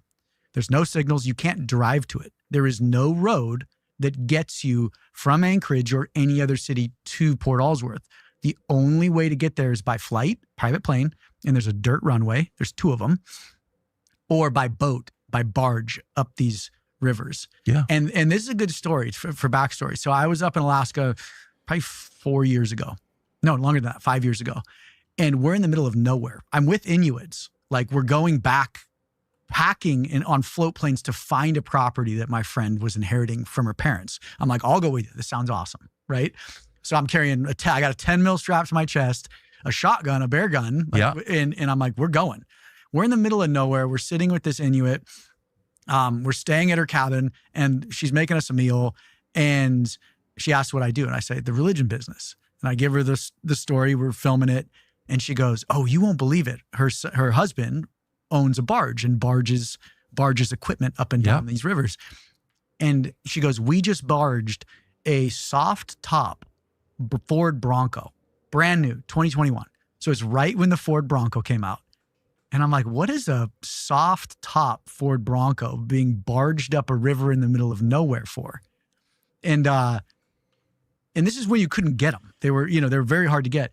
And she goes, yeah, we barged it up for Samaritan's Purse. And I was like, what? And she goes, yeah, here's the invoice. And she put the invoice in front of me that said Samaritan's Purse on it. This is so corrupt. I can't believe this is real. And this is where it gets crazier. So I was like, wait, what do they do? And she goes, they have this camp which is awesome. My brother's a Marine. My best friend's a Marine or a military. It's a camp for ex-military who are having marital problems because they married their husband and or wife like right before they got deployed, and they just don't get along or whatever. So they'll bring them out to these little areas in remote Alaska, give them marriage counseling, and take them bear hunting. They do like 20 per year or something, I think. My business partner's retired military. I have massive respect for our armed forces. So they started a nonprofit up there called Heal Our Patriots. And they bring couples, husband and wife couples up there to reinvigorate their relationship and retune them to Christ. Awesome idea, right? And so, but I'm like, what's a soft top Ford Bronco doing in the harshest environments in the world? I mean, like, no one takes nice things up there because they all rust and get destroyed within a few seasons. So I start doing some research. Sure enough, I find it. They bring a couple hundred people up there a year for 3 months out of the year. They have these massive lakefront cabins now. I said there was 2 dirt runways. Samaritan's Purse bought one of the runways. So now they have their own private airstrip. And so Franklin and his wife have a house, and they bring a couple. Mike Pence has been there multiple times. Of course he has. And so ironically, I'm like, I'm going. So a camera operator and I, we went to Anchorage, took a plane. That actually sounds really fucking cool, but probably insanely expensive. Hang on, let me see how long we're at. Let's see, 142.08. Let's just see how much longer this dude has. 142. Hold on. Zoom out here. 142.08. 142.08.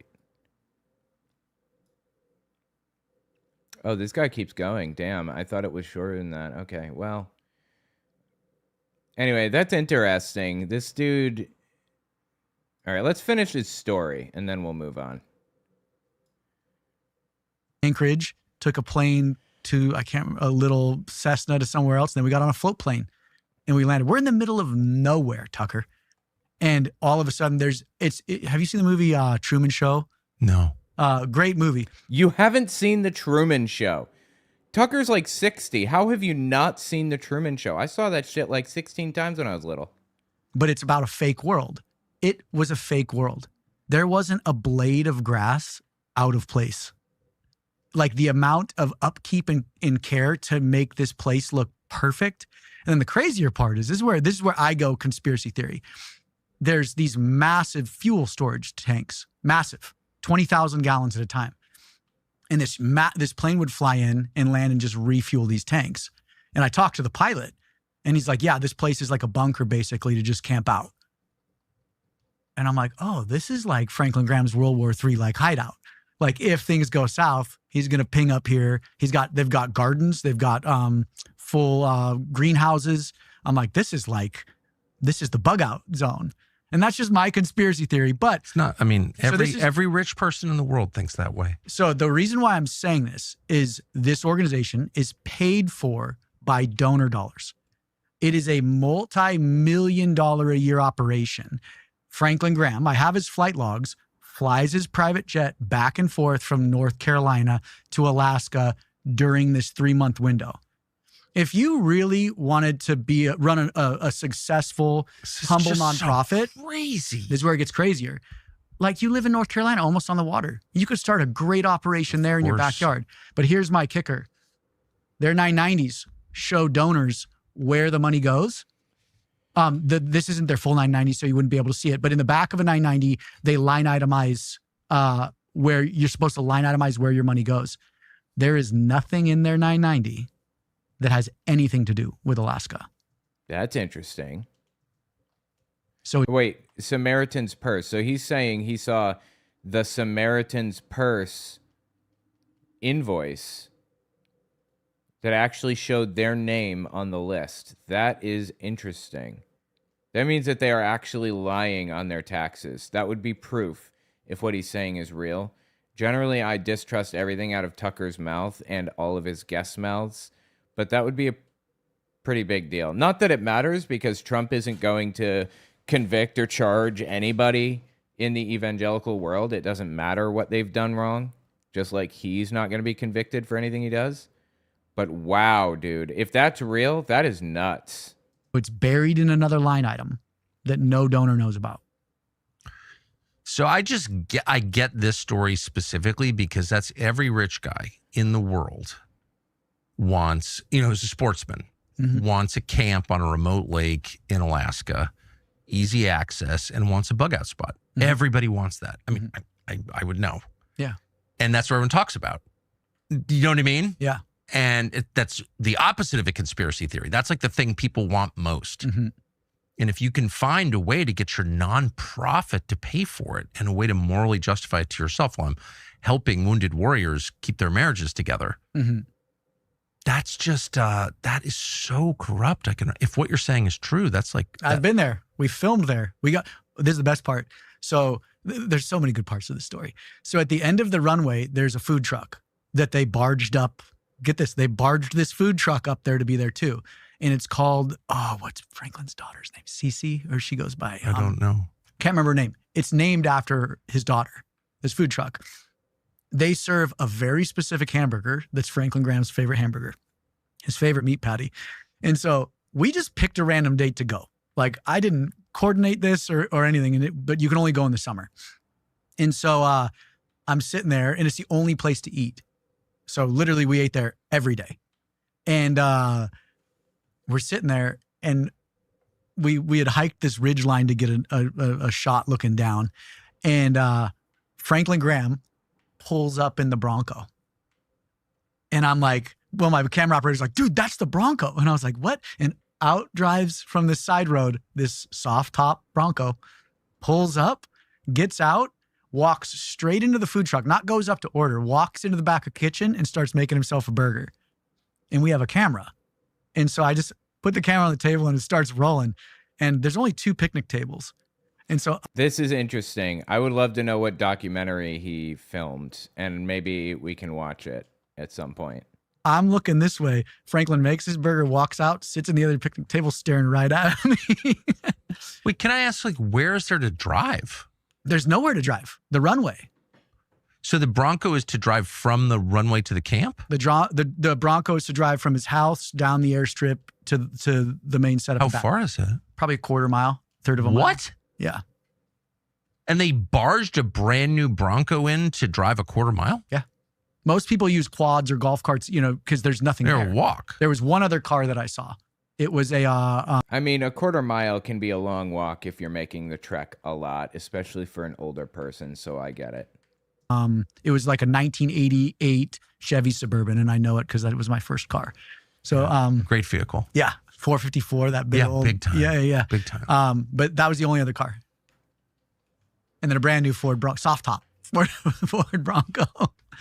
Yeah. Wow. I don't think most really rich people who actually made the money honestly, or not honestly, but who made it themselves and didn't just not pay taxes on donor money designed to help starving Africans, I don't even think they would go to that expense.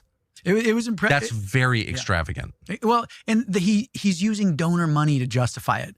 And then on their 990s, you can't find the line item cost of the operation. That's the problem I have. What did people say when you tell them? I've never heard any of this, but Really? You didn't know that religious organizations were corrupt to the fucking core? Come on, Tucker. This is... I'm trying to find out who this dude is. I would say it's 50-50. The people who don't like abuse are like, that's incredible, but I don't think that's Franklin Graham. Because they look at Billy Graham, who I respect, and they go, he's the son of Billy Graham. But again, all systems corrupt. Yeah, this is Nathan Apfel. Nathan Apfel.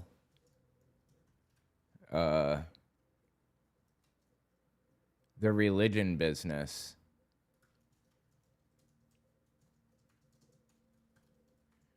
I'm trying to find out if he's trustworthy and a decent person or what the deal is. Corrupt, and anybody who goes into this system eventually gets eaten by it. And the other side actually try to justify it. He's an Emmy-winning filmmaker based in Park City, Utah. Credentials are legit as far as I can tell. His work is serious. The religion business was a collaboration with the Trinity Foundation. I'm familiar with them. Those are the ones who outed Robert Tilton. Was that who it was? Who famously, like, was basically telling people to send in their prayer cards with a donation and he would pray for them. And he was taking the money out of the prayer cards and throwing them away. Like, not even looking at them. They were just in a dumpster in the back. And he got in, like, all kinds of shit for that. It basically took down his whole empire at the time. Fascinating. I might have to watch that.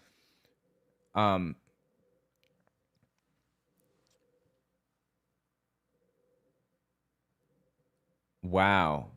Yeah, I might actually have to watch that. So many people try to justify this type of abuse. Really? Mm-hmm. How? Franklin's a godly man, Tucker. A godly man is a humble man. Mm-hmm. That's the first sign of God. And you support Donald Trump? Godliness is humility, because you're not God. Yeah. Right. So that was the model that Jesus left us. That was the model of the early church, was humility. Well, and I find it ironic too. We have the shot in the show. To get the veterans and their wives up there, they need private planes too. So they bought these other aircraft that they look like military transporters almost. Yeah. And they land and they circle around because it's a small runway. And so they circle around. Who's the first person off the plane? Who? Their staff photographer. Because they got to get the marketing photos of these wounded veterans getting off the plane. And I just laughed. And the best part is I'm there waving an American flag because they bring out the whole town because there's so few people on this little strip. They want it to feel like it's something. So cooks, everybody are coming out with a little American flag, waving it. So I'm sitting there waving my flag with them. And it's all in the show. And the first person off is the staff photographer. Bro, I might actually have to watch this. This is fascinating. Just making sure they document it to get all the shots.